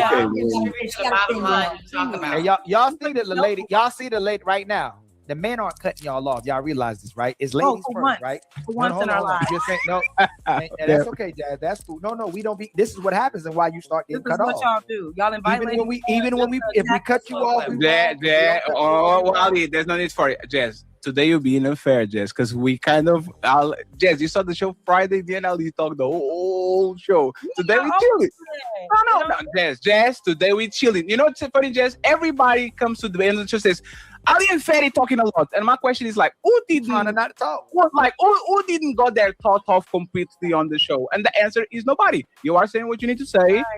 Melanie, what did you say? So if y'all feel y'all didn't say something, then raise your hand and you got it. Angry Man, finish your point. Kanisha, and then we have to introduce Peaky and the rest of the panel there on the board. Go ahead, Angry Man, finish your point. Okay, so when Cam Newton says that, and then he goes and does what he does, he's definitely being a hypocrite. You can call him out for that. However, it does not negate the fact that what he said was a fact. The way our society is structured, women who go out and mess with multiple men, it does devalue them. That's a fact. Even if he's guilty of doing that, even if he's guilty of having multiple baby mamas, that does not negate the fact that he stated. Does it make him a hypocrite? Absolutely. But it's still a fact. Yeah. Was it that she's dating multiple men, or once she has a baby, she loses her value? Yeah. Which one is it? Baby woman has a child. He said a baby. Her value. He said a baby. So once a woman has a baby, she loses her value. Yep. No, I think it. She Well, loses but value. value She is not the loses value. same. She doesn't lose her value. He's Hold on, not y'all. married. Yes. And we have a genuine conversation. If a man loses his money, y'all know he loses value. Okay. If a man loses, yes, he does. Yes, he No, does. because I don't attach a man's value. No, I don't Yes, he attach a does. man's value. If my Hey, man, Dad, you see you do that every time, Dad. Dad, I can't even get my thought off. But that's you personally. That's Like, you. Dad, like, I can't That's get my. You your- still gonna go, that's- Dad? But if I was doing that to you, you'd be like, Ali, you that's- gotta let me talk. Okay, I see Hold what on, y'all Ali. got. That's you. That's y'all you got it. personally. That's you. Y'all got No, personally. y'all got That's it. That's you Oh, my personally. Lord. Boy, hey But man, this, hold on. this, But look. My bad. But I'll look, take Ali, accountability. let me say this, Ali. My Let me say fault. this, Ali. That's you personally. There may be women up here on this panel that say, okay, if a man loses money, he doesn't lose his value. But as a society, if a man is broke, he is not viewed as a valuable man. That's a reality. Yeah, that's a and patriarchal And that's across the board. Me as an individual, if I can't pay my fucking bills, fuck what anybody else think. I'm gonna be homeless. I don't want to be homeless. Speaking of homeless, we got 26 people in the building. Shout out to y'all 26 people. I hope y'all hit the like button, like, comment, and subscribe, and support the channel. Please hit the Cash App. Please hit the PayPal. I don't have a super chat. Please. My goodness. I've been here for 4 hours. Please hit the Cash App. Please hit the super chat. Please, what we got? We got the Cash App and the PayPal. We don't got a super chat yet. We got to get more subscribers and more watch hours. But yes, support the channel.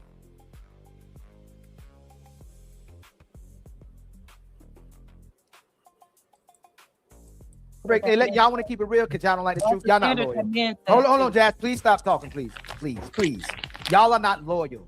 A lot of y'all is trash. A lot of y'all don't want to perform in the household. A lot of y'all are inconsistent. A lot of y'all can't keep 1, 2, 5, 6 men, got a roster, ain't stayed with the last guy you was with. It makes sense for a man to deal with multiple women in today's day and time. And it made sense that they were dealing with multiple women in the beginning of time. Because y'all always go after the best guy. Majority. There's a minority of women who will pick up these AirPods and go, you know what? I like these AirPods. I'm going to stick out with these AirPods for the rest of my life. Majority of y'all, you'll get the man that you wanted, and you can't deal with what comes with that man. So either he a strong man, he toxic, he a weak man, he ain't got no backbone. Y'all don't stay with nobody. But I will say it again repeatedly. If Peaky had 10 women, if Angry Man had 10 women, if Fatty had 10 women, if Ali had 10 women, no matter what they came with, I'm still going to bust them down at the end of the night because we actually love women. Y'all use and then they'll poison you and your children will fight among y'all each created, other. hold on real quick. Y'all created hoes. Y'all created whores. You created prostitutes. And then at the end of the line, you went, you know what? I don't want to be a prostitute anymore. I don't want to be a hoe anymore. And nobody should judge me for my past. You should accept me for who I am right now. That's the problem with the market. Y'all have destroyed the market because you are the market. If you want to be wives, we're going to be husbands. If you want to be whores, we're going to keep knifing you and piping you down. And we're going to have kids out of wedlock and babies going to come out of that until y'all actually stay with the man, be loyal with the man, and deal with the man you actually love no matter what he does. But since everything is about you, every time something doesn't go your way, every time you don't get control, every time you don't get the last way, every time you don't get treated like the man you trying to be or want to be with, you treat the man like the woman, and then the relationship falls apart, and then you complain about being a single mother or being by yourself, and then when it gets too hard, you pretend to lie to everybody that you're happy being alone. But if you see when you get to 40 and 50 years old, there's a whole bunch of videos about y'all complaining about being old and by yourself. So again, if you want to change the market, change the women. Ain't got nothing to do with the men. Yeah, and I don't. One second, Coco, please address it, and then 1 second, please, friends, and then I need Peaky to actually get in it. So then, friends, just let him get his thought out. Friends, we need $150 on the Cash App and PayPal. There's 900 people. Yeah. And that's what it basically breaks down to. Shout out to Fatty, shout out to Ali, shout out to Angry Man. I was on the panel with Angry Man the other day. We was chopping it up. I got 26 people here. We've been here for 4 hours. Let me see something right quick. Let me see something. I'm gonna do this before I leave. What time is it? 7:22. Let me do this before I leave.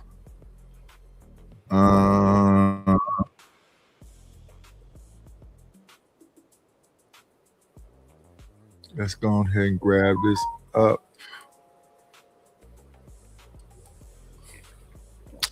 I have no idea why y'all would not hit the Cash App or the PayPal. But shout out to the motherfucking shout outs. I got to get the watch hours in. I got to keep doing business. This is a business. And that's the way we look at it, right? This is a business.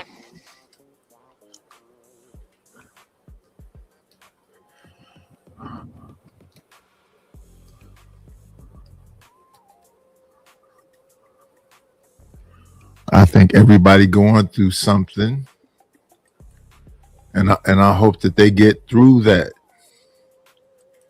get through the thing that they going through. Let me see. Let me see.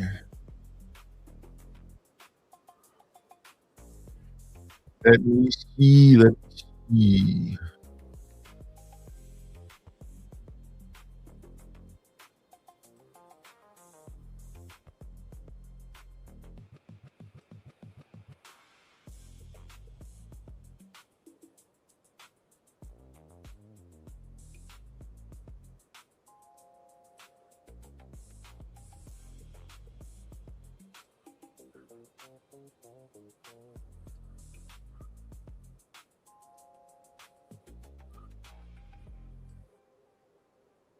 Let's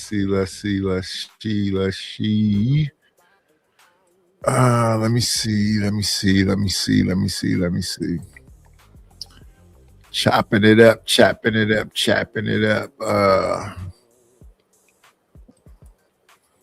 We're gonna move over.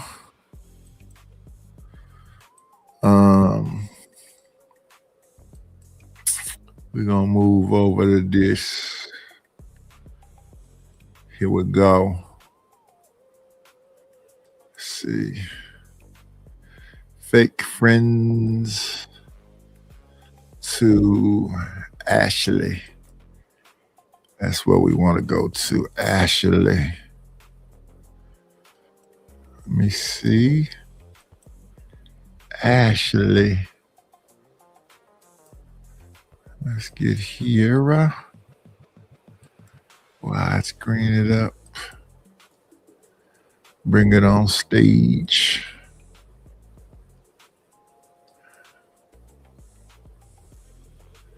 Close this. Say Gentiles worship devils. What's going on, AM? What's good, y'all? And Salute. what happens in that midst is it's either God sent or God allowed. Because God ain't gonna, if it ain't your time to go, he ain't gonna let nothing happen to you. What? Peace murder. The Bible says you can die before your time. What do you mean? Exactly. And there's a reason to it. Oh, you think just because he made that statement, God took that young lady out? Come on, Peace murder. That's going too far, bro. Hey, it goes too far, but he tired of the rebels. Yeah, I thought he said he allowed it. Yeah, that's what I said. God said what God allowed. Peace, bro. I'm gonna let Angry Man cook before I bro. I got a problem with what you said. Before Angry Man goes, I'm saying that the same problem that she had with the black man, she took her same problems over there with the white man. Of course she did. So the same black man that probably went off on her and sent her on her way. Yep. The white man had the same reaction to her bullshit. No. Arnold, he had a different reaction. Put her on the rope. There it is. The black man probably argued with her. The white man did not. That's why I said earlier she might have had bad experiences from based off of the messages. She pretty maybe people have bad experiences with her. So I get what you're saying, Lady Dora. I get what you're saying. I get what all the brothers saying. At the end of the day, it's time out for these rebels, man. Especially with those voices. Well, there's a lot of women with those voices, and they still here. Hey, and that don't mean that judgment ain't coming soon either. I mean, so it's kind of like then it's like, well, why her before them? You know, kind of a situation. So you kind of get into all of that too. So let me ask you. She leaves. Peace word. Let me ask you a question. So peace word. Let me ask you a question. When the Bible says there's neither Jew nor Greek, there's neither male nor male or female in the scripture, what is that? What's the context of that? What is Paul trying to convey to the people? Well, you going more back into the whole thing as far as Jesus coming to save us all and giving us all the opportunity to the tree of life. So you don't believe that? With that, he gave all of us, because it was a light thing for him to redeem Israel. So the Most High told him, I want you to redeem the Gentiles as well. And he came and did it. So you believe that he redeemed the Gentiles, but then you're spewing the fact that just because she made a statement against black men, that she was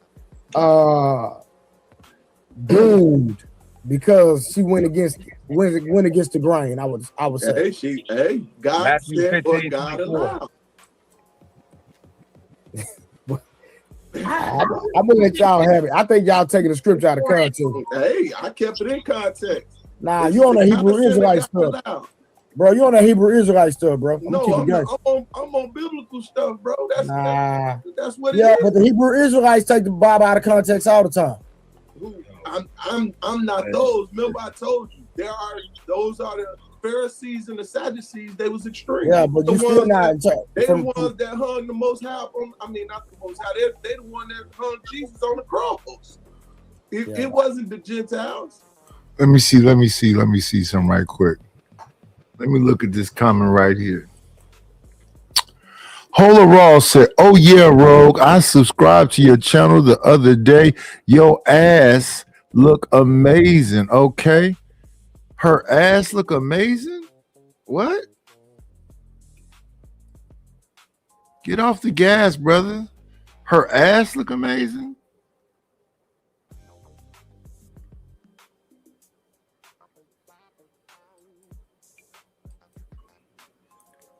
I understand that, but what you're saying, I disagree with. But go ahead. That's okay to disagree with it. I just gave you my viewpoint. What was you gonna say, angry man? I was just listening to what was being said. I'm trying to figure out what God got to do with this, because if the person that took her up out of here was named Jermaine or Tyrone, y'all wouldn't be talking about God. You'd be talking about that nigga.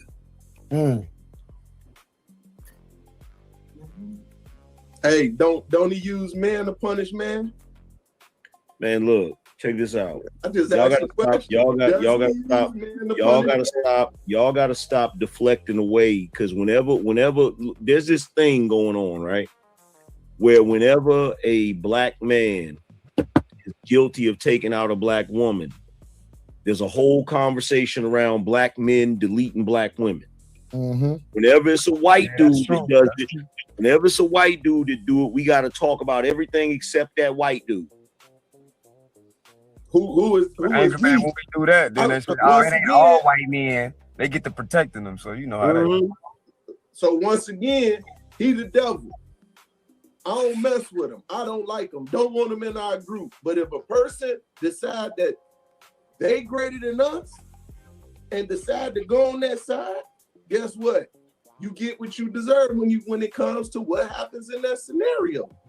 Well, at the end of the day, it's still tragic she lost her life. I ain't gonna say she got I ain't gonna say she got what she deserved. That's a little wild. You feel what I'm saying? Well, it's definitely gonna be wild on my behalf. She made a poor choice, and she paid for that choice. But it's still tragic because she's still somebody's daughter. She's still somebody's sister. She's still somebody's niece. You know what I'm saying? She the only reason. Look, let's be real about this, because I just got through talking about this on my show. The only reason these divestors exist is because they have this false belief in their mind that comes from the way our society is structured. They believe that is the top tier man. Mm-hmm. So that's the reason why they're pursuing that particular man. You feel me? So the same way you got brothers out here that's ripping and running the streets, gang banging, shooting and selling drugs because they misguided. You got sisters like that that's misguided, that really, you know, is on some shit. And look, I saw when they first started that movement here online, that whole divested movement. And a lot of stuff they say is wild, but it centers around the idea that white men are superior to black men.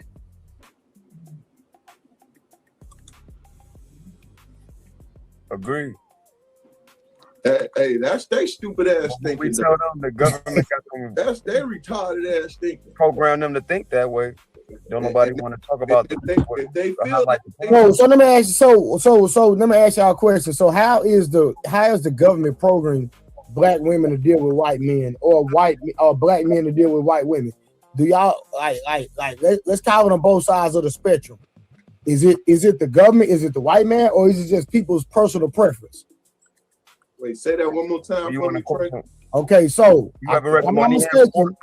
if I'm not mistaken, I just heard Harwin say that it's the government influencing black women to deal with white men. Am I correct, Harwin? Oh, yes, yes, you heard that. Definitely. Okay, so my question is that the same for black men dealing with white women? So what I'm saying is, how is the government influencing? Hold on, or is it personal preference? It's not personal preference when somebody is conditioning you to think a way other than what you would think if you was in your right mind. How do you know what your preference would be when there's government documents? There's actual government documents that say we must stop the rise of a black messiah, and then soon as somebody get talking about that, people start to turn their head sideways like, oh, here we go. But we're moving the goalposts on my statement though. It's both. I said you ever read the Moynihan report? It's both though. Yeah, it's not the same on both. It's not the same both sides. Like I never heard it called the Moynihan. It's the Moynihan report. Maybe I was nodding off. I think I was woke. I never heard it called the Moynihan. Was that Harwin that said that? It's the Moynihan report. The image of the white man, black family has been exalted in America. Go ahead, brother. Yeah, but what he means when he says it's the same on both sides is because it's sort of like a status symbol in addition to being spite. So you might have, and I'm not saying this is everybody, but you might have some sisters out here that get with a white dude because they feel like that's the only way they can level up as far as their status, which is false. But they believe that, right? And then you have brothers. You have some brothers. You know what? You're right. You have some brothers that get with white women. You have some brothers that get with white women because that's their way of feeling like they sticking it to the system and shit. Gotcha. So it's both. Like it's both doing it, but it's also, to answer Trey's question, it started out as this sort of programming, but it's become a personal preference. So you believe it was programming from the government? Not programming from the government, not programming like Jason Bourne programming. You feel what I'm saying? Just the way our society is structured, the way it's always been structured. That is Jason Bourne programming. That's Pavlov's experiment. No.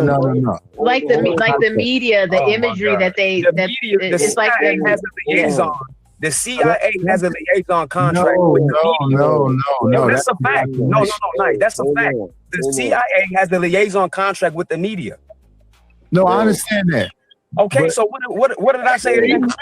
No, but 1 second. Let me ask AM something. AM, what's that book you said when the transatlantic slave trade came and that the black woman was already with the slave? What's that book called? Daughters of the Trade. Daughters of the Trade. Yeah. But So see, what's here's that the about? thing. It's not as simple. It's not as simple as look, and I'm not saying the brother that just talking about CIA programming. I'm not saying that Yeah, that was doesn't Carwin. exist. Yeah, I'm not saying that doesn't exist. What I'm saying is what you have to understand about our society, the way it started. The way it started, it is structured to put white up here and black down here. So it's always been structured that way. So of course, moving forward, it's just like in the Latin communities. In the Latin communities, you'll have women that will encourage their daughters to get with a lighter Latin man because they know their children are going to have a better life. It's that type of thing, right? So it is programming. Some of it is some of it is overt. Some of it is just underlying. It's just in everything. It's in the language.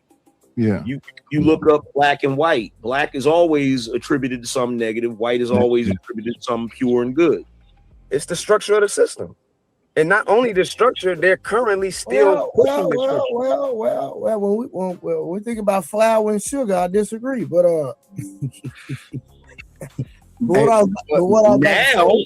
now you do, but it wasn't like that. It wasn't like that recently. Like, come on, bro. You know, back in the 80s, we was pouring white sugar like it was going out of Hey, style. nah, for real, you ain't lying it on my mama, for real. On the Kool-Aid, on the Kool-Aid, syrup. on the cream of wheat, on the oatmeal, all that for sure. Yeah. Hey, for real. Hey, but my thing is like, and whoever want to answer this can answer it. And y'all know I'm a transparent nigga. I don't mind. I done hit a few white girls in my life, right? I hear you. Play as fuck up. But listen, don't just say Right, just hold on. I'm going somewhere with you. But I'm just trying to figure out where people try to make like white women are better than black, because like me personally, I would like from my experience, and I'm just talking about my sex experience with white women versus black women. White women can't even walk through the door with a black woman. Period. I'm just gonna be honest with you. Let's see, we got somebody in the building. I was back there doing something else. Come on in. Plan, it's always a treat when players meet. Judge. What up, night? Getting the watch hours in. Okay. Yeah, I'm so anti-angry man at this point. He said the most dumbest shit to me. Now I used to think he was halfway smart. He's not even halfway smart. He just say shit to please people, right? He just say shit to sound wise. Talk about black people misguided. What the fuck do you mean misguided? What does misguided mean? Going in the wrong direction. We all fucked up a certain type of way. Everybody fucked up. Look at it. And that's the same conversation we had with Do you believe in pro-blackness? Huh? Do you believe in pro-blackness? Yeah, there's people that are pro-black. There are people that are pro-black, right?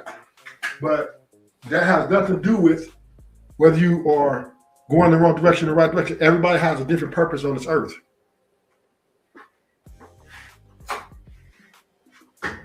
I believe pro-blackness mean black first. Not necessarily. That's not pro-black. Pro-black just means your people count to you. You're not disowning your people. That's all. No, it's black first. No. You can be pro-black and have a white woman? Yeah, you can have a white woman to be pro-black. No. Hell no. Yes. Let's have this conversation. Wake your ass up. we need to argue, wake your ass up. But being pro-black has nothing to do with marrying white women or dealing with white people. That does not mean you're not pro-black. If you either let me break it down to you, Natty. Either you're pro-black or you're anti-black. There is no in between. Yeah, so how can you have a white woman and be pro-black? Pro-black mean black first. No, that's not what it means. I can be pro-black and have mixed children? Yes. Hell no. Yes. Yes, because being pro-black has nothing to do with what you satisfy yourself to do. Being pro-black is not turning your back on your people. That's what being pro-black is. If you marry a white woman, you turn your back on your people. If you have some mixed kids, you turn your back on your people. It's not the case. Every black, there's no such thing as pro-black there, because black people as a whole have took the American way of life over being black. So none of us. So that's selling out. Yeah, that's selling out. Yeah, that's so that's everybody. That's everybody. Cool. That's everybody. Then you anti-black then. If you sold out, yeah, for sure. So if you go to work for a white man, you're anti-black. If you work for a white man to feed some black people, you still pro-black. This is a white country.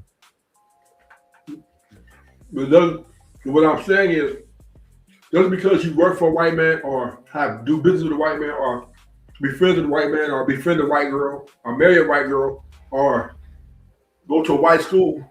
When you marry a white girl, that's what a pro-blackness is. That's pro-black. You still pro-black. No, you're not. You married a white girl. No. You can be married to a black girl and be anti-black.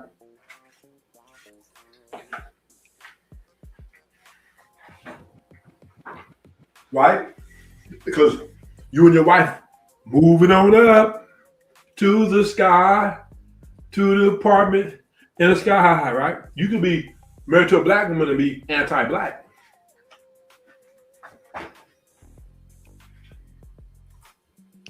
I don't deny that, but yeah, I think you have to have a black mindset. You're supposed to be supporting black business. You're supposed to be supporting black education. You should be having black children. That's what pro-black look like to me. It don't look like me marrying a white woman.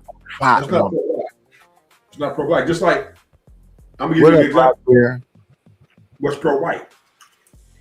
When you mess with nothing but white women? Nope. When you keep whiteness alive? Nope. Being pro-white is when conflict ensues, you're down with your people. That means you're ready to die with your people and for your people at any moment. That's being pro something. So just because you're married to somebody that's another race doesn't mean you're not ready to die for your people.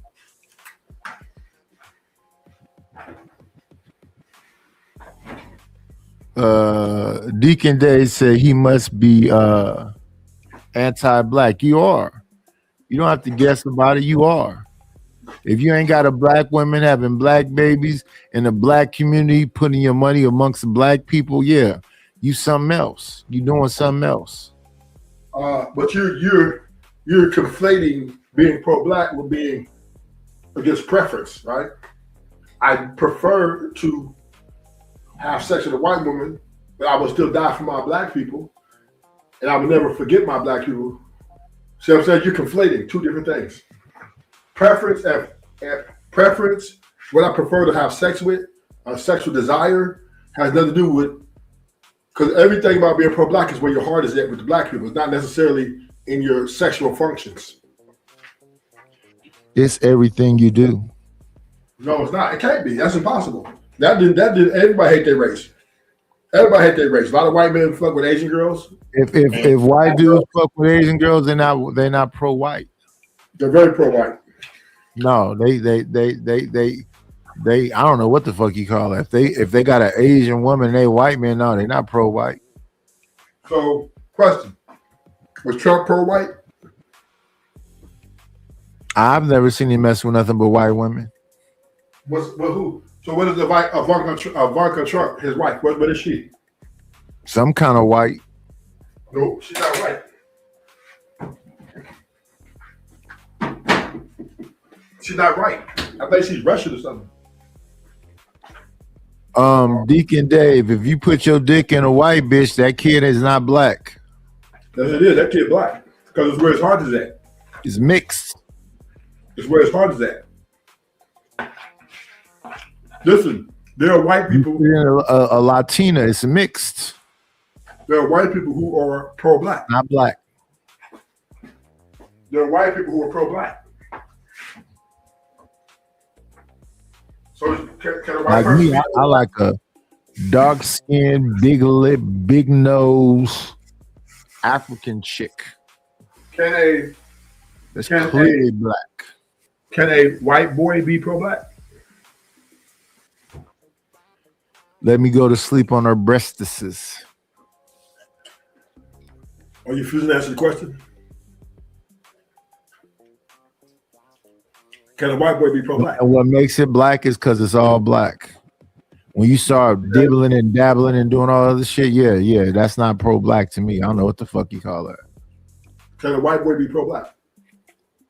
But don't get me wrong. I understand y'all want to get a white girl, an Asian girl, or who knows what.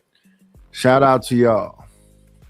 But can a white boy be pro-black? And all them women might be amazing, but if it's left up to me, I just want some chocolate. So Some can a chocolate. Can a Latina girl be pro-black?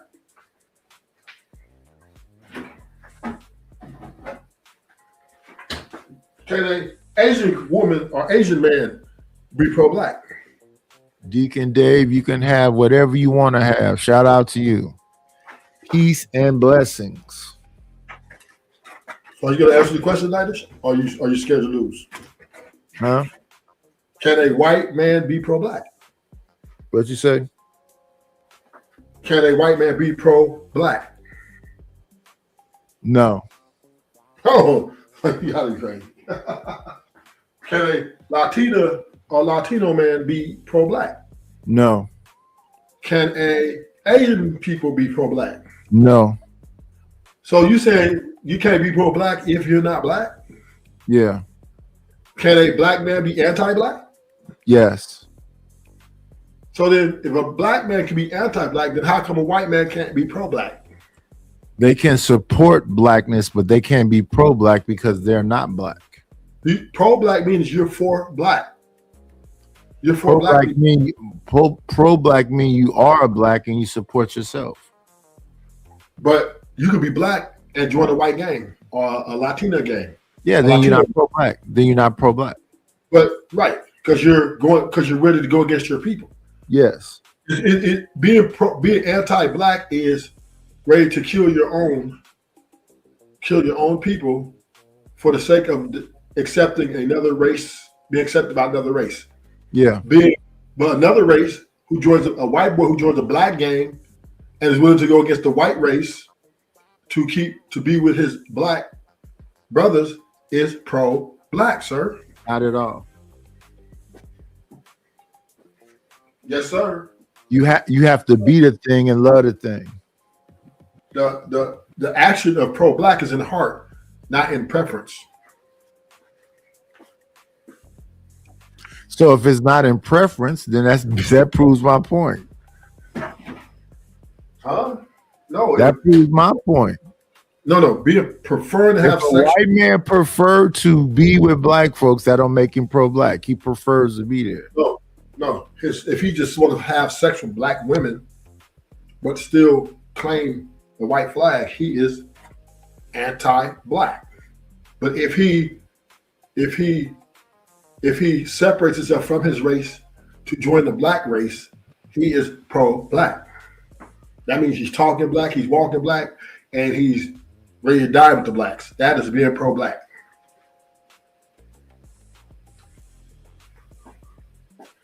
Yeah. Shout out to Deacon Dave. Deacon Dave say he's a bona fide coon. Deacon Dave say he threw away his black card on I-77 South. Hey, shout out to the coonery.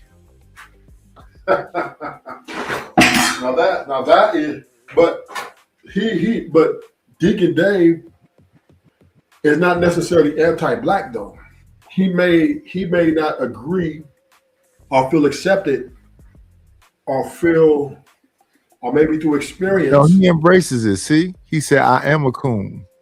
Yeah, but coons are not anti-black though. Well, I know that. If he understands what the original coon meant, I know that. Coons were actually the YNs of their time. They are the people that were defiant towards the white man. This is a Nightbreaker. Is any of this in a dictionary, or y'all just talking about how you feel? You believe in a dictionary? Being pro-black is on how you feel. Because if you hate your own kind, you're anti-black.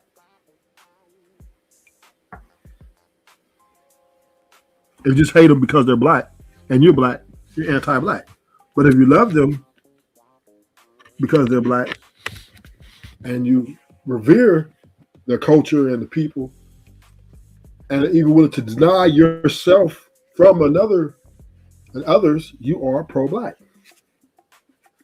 Period.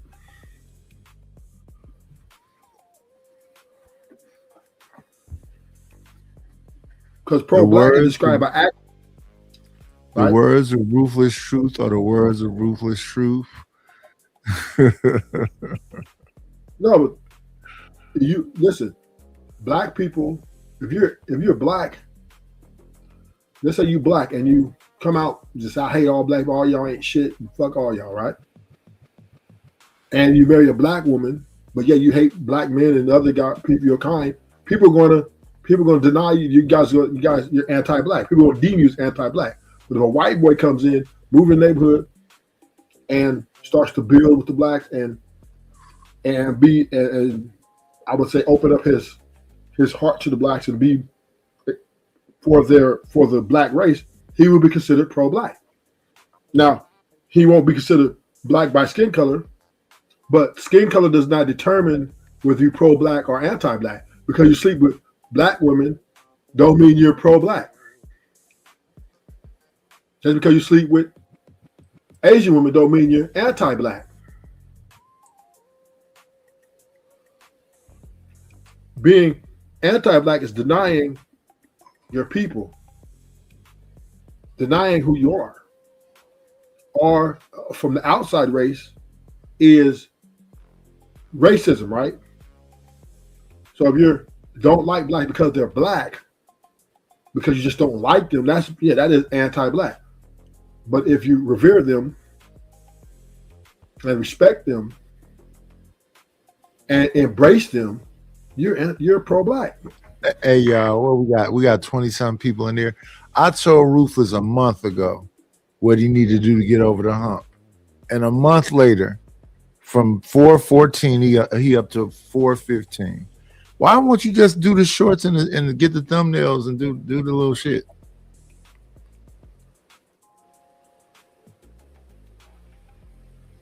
Dun, dun, dun.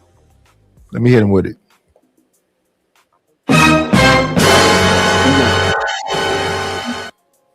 What does that mean?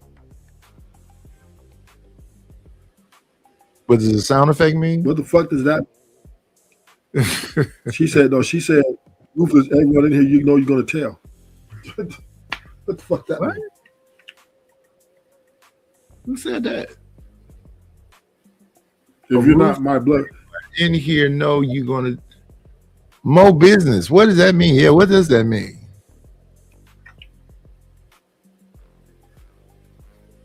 We might as well give up. We gonna get caught. What? I don't know what that means. More business. What are you saying right now?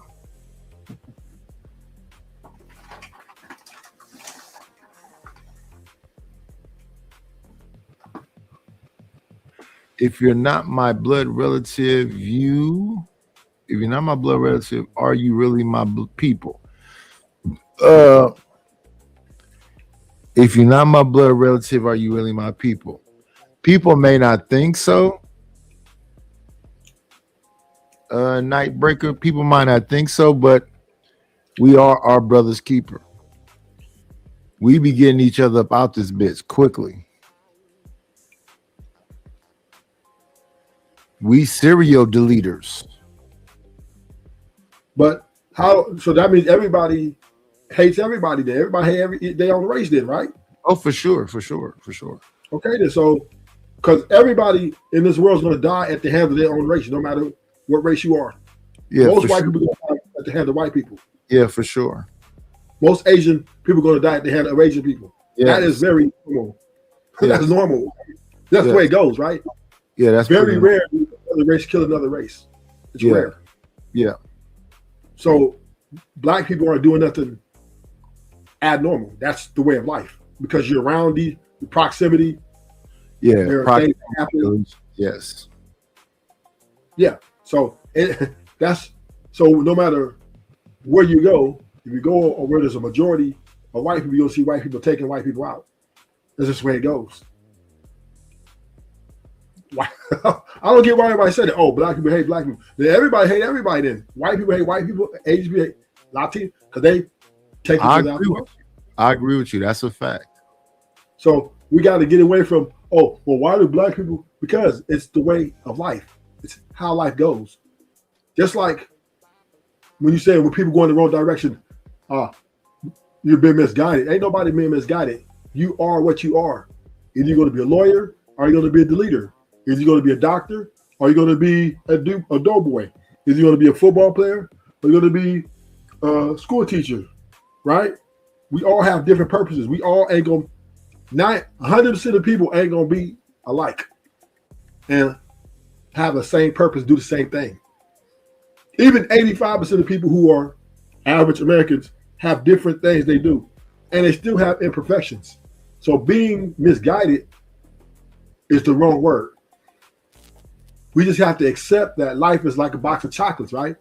You never know what you're going to get. Yeah, you know what you're going to get, though. No, you do know what you're going to get. You know how many people die in car accidents every year? You know how many people die in heart attacks every year? Lots of them. You know how many people die of diabetes every year? You can't predict that shit. Lots of them. And they can't kind of predict it. They know that then people going to die in them cars. They know that then people going to die from diabetes. They know that. But not everybody die the same, though. That's the point. Yeah, but they kind of know that they understand the effects of sugar. They understand the effects of alcohol. They understand the effects of tobacco. They always ask you, do you drink? Do you smoke cigarettes? Because they know. But you can die from colon cancer. You can die from breast cancer. People are dying from a dude, his brother died, he was waiting on his brother to go to the funeral, a tree fell over and killed him. Right? So once again, right, you just don't know, right? You don't know how you're gonna die. Nobody signed up and said, well, this is the way I'm gonna die before I go. You just don't know, right? Every day is a different day. So once again, right, this world we live in, everything's unpredictable. You can have all the plans, you can have all these, this is the way I want to do it, this is where I want to be, but you may not make it to that day. That's why a lot of people don't. Yeah, I don't disagree with you about that. Yeah, that's why a lot of people don't make it. That's why people spend their money. That's why people don't try to save their money, because they know that their life might end any day. They know that they might go to jail any day, or they know that their family might die any day. It's just we live it day by day, one day at a time. So when we get to these things, misdirection or misguided or all these things, dude, angry man, ain't nobody perfect. Just because you got married to a woman and you feel like that is the way for you, don't mean every black man got to agree with that or live in that same style. Marriage, minority people are married anyway. I know you like to talk about this because you don't want to get married, but what is your hate for the people that do? Ain't no hate. I'm with people who get married and you're happy in that marriage and you're happy with it. More power to you. But don't be telling other men, well, you ain't married, you ain't a man. Marriage is not absolute. Most men will never marry. Most men will never have a gang of kids. A lot of men ain't gonna have kids. You think it's a good thing to do so though? To what, get married? Have kids, get married, the whole shit. That is to each be his own. That is subjective, right? That is subjective to the individual. But you a person that come up out the book. It said, "Be fruitful and multiply." Yes, and that's not. But that wasn't talking about being married though. Oh, so you just fucking just put dick in bitches and get babies? You on some Nick Cannon? You on some Nick Cannon shit, huh? The Bible. You just quoted scripture out the Bible, right? Be fruitful and multiply, right? Yeah. If you look at the Bible, there are several instances of baby mamas being created all throughout the Bible. And God, even Isaac, with the 12 tribes of Israel, he had 3 or 4 different women that he had the 12 kids with. Then he was Rebecca and some other girl and another girl, and he was never married to her. No, then he ended up marrying Rebecca. But when he had the kids, they were by different women. Abraham had Ishmael, was by the maid, but he was married to Sarah. So Hagar became a baby mama. So once again, for sexual reproduction, marriage is not necessary. Marriage has just been sold to people, a lot of people, particularly men and women, that, hey, you want to get married? A lot of sold to women because a lot of people think women need protection, need to be provided for because they're the weaker, they're the lesser of the two. So a lot of people to women promote marriage, right? To men, it's promoting marriage because it's just a completion of life. After your success, you get everything, get your wife. That is just been sold to men over time. And a lot of men have accepted this and said, you know what? I want a wife to complete my life. But that is a lie, right? That is a lie because a man can be great without a woman. A man can be happy with sleeping with multiple women. Yeah, I think women and men can be okay if they single people, if they actually contribute to the community and whatever else. Yeah, they contribute to the community. They contribute to the community whether they're married or not. Doesn't matter. Yeah. Contribute to the community. I don't disagree with that. Yeah, you go work, war, military, whatever. That's contributing. Marriage is just something of a dessert. Marriage is a dessert. It's something optional there if you find someone you feel that way about. But is it absolute that, hey man, you need to get married to be? No. If you're here just to be a deleter, that's what you're going to do. And Pooh Shiesty is an example of that, right? That this guy doesn't care about women like that. He doesn't care about money like that. He cares about his respect. Yeah, he fucked his life off, though. His life is over. Oh, no, he didn't. To you, he did. You don't think his life is over? No. That nigga finna do all of this. Some people like being in prison. Okay, cool. A lot of people like being in prison because they feel in their mind, as long as I stand up and let that nigga disrespect me and get away with it, I'm at peace. But I could be on the streets and let nigga get away with disrespecting me. Cool. Yeah, lock that motherfucker up. It is what it is. I can't fucking everybody think like him. Yeah, fuck it. If he want to be locked up, lock his motherfucking ass up. But what I'm just saying is everybody don't have the same ambition in life. We all don't have the same goals.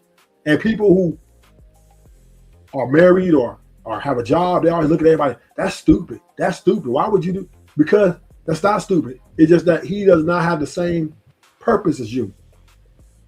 Everybody's not born here with the same purpose. Why do dudes be teachers and teachers don't make no fucking money?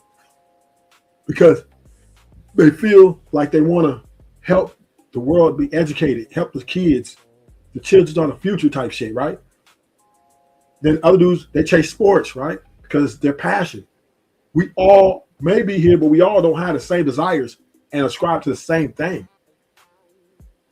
Right? Not everybody can be an internet influencer like you, Nitish. Everybody can't be, Bill Gates. We all subscribe different things in life and makes us happy. Some of us will never be made happy, right? But for the most part, we live life as it comes to us. Do we strive for things though? Do people strive to get rich? Yes.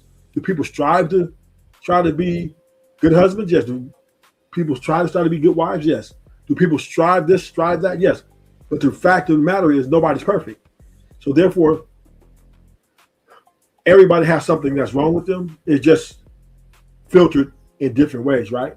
Something that's wrong with you, a very bad trait about you, a degeneracy about you, may not get you in trouble with the law, but don't mean that you're better than the person who's getting in trouble with the law. If you're gay, there is no law against being gay, but don't make it right.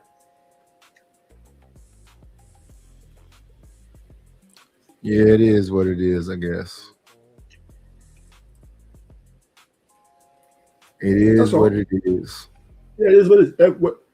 That's why a man should be like you, Nitish, a man like you, right? From the life you live before you're married to after you're, during your marriage and after your marriage, right? Most dudes will never make it that journey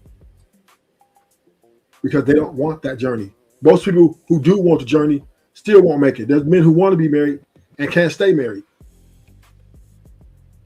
There's men who would give their life to have their wife back in their life, but she left him.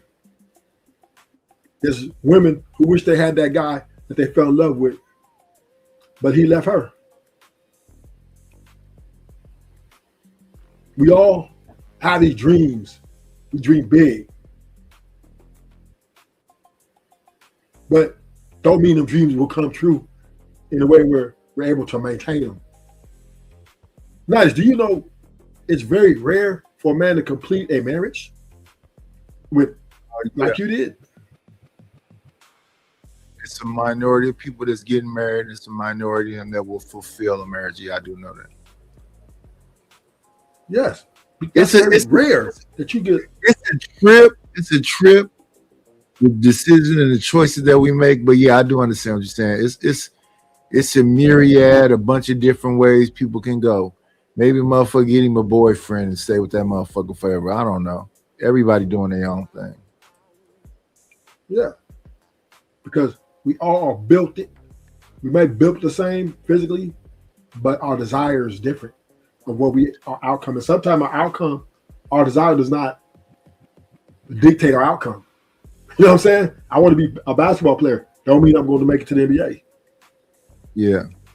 I just want to do cool shit. That's all. Yeah. And motherfuckers be coming over here trying to fight with me because I just want to do cool.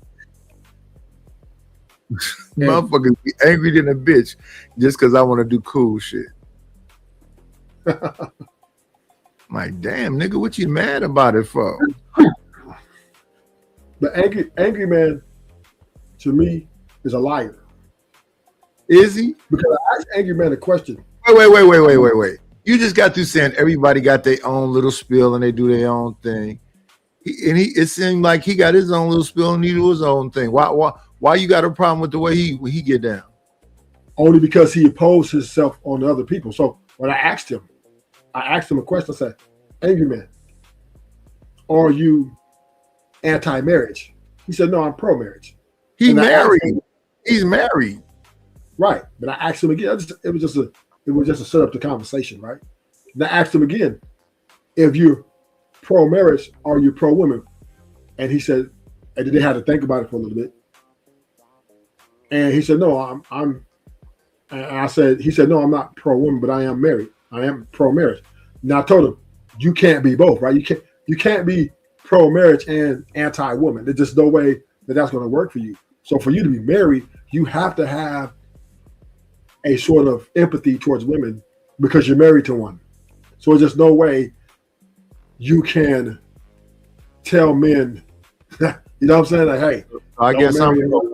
Yeah. I guess I'm pro-woman. Yeah. Yeah, you gotta be. You're pro-woman. You're pro-woman. Yeah, now you may agree with the way women be acting, but you're pro-woman. But what's wrong with that?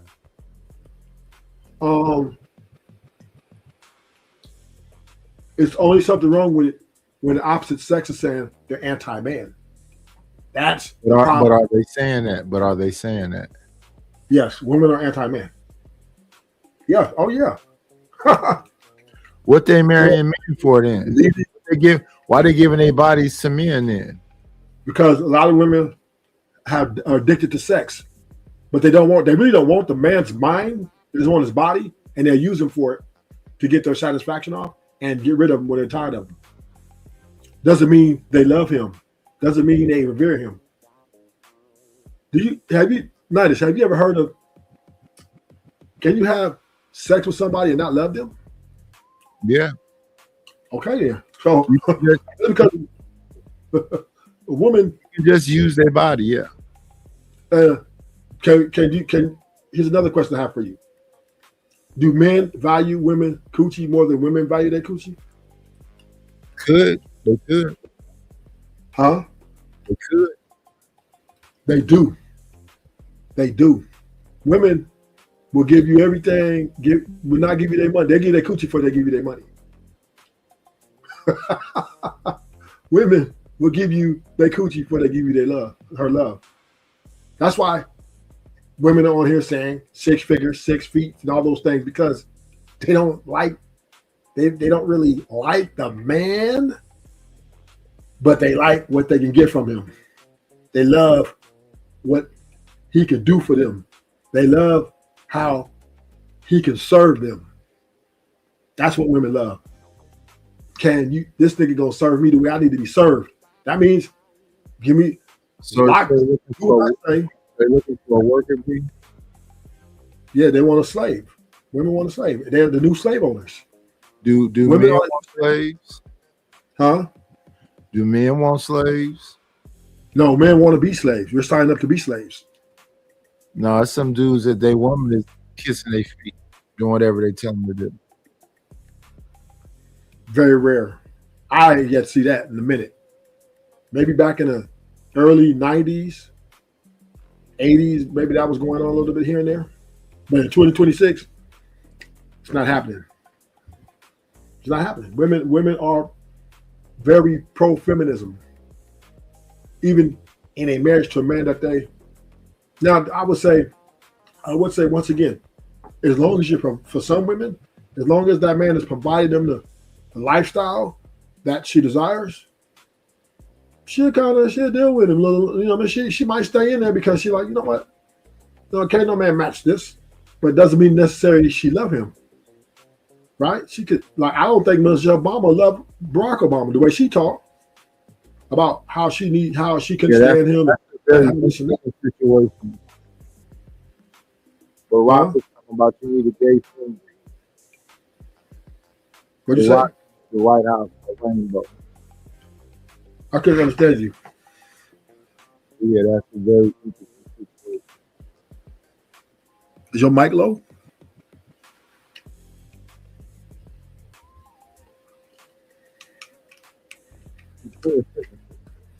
Well, she said, I need people at this big age to please log off and go live real life. Well, I guess real life ain't all that you think it's a topic to be, bro. It's cool. I would love to give me a nice lady and kick it with her, but I'm really trying to be outside. Sit outside. I think you're breaking up, Nightish. about the ladies. Y'all love to be I don't. I can.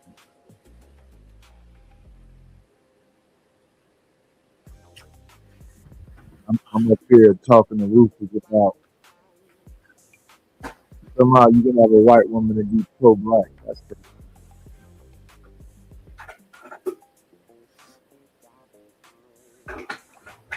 whose mic is unplugged. I see my play bubble moving around. I hear Rufus say something. Y'all talking about me or y'all talking about Rufus? I hear me.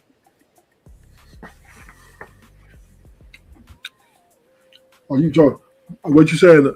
Marry a white woman to be pro-black? You say you don't agree with that? Yeah. I hear Rufus, so I don't know what y'all talking about. Everything is clear to me. You're going in and out. Clear. I'm going in and out. Mm-hmm. Yeah. If I'm going in and out, get used to it, y'all. It is what it is, man. They told me the other day I was blasting, my mic was blasting, so I turned the damn thing down. And you can't always get what you want, but sometimes you try real hard. Blah blah blah. And look get what you need. Look who done came to the layer, y'all. 10-7. Come on in. Plan, it's always a treat when players leave.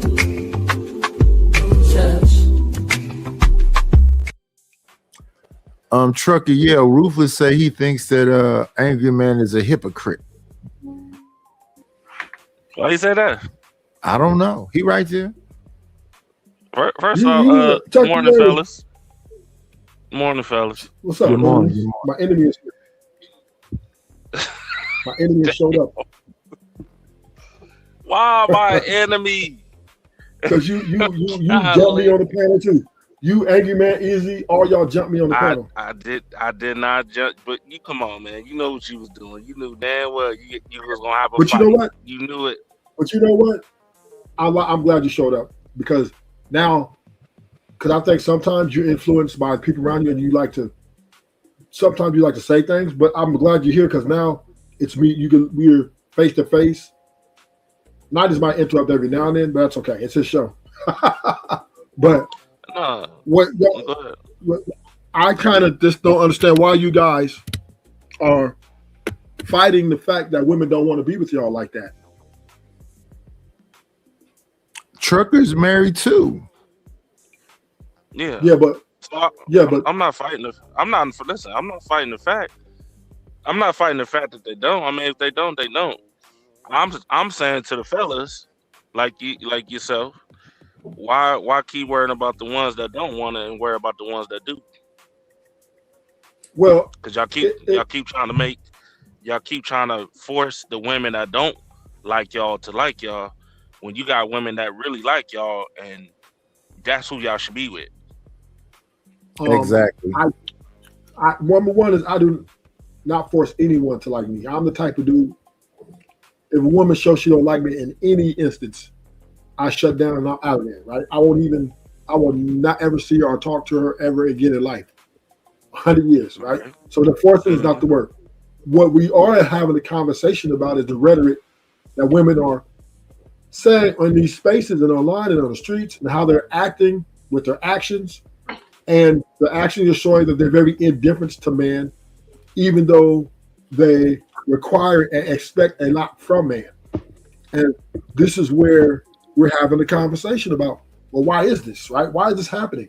When men are going above and beyond for these women out here, even paying their bills, even going for the dinner dates, even, opening doors for them, even taking monogamy, which is a bad deal for them, right? I'm going to deny myself, deny my desire so that I can make you happy. And then they turn around and say, men ain't shit. And that's why I am questioning men is, how can you guys be blinded? And to the married men, you guys are the worst for this space because you guys can't really be totally on board with us because you are married to a woman, which automatically has to put you as being damaged goods, right? You there's no way you can truly be in these gender war debates because you are damaged goods. So therefore, at the end of the day, you're going to side with your wife, who's a woman, which we understand that women pretty much sisterhood is enabled in pretty much all the women. There's a couple outliers that go outside of that, but most women are. There is no sisterhood. Oh, there's a sisterhood. Man, let me get him 90s. Let me get him. So see, that's why we jumped on your ass right there. Because you telling married men that are in successful marriages, not that little weak shit that we normally see. You know, I wash your jaws, I pay your rent type niggas. That's not us. Now there are some dudes like that, but that's not us. That's why we jumped on you. Just to let you know, because you keep trying to put that narrative like, you know, we a lost cause and we this and we that and you know we tuck our tails to our wives and all that weird shit, and that's not true at all. So that's why we jumped on your ass.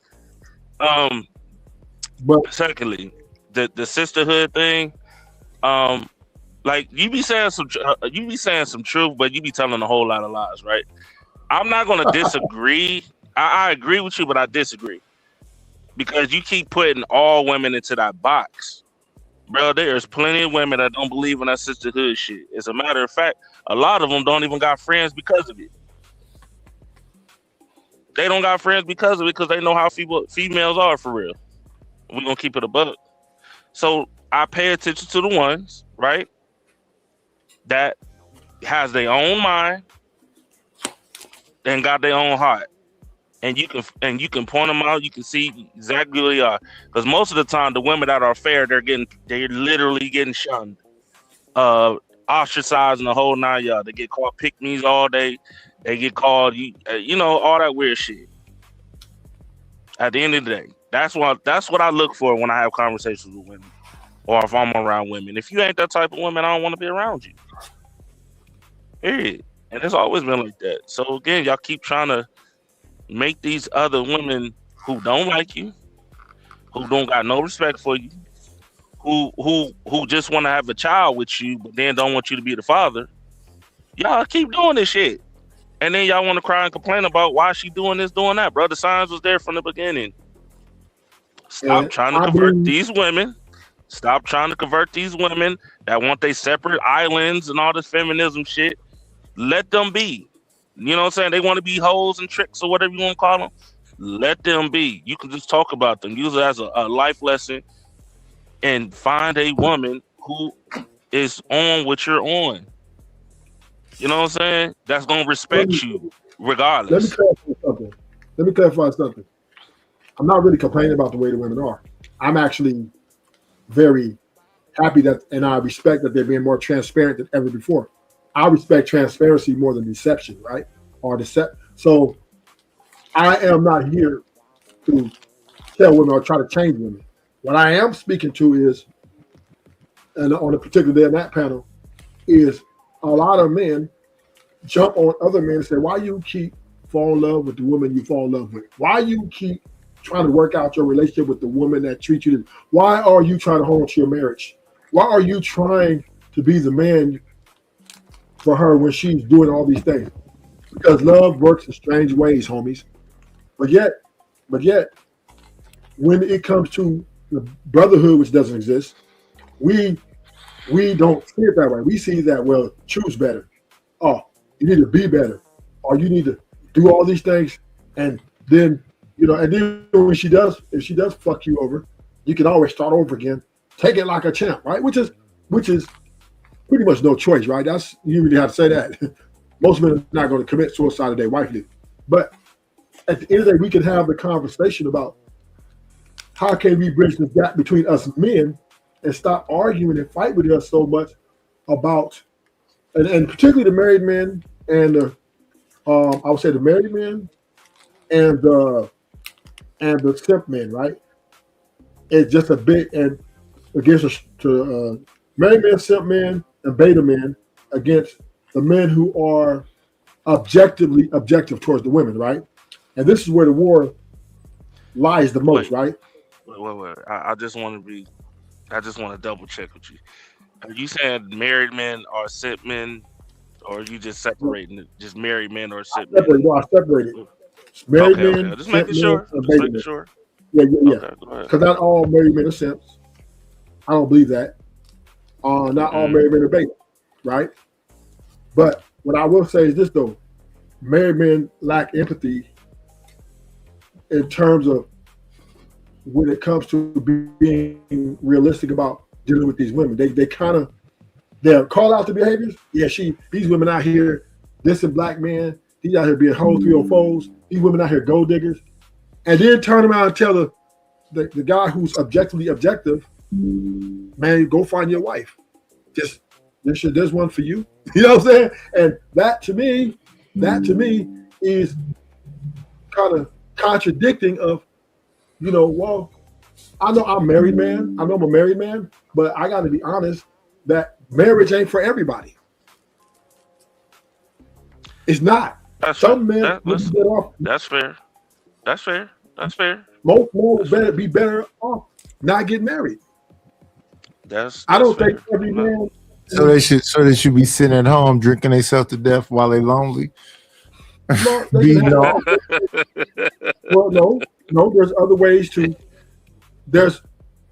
deal with women without marrying them, right? Marriage is not absolute to do. So buying hoes. That if it brings you peace and gives you a sound mind, I say do it. Because at the end of the day, a man gonna pay for a woman either way it goes. Whether you marry her or whether you have different women or whether you're dating, you're going to pay those things. Those things cost. Those things ain't free. So it's just how you want to deal with women to bring peace to your life is what I'm talking about, right? If you seem to date these women and you seem to not get a return on the investment that you're investing because they're getting free meals, they're putting you on a roster, and you trying to get a relationship with her, that is stupid, right? That is stupid. Why not just be upfront and say, look, let's make a deal. I want what I want from you. You want what you want from me. Let's get this out the way. Don't be delusional to think I'm gonna make her fall in love with me, or I want to make her my girl. Well, I mean, that's fall in love. That's like some kid shit. But I mean, it is what it is. Right. I'm trying to line up. What's her name? Candy Cane Lane.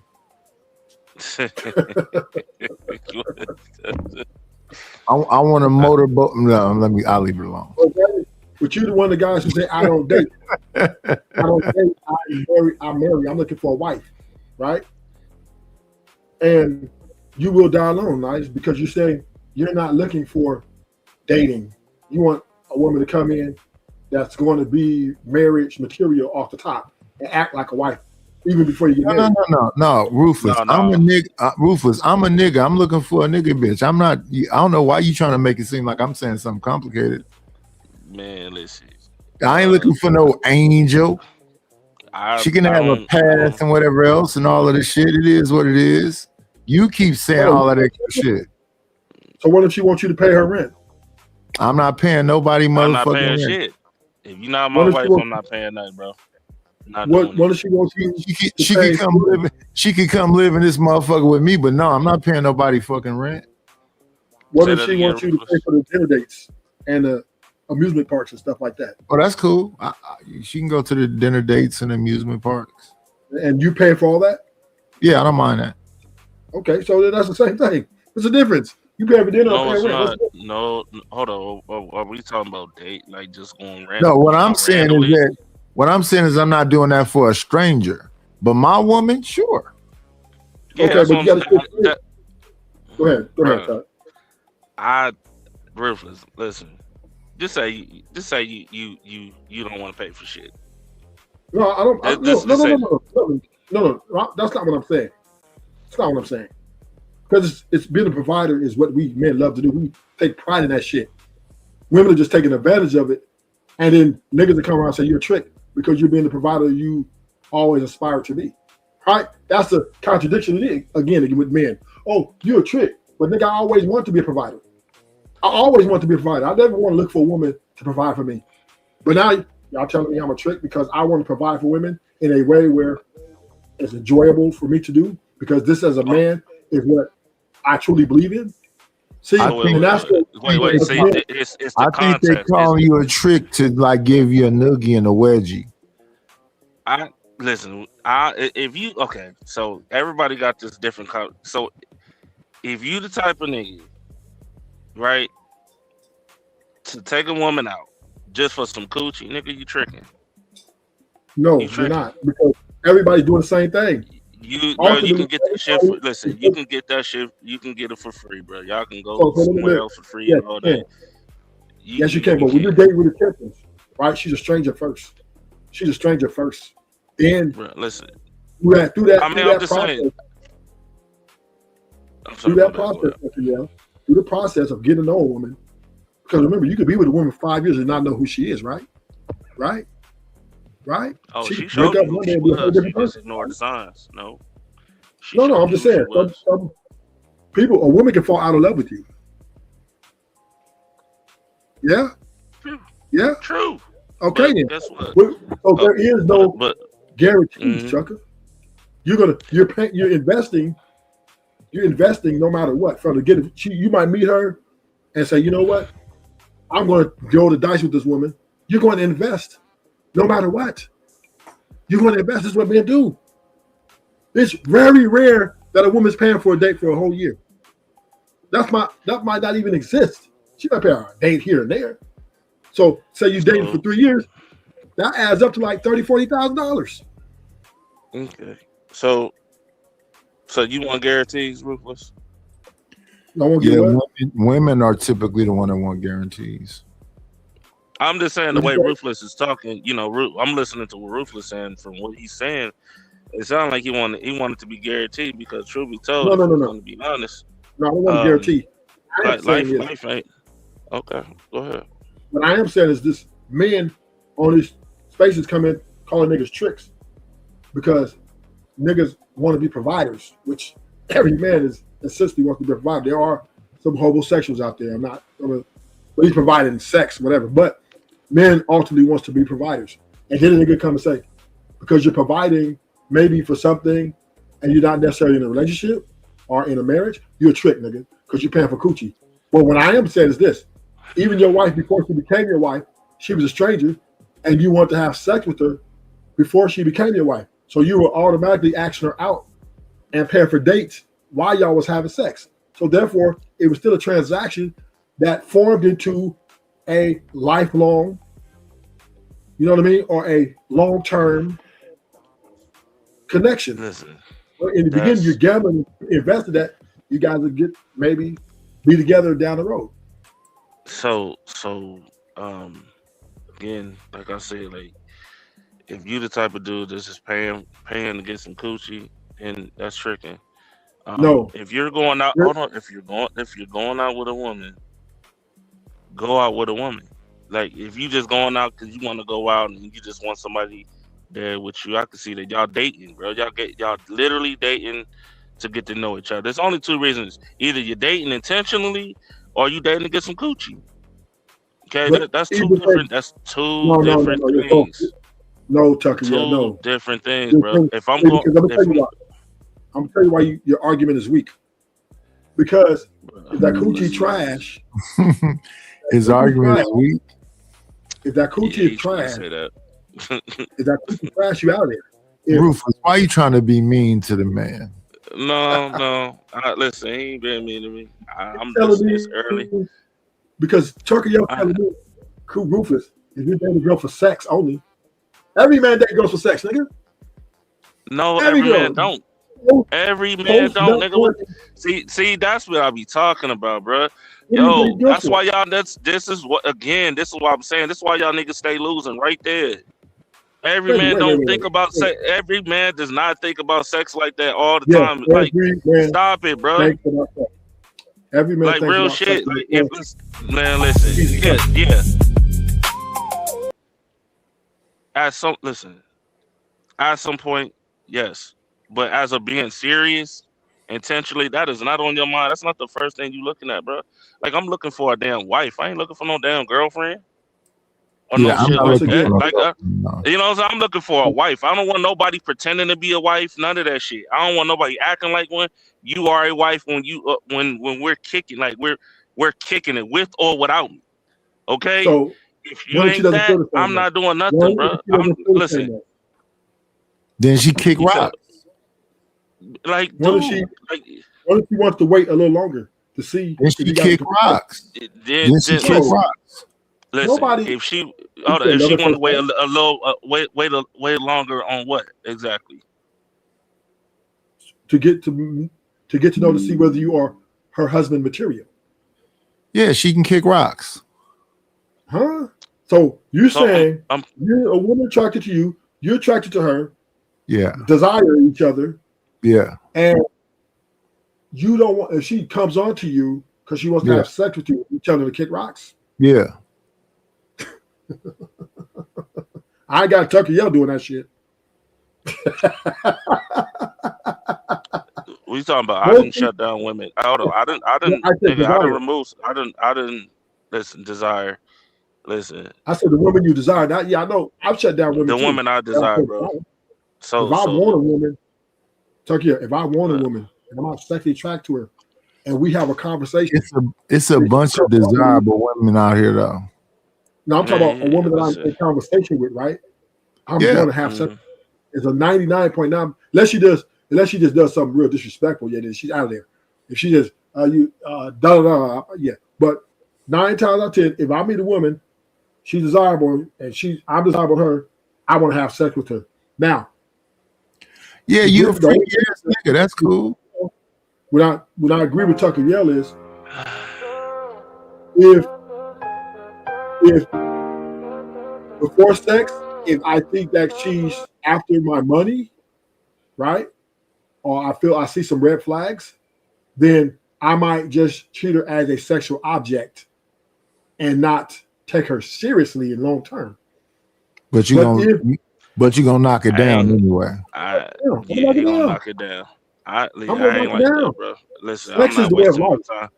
I'm cool, It is and that's why, biological and that's the difference, and and that's why, again, this is why y'all in the position y'all in now, because y'all put sex first instead of what's fine. Your marriage, like shit, like your sex marriage is cannot fine. last. Listen, sex is great and all. That's cool and all, bro. But after sex, Rogue C, can you time out King Picks for 5 minutes? after sex, like what's after that? Y'all just gonna stare at each other? Okay, Y'all just gonna look at each other? Y'all just gonna act like ain't shit happened, bro? You don't want that type of relationship, man. I'm telling you right now. You don't want that type of relationship where you're damn like the only thing that value that your value is dick and Rogue resources. Rogue C, can you time out King Picks for 5 minutes? Who else is out there with a wrench? I see Rogue C. I only see Rogues. Oh, Sin7Sin, can you time out King Picks for 5 minutes? Hey, for all you niggas in the chat that's saying add sex or more sex, what's after more sex? Y'all gonna be fucking all day, every day? It depends on the desire. Some people All day, every day, right? Hell no. That's the goal, Not all right? day. That's People gotta the make goal, money. Night, is to have sex all day, every day, and then look at each other and don't say shit to each other. Don't communicate. Don't enjoy life. Don't do nothing. But I'm just, trying to see if Rogue C and Sin7 is in the chat so they can time out King Picks for 5 minutes. yeah, that's how I know y'all niggas in the chat. But I mean, only the rich Absolutely. people really do that. Only rich people and pookies do that, right? For the most part, because the average man Do he can't do that work. Have sex all day, just you gotta have money. You gotta have a lot of money to do that. Just have Yeah, you sex gotta have some money, Rich men man. can't do that either. Like, what These you bills talking gotta about? be paid. Look, I've been on here for fucking 5 hours. Ain't nobody sent no motherfucking money. So yeah, you gotta be a rich man to even do this shit right here. You know, a StreamYard costs money, YouTube premium cost, all this shit costs money. Yeah. So I yeah, don't know, bro. we need bread. I'm trying to figure out what. Listen, Ruthless. Let me ask you. You want to be married, man? Let me just ask you. You want? I ain't No, gonna no, say I'm, married. Do you? I'm anti-marriage. Would you like a? Would you like? Okay, you anti-marriage. All right, cool. So, would you like an actual I'm trying to woman? see if Rogue Like, C you is want? still here or Sin 7 Sin is still here so they can time out this motherfucker King Picks for 5 minutes. God dang.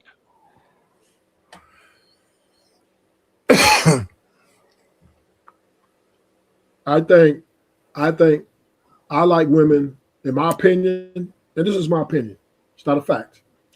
I think women are better served when we deal with each other on a more pleasurable circumstances than long term. This nigga. Just how you want to trick, nigga. Damn. Like, what the? That's what I be talking about. You talking about married men shouldn't be said. We don't, nigga. What, nigga? Listen, if you want you a hoe, go get you a hoe, nigga. That's all. Just say that shit. Like, stop trying to romanticize that shit. Man, I want my lady to be more for pleasure, for more pleasure than longevity. Like, nigga, go get your own hoe, nigga. They everywhere.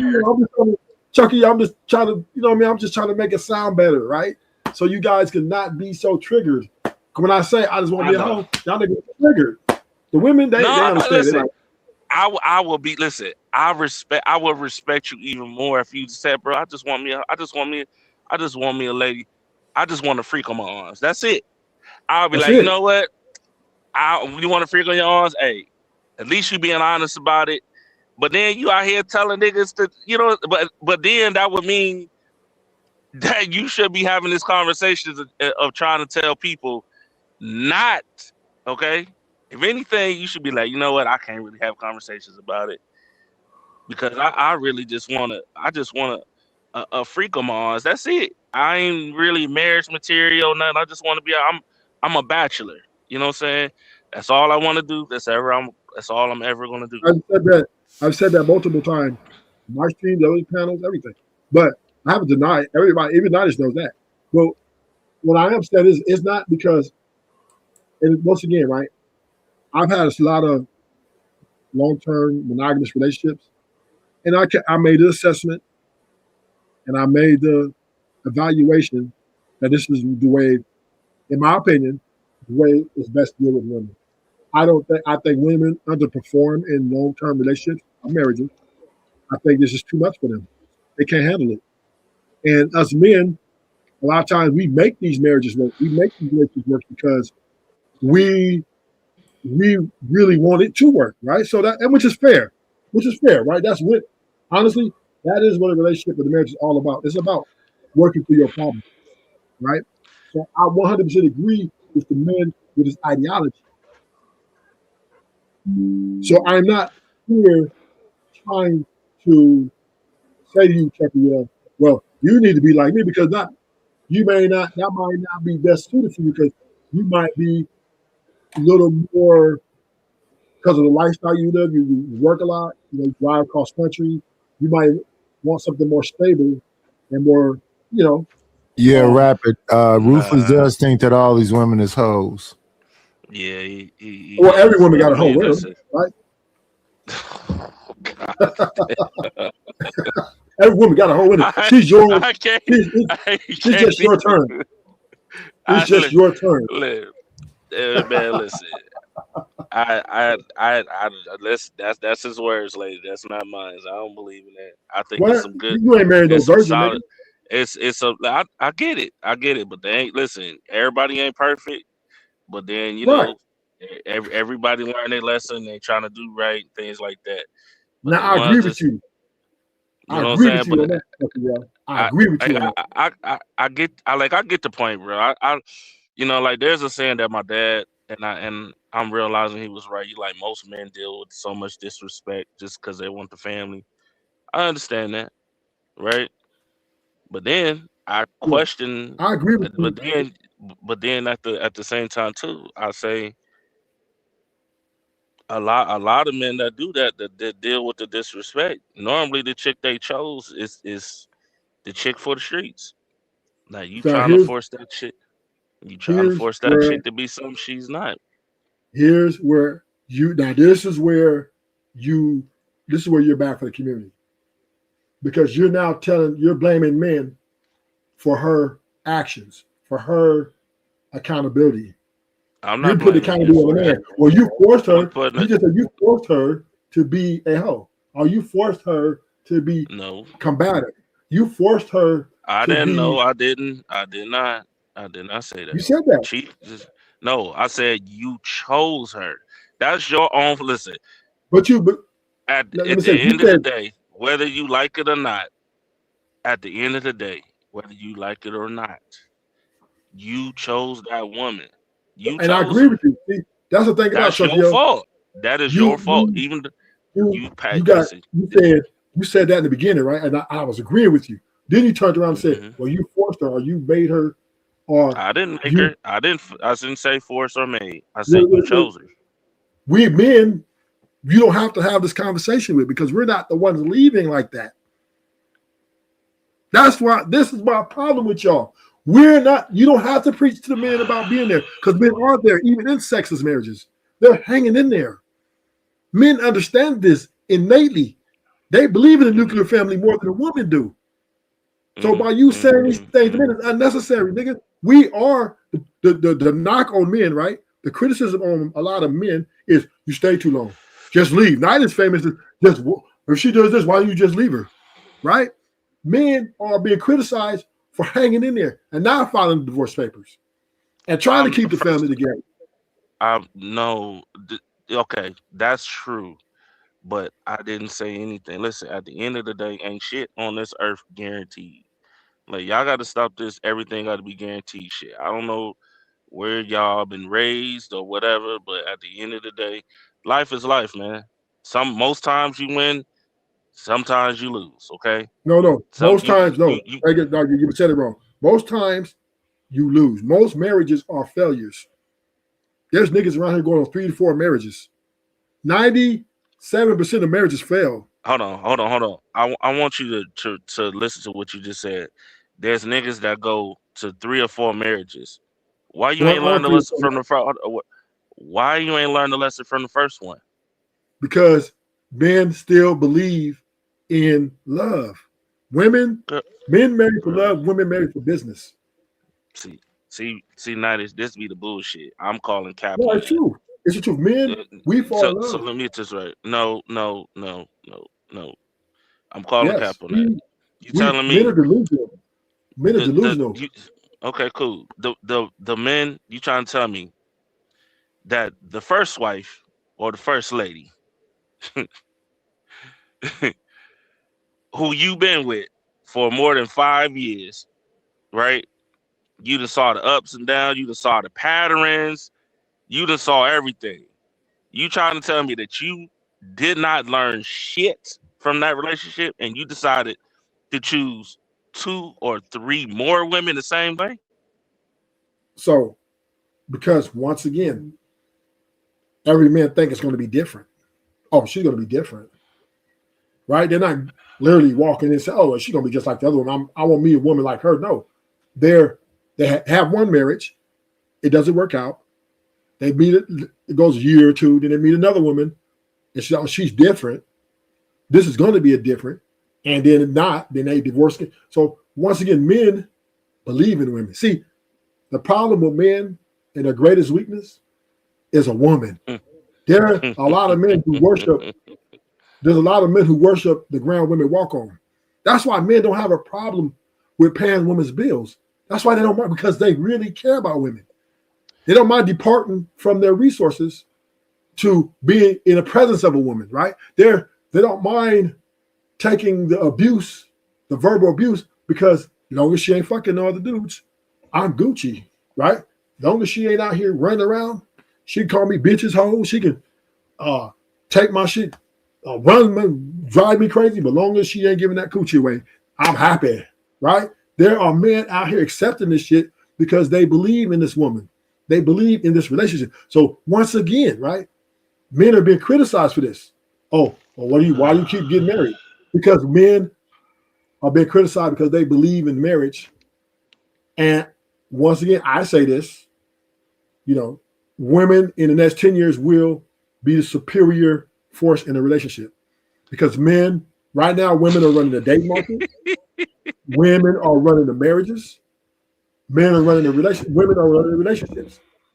All the women are demanding, expecting, and not catering to men in large, right? They do not cater to men. They think they're the prize. Men think they're the prize. And then these women are expected to be treated like the prize. And if you don't, another nigga will. So that's what women are leveraging against men. Sir, this shit is hilarious. Like, listen, I don't know nothing about that weak shit. Like I said, I'm speaking from a man's point. I don't know nothing about the male ideologies and women running their household. And I don't know shit about none of that. You know Daryl Simp God. Come on, man. Stop playing. Nigga, stop playing. You've been on this channel together for over 2 years now.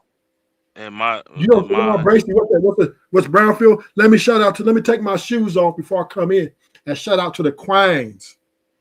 You gonna sit here and tell me that there's not men out here worshiping women's grace and presence? I mean, that's bro. And again, that's them, bro. I don't know nothing about.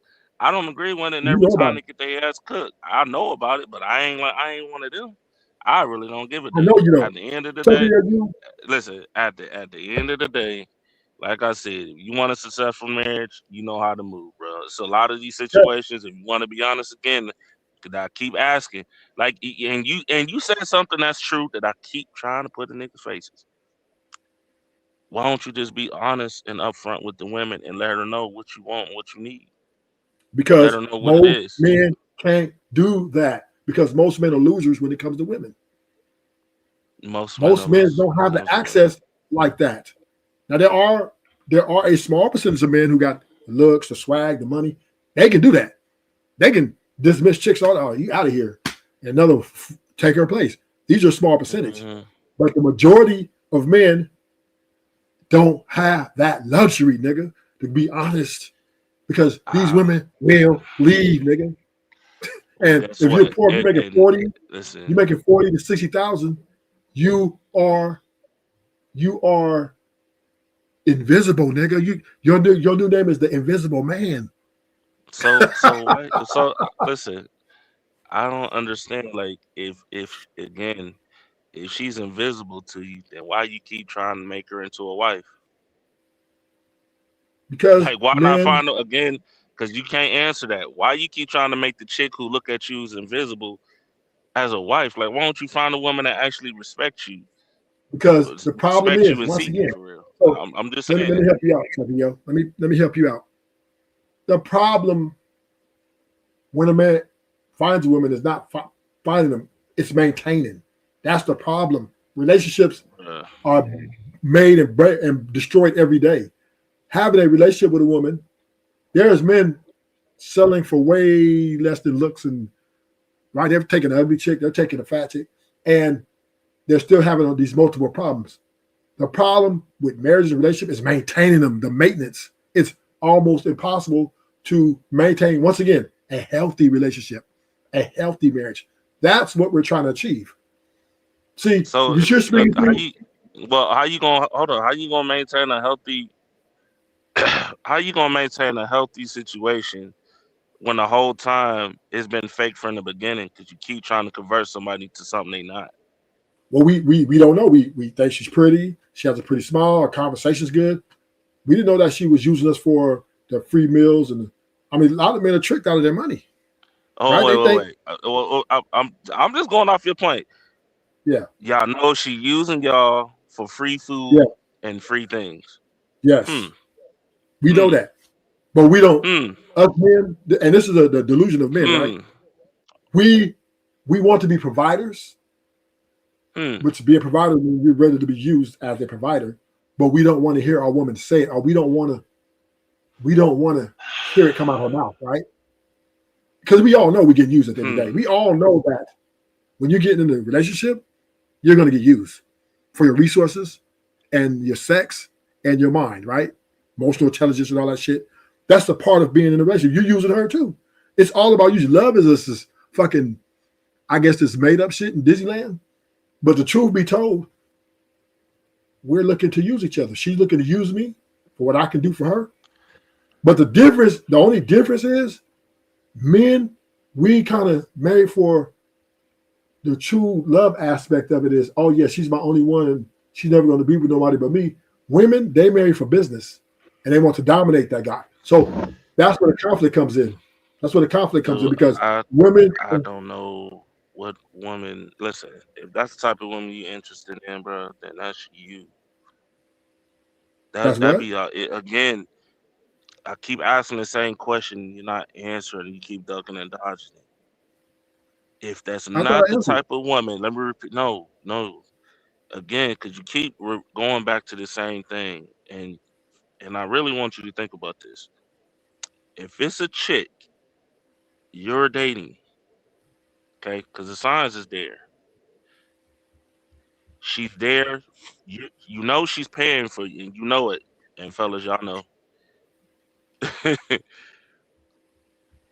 You know she using you for a free meal instead of actually trying to get to know you, right? The signs are there. Why are you still wasting your time with a woman who look at you as just dick and resources? Why are you still there? Like, why is it so hard for you to cut women off? Because I just answered your question. I did answer your question because we're delusional. We believe then how can y'all? We as men. Here's why I'm at the context. We as men, right? Even though we're not a monolith, so I'm not saying all men look at the same way, but we as men in totality, when let's say we can meet 10 women, right? 9 of the women we don't care about. We just have sex. We don't care. If they do anything wrong, we out there. Oh, she got red flag. I'm out. But then there's that number 10 woman that hit a certain type of way that you feel a type of way about, that you believe that this could be. A lot of men dedicate to that, even though, because let's be honest, ain't nobody perfect. It's very difficult to find somebody who's perfect, right? Who's never gonna do anything wrong. So you have to find somebody you're compatible with, and what you can take and what you can't take, right? So if she's maybe a certain type of way you don't like, but you can deal with it, right? You go for it, because when you're dating all the women, you're seeing all of them have imperfections. Hold on. See, bro, Lord. Right? No, man, right? No. Dude, that's why. All women have imperfections. There's something wrong with every Wait 1 second. Rapper One, can you time out King Picks for 5 minutes, please? Rapper, can you time out King Picks for 5 minutes for me, please? Lord have mercy. Go ahead, y'all. Y'all got it. So again, because you know what, I'm gonna let you have it because it's pointless at this point. All I'm saying is this, right? I'm not going to sit here and blame a man for falling in love or having a attachment to someone that he's fond of, right? And I in no way going to clown him and say, hey, why you didn't just leave? I know how it is. I know that you can truly be dedicated to someone, even though they're not even though you know this is toxic, even though you know that she's different than when you first met, but you love her so much that you would give your everything for her, so that you're trying to work it out. This is why the happy wife, happy life thing is dominating on a man's part, because men truly love that woman, especially if they got kids. They want their family together. They don't want to deal with stepdaddy. They don't want none of that shit. They want this woman. They can't even imagine or fathom another woman having sex with this woman. I mean, with this, right? That would just destroy them. If you really want to get at your enemies, have sex with a main woman. That will crush them more than a bullet, right? Men, when we see a woman that we truly see a future with, we're all in. We're all in. And that means even if she's toxic, and I agree with you, Tucker, yo. The logical thing is to walk away. You see all this wrong shit about this woman. She ain't no different than the other chick she was dating. But I love her. I didn't love those other 9. Nidus, remember the conversation we had about the girl getting a train ran on her? The 8th nigga, we came in, the 9th nigga tried to get his turn. He said, "No, this is my girl." Nigga, we just fucked this hoe. Don't call her a hoe. Right? There are men who and he was the 8th dude in the train. But when he got to her, he caught feelings for her. He seen something in this woman that wasn't there, obviously. And I'm not saying it's healthy. He wants to cuff this girl. Listen, he want to cuff her. I already know the game, bro. Like you telling me something I already know.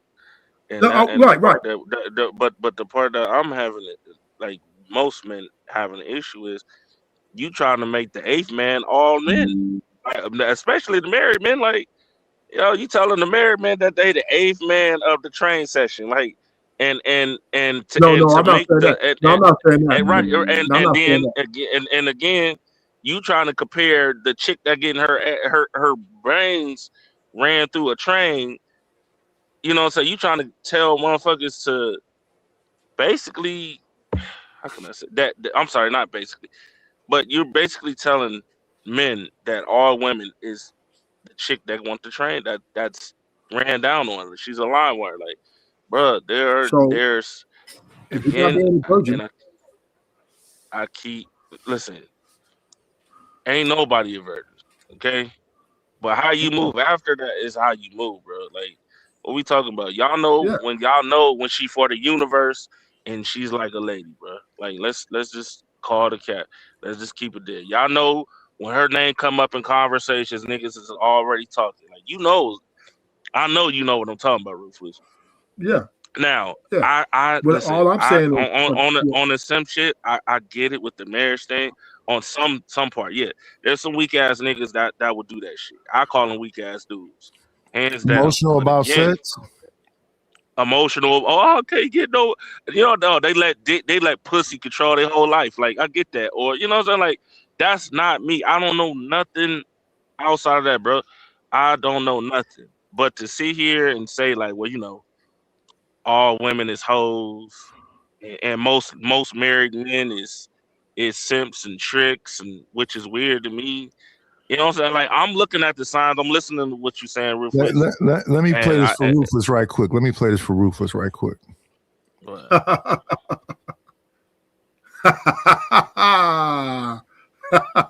Night is stupid.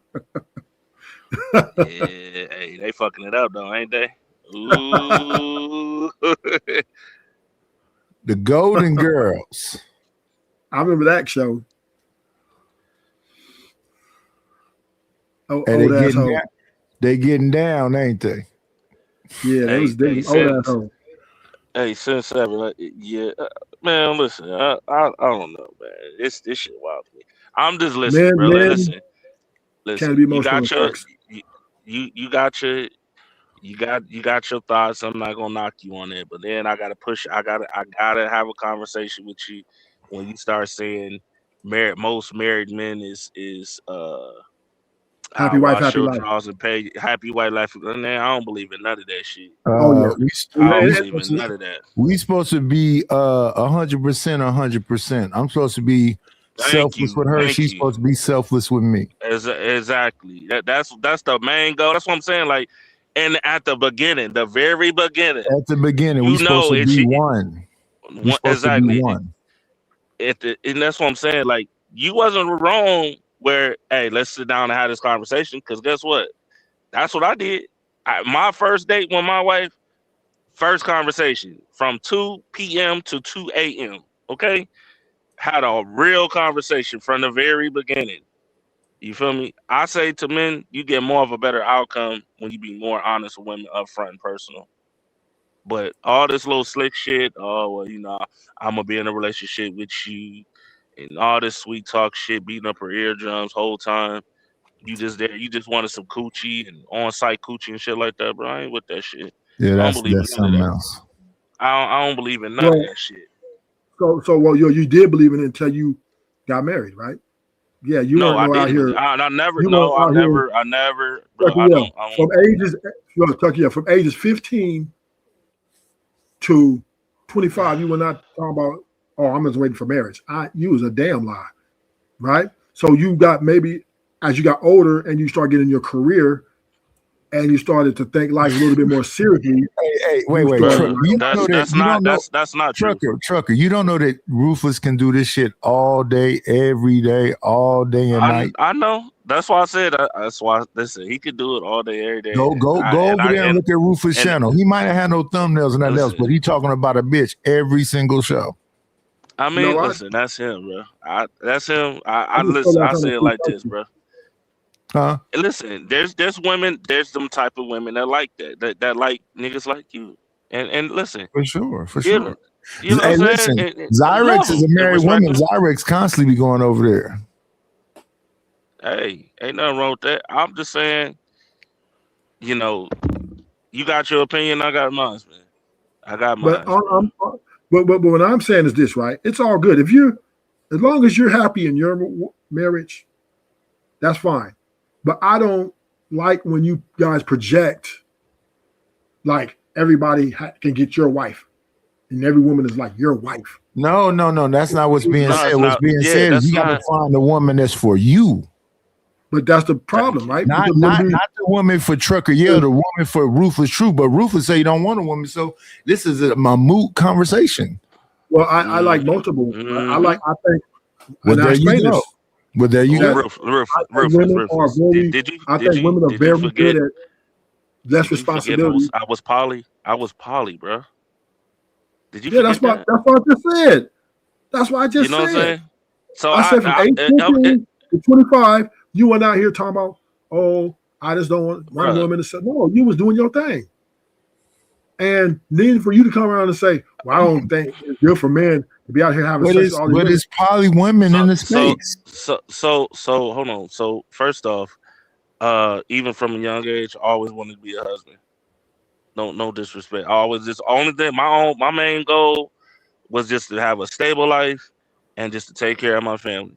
Yeah, so that's always been my number one thing. Yeah, but you weren't acting in that format. You was taking what you can get, right? I got a question for Rufus. Not at all. I wasn't taking what I was doing. Yeah. I don't believe in none of that, bro. You're not gonna get nowhere with that conversation about women. Yeah. Rufus, why do you keep changing your banner? Because it's a different topic, different show every different shows. But you want people to know you though, right? The banner's supposed to say the same. My banner, what you mean? Keep changing. Right now, it look like you have Pooh Tracy and somebody up there. Yeah, that's the title of the show. But why you change the banner though? Because it's a different topic. This man don't want to follow the rules or nothing. Yeah, why don't you go ahead? Just say you want to be like that, man. Go ahead. You like it. But listen, I love women. That's all you want to do. I think women are sexy. I think they're beautiful. And that's it, right? And that's no, don't stop there. You think they sexy, beautiful whores. Okay, that's okay. Exactly. Okay. Exactly. Okay. Tell the whole damn truth. I work with that. Yeah, I work with that. But I don't think there's nothing wrong with the way I'm thinking. I think I do not overvalue women. And I think that's men's greatest weakness. They overvalue women. Undervalue them? Men overvalue women. Do you think you undervalue them? So I think I value them exactly where they are. The perfect value. Then you undervalue them. If you're looking for a good woman, you're overvaluing them. No, see, Rufus, you just forgot what I just said 5 minutes ago. You think they're whores, right? Mm-hmm. So you look at them as whores. So you value them like whores. Mm-hmm. I value them as like whores. Sexual pleasure. And whores. As whores. What? Pleasing to the eye. No, not necessarily. Bro. They're not necessarily whores. Some women are. No, brother. You have to be consistent. You look at them as whores. You value them as whores. No, get it right. I look at them hoes and whores. Oh my God, bro! What? No, they're not. Hoes have sex for free. Whores charge for sex. Oh yeah. Oh So my you God. you talking about whores and you ain't getting no sex for free. Nigga, hoes so do the that's same sex thing free. too, nigga, because they expect y'all to trick on their ass too. So they the same Okay, damn okay, I'll go thing. with that. I'll give you that. I'll give you that, yo. Chucky, yo. So And I like it like that's what that. I'm saying. Like, I like it like that. You know, listen, hey, Chucky, yo, can we listen, agree with this? I agree Can we with agree you, with bro. this? That Mhm. me, Chucky, yo, I'm gonna be honest with you, and I'm gonna be totally transparent with you and Nightish. I don't care about women's what they're going through. I don't want to know about their past. I don't want to know who their family is. I don't want to Rufus. know what they're going through each day. Now let me say this. But what I do, listen, I don't care about anything past their attraction. We understand that. That's established. We agree. Yeah, that's We not understand. new. We already knew You that didn't even was. need to say that. That was pointless. Yeah, we already And knew what it was. you didn't need to do the sound effects and go, hi. You didn't need to do all that. We get that already. I do. I do the sound effects, man. You know, you got some entertainment. Shit. This is what's wrong, Rufus. Let me tell you what's wrong. You need to come on back to the lair, brother. You done been gone long enough. You've been off the prairie. You need to come on back home, brother. We need to do some collaborations, get this shit popping off, and we want you to be 100% ruthless. We want you you listen, Rufus, come home, brother. Come on home. You done missed it. You done did your thing and all the other shit. Let's go ahead and get that channel monetized. Stop changing the banner. Stop changing the banner. Let it just be one banner. Let's get an intro. Let's get some thumbnails. Let's get some shorts. Let's get you to 1,000 subscribers. That 400 is crazy. Is that you, Smitty? Yo, peace. Shalom night. Ruthless Truth, peace. Tucker, what's going on with y'all? Who is that? My boy, man. I've been fucking Who is for a this? while. That's not Smitty. That's not Smitty. Who is that? This is the one and only Saint Swarthy. This is the one and only Saint Swarthy. Saint Suave. I like that. I don't know who that is. Who is Saint Swarthy? Saint Suave. Smooth. Brother, you know exactly who I am. I answered your questions about Carl McGraw and if it was an effective fighting style. You know exactly who I am. You've seen my cage fights and all that. Yeah, you know who I am, huh? Yeah, I'm completely lost. I don't know who that is. You asked me about if Carl McGraw was an effective fighting style on, I think we was on the Gospel of Bob's page. Oh, okay, You've seen me before. Okay.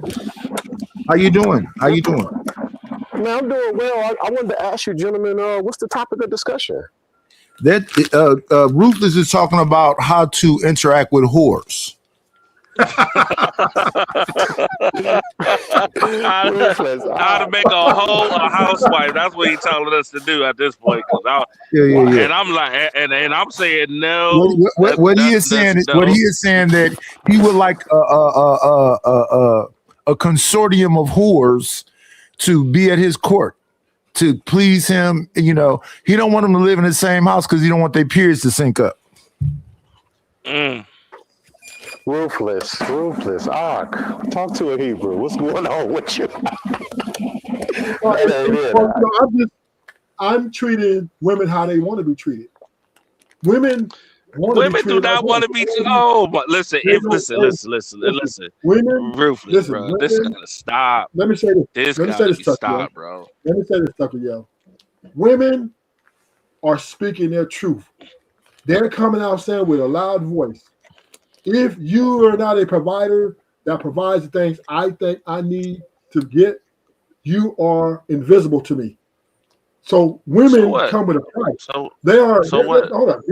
Women are proud of being for sale, right? They listen, for you to get an exclusive relationship. Listen, he's long with it. They're proud prostitutes, is what he's saying. Proud prostitutes. Yeah, they are. They are, bruh. We just that's why I hate America, right? Because we don't want to call shit what it is. We got Chucker Yell on there delusional. Chucker Yell think that when he see a woman, she's an angel and she's got these wings around her thighs and she's just so angelic and she's just such a good woman. You see 90s? Personality. See 90s? Trucker, I didn't hear you say that. Swarthy, Sir Swarthy. Peace, night, peace. Do you understand the conversation now? Would you like to contribute something to this poor conversation? This is only on that thing. Ruthless needs a passport. Shit, you go ahead. I just listen. Last summer, or I was in Hong Kong, and shit, they had more hoes than over here, so it ain't nothing new. So Well, again, I think Ruthless is speaking to some of the modern dating standards. Granted, I know some men are still expected to, I would argue, be ancient, not even traditional. They're still expecting ancient qualities from a modern man today. So I think Ruthless is speaking to just the modern dating, the situation that it is, and how what's the term I'm looking for? How disorganized and how it lacks integrity. Even when you look at all the 5 rules of modern day, somebody to responsibly be in a monogamous relationship and not have a work husband or a work wife, or have a friend of the opposite sex and really deal responsibly and not go and sleep with that friend when you get pissed off at your spouse. I think Ruthless is kind of speaking to just the modern dating situation in general. He doesn't have to hate America because of that. He doesn't have to hate America because of that. And to be honest, the game ain't changed. The players did. So y'all keep trying to make y'all. I'm sorry, my bad. Go ahead. I hate America because everybody here lives in this facade. It's like, for example, right? We'll say, instead of calling an apple an apple, we'll say that's a Snapple. Don't say apple, Ruthless. If she's a whore, don't say whore. She's a beautiful woman, Ruthless. If we going out on a date, Ruthless, she's not charging you for that. No, we don't want to call this shit what it is. Men, particularly women are starting to come to the side. I respect women more than I do men on a pretense that women are calling it is what it is, right? They're more like, nigga, we charging you. The men are still delusional. Well, she didn't have no good father. That's why she thinks like that. Or it's because you niggas leading with your wallet. Nigga, women are their own autonomy. They are coming out saying, we don't want to struggle. We want a lifestyle. We demand premium of everything that life has to offer. And the only way we're going to deal with the man in long term or even short term is he's going to have to be able to provide something for us that's tangible, intangible, and do it consistently without falling off. And us men, if we're delusional like Chucker Yell, well, go find your wife. Go get there's big women out there. When that's the second time. These women don't want to be married. They don't value men like that no more. Okay. They don't value us like that no more. So again, I keep asking the same question. Why do you keep going to these women who move like that, sir? Because they got good coochie. Then whose fault is that then? Is that their fault or your fault? That you want to be a duck? No, that's a good thing. Hold on. No. Whose fault is it when you choose to be a duck? Because she got good coochie. No. Hold on. No, sir. We're not gonna go back. We're not gonna do. We're not gonna die. No, we're not doing this female shit. No, we're not doing. We're not doing this female shit, my nigga. We're gonna just call it a spade a spade. Whose fault is it when you know she's gonna use you as a duck? Whose fault is that? Yours. Whose fault is it when you choose the trick order? Whose fault is it? I'm not when you hold on, because look, I got you, but here's the thing, right? Again, because you keep saying all these people and I'm delusional and the whole 9 yards. When I keep telling most men, okay, if you want a certain type of person, then find that. Yo, stop trying to convert these hoes into wives. If you are dating a woman and she's treating you like a duck, and you choose to be with a duck, whose fault is it? Okay. I see what you're saying, Trucker. Yeah, I kind of agree with you. I agree 100% with you. Okay, then all this other shit should be voided, bro. Like, stop it. Let me say this though. That's not the category I fall in. But I agree with you that a lot of men need to stop. You just sat here and said you want the only thing you want a hoe. That's it. You want a hoe and that's it, bro. So okay. So what comes with being with a hoe? What comes with being with a chick who's out here being in them streets? What comes with that? Don't you got to pay for coochie? No, let me ask the question. I'm asking. You got to pay for coochie, right? Peace. No, let me tell you what comes with it. Peace, bro. Mental health, bro. No. Less stress, less baggage that I got to deal with. I don't have to deal with none of that shit. Nobody asks for my location or trying to put my location on me. Nobody insecure, dealing with their insecurities, dealing with their up and down emotional imbalance. I don't have to be emotionally intelligent. I don't have to do none of this shit. I don't have to live for somebody else's happiness. I'm living for my happiness. Good. That's bro, what comes with. You be living. Hold up. That's what comes with. I'm gonna land it right here. That's what comes with just pay to play, right? I don't have to be there for her. I don't have to, and I don't want to. So therefore, I'm cool with it. I'm cool with this form of interaction. So then, okay, cool. So if you're cool with it and that's how you think, bro, then why are you mad when I say there's other people that don't think like that, man? No, that's why I said I agree with you. That's why I said I agree with you. But see, you throwing these little cute shots and shit like that.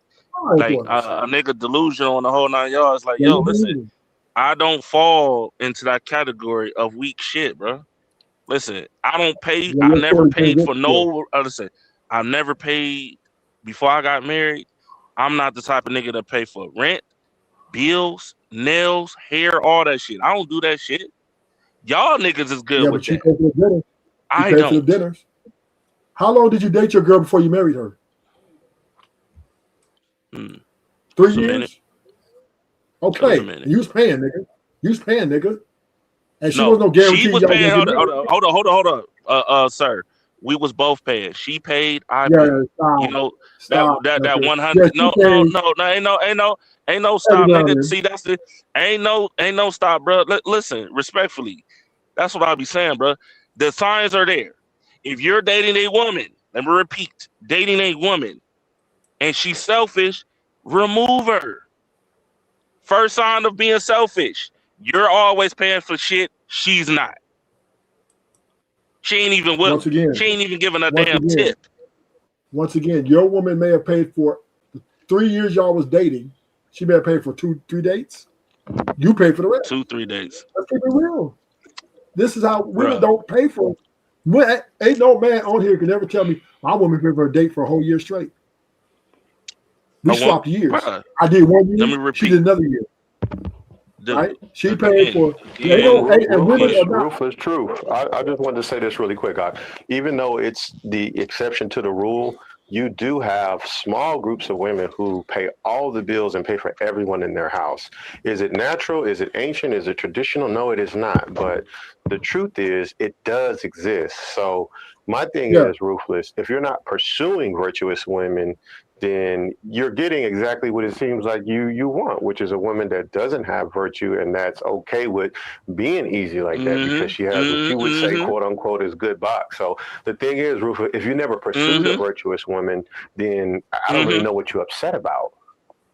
Exactly. Well, I'm not upset. I'm not upset. Upset is the wrong word. What I am speaking to is the evolution of women, right?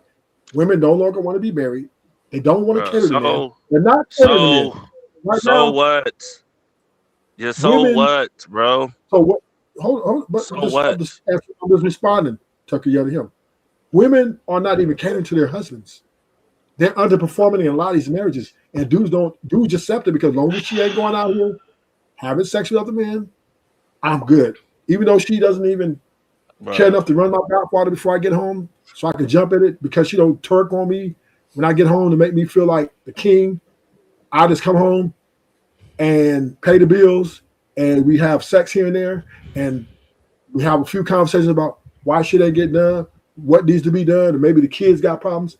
But a lot of men are not being treated like kings in their own home, period. And they should be if they're paying all this shit. But men are accepting being treated like a slave worker because long as she ain't going out here fucking other dudes, I'm Gucci. And that's But where as a man, Rufus, I want to ask you, as a man, do you have to accept that? Thanks, bro. Thanks. Hey, by the way, Do you have to accept that as a man? Do men societally have to accept those terms and conditions of dating? Do we have the power to display a certain level of discipline not to accept that is my question. Somebody got their YouTube on. No, he's asking a logical question. Do you got to accept it? Because I've been asking that for the past 45 minutes. Please help me out. If you believe in marriage, if you believe in the traditional way of courting and all that stuff, you have to accept it. Or you're going to die alone. That's a choice. Well, That's I a mean, you choice. have to ask You yourself cannot- in American history That's and a choice culture, at right, some point, Rufus? When you look at traditional marriage and Yeah, that's over with. Stop talking about a tradition. That shit is done. I would agree with that. You don't, I mean, it's really predicated based on Christianity's version of what marriage is. I wouldn't even say it's biblical marriage. So my thing is, as men, why are you agreeing to these rules of engagement? Why haven't you sat down and said, we're just not going to accept this from you anymore? You have to do this to have the right to bring forth my children and to get the ring. And if you can't do it, then I'm not marrying you. So why aren't men saying you have to sign a prenup? Why aren't men saying there has to be a mandatory DNA test at birth? Like the things that protect our sanity and our health and keep us healthy and strong and masculine, America teaches men not to protect those things, and in some cases even demonizes a man for standing on that type of business. So the thing is, Rufus, you don't have to accept the standard rules of dating in the modern time. You don't have to accept that, but you do have to have the discipline and the discernment to not act on somebody just because they got some good box. So you are going to have to display a certain level of discipline and that's the whole. All right. I'm just. Listen, that's the whole premise. I've been telling this nigga, like, yo, so what? So damn what? Nigga, they don't want to be they don't want to do this. They don't, like, why you so damn fuck? Listen, at the end of the day, it's your life to live. If she don't want to be a wife or she want to move like a hoe, bro, so what? Let her move by. Look, let her be a hoe by herself. You feel me? She don't want, like, y'all keep trying to convert these women that don't, like, y'all keep trying to convert these women. But why are you? Wait a minute, hold up. Aren't you a married man? Y'all keep trying to Why convert are you even putting on these panels, right? You're a married man, so you ain't in this conversation really. You already got what you want. So we're talking. Hold up. No, I am. I'm going to speak on this. I'm going to speak on the next episode of Blues Club. I'm gonna speak on it because, again, you got a bunch of goofy ass niggas who out here. Hold on. Okay, you got what you want. January. Hold on. Mika has gotten a lot of attention, not because. Night is your stuff is playing. Yeah. I'm setting up my next show, but y'all go ahead. Listen, but Ruthless, I guess my question to you, and Trucker, my apologies for interrupting you, brother, but I did want to ask. Hold on. Before you go on, let me ask you the first question. Why do men accept that? Because men feel like they can't live without women. Men. Yeah, we didn't hit. You mean like we didn't hit the 6 hour mark. We didn't hit the 6 hour mark. We're about to wrap it up. You mean like you, Ruthless? I want to say peace to everybody. Knight, thank you for having me on. Trucker, Hey, feel free to come by anytime, Swarthy. Feel free to come by anytime, brother. Yeah. Okay, I sure will. I'll subscribe and thumb up the video and share it as well. Thank you, sir. I'm gonna get down. Subscribe to Rufus channel, y'all. Yeah. Subscribe to Rufus channel too. He only need 85 more people. I told him to come on home. I don't know why he's running away, but it is what it is. I'm staying. Trucker, you always welcome. I love you, brother. Bro. Hope the best for you and your family. Nah, it's all good, bro. I gotta go make a bunch of shorts and shit. No, you good, man. Y'all be safe. Hey, yeah. Get some help, bro. Get some help, bro. Get you some help, dog. Get you some help. Well, later. I don't need help. So I am in a perfect position. I'm happy. No, you're not. I love the way I actually love this You're not. interaction I have with women. To me, it's more profitable, You're not. more valuable than to deal with one person and have to deal with their baggage. Fuck that. All right, Mike. Salute, y'all. And to the audience, I appreciate y'all for staying here with me for these 6 hours. But you know what I always say at the end? We're going to listen to Aaron Hall, and I want y'all to always be great.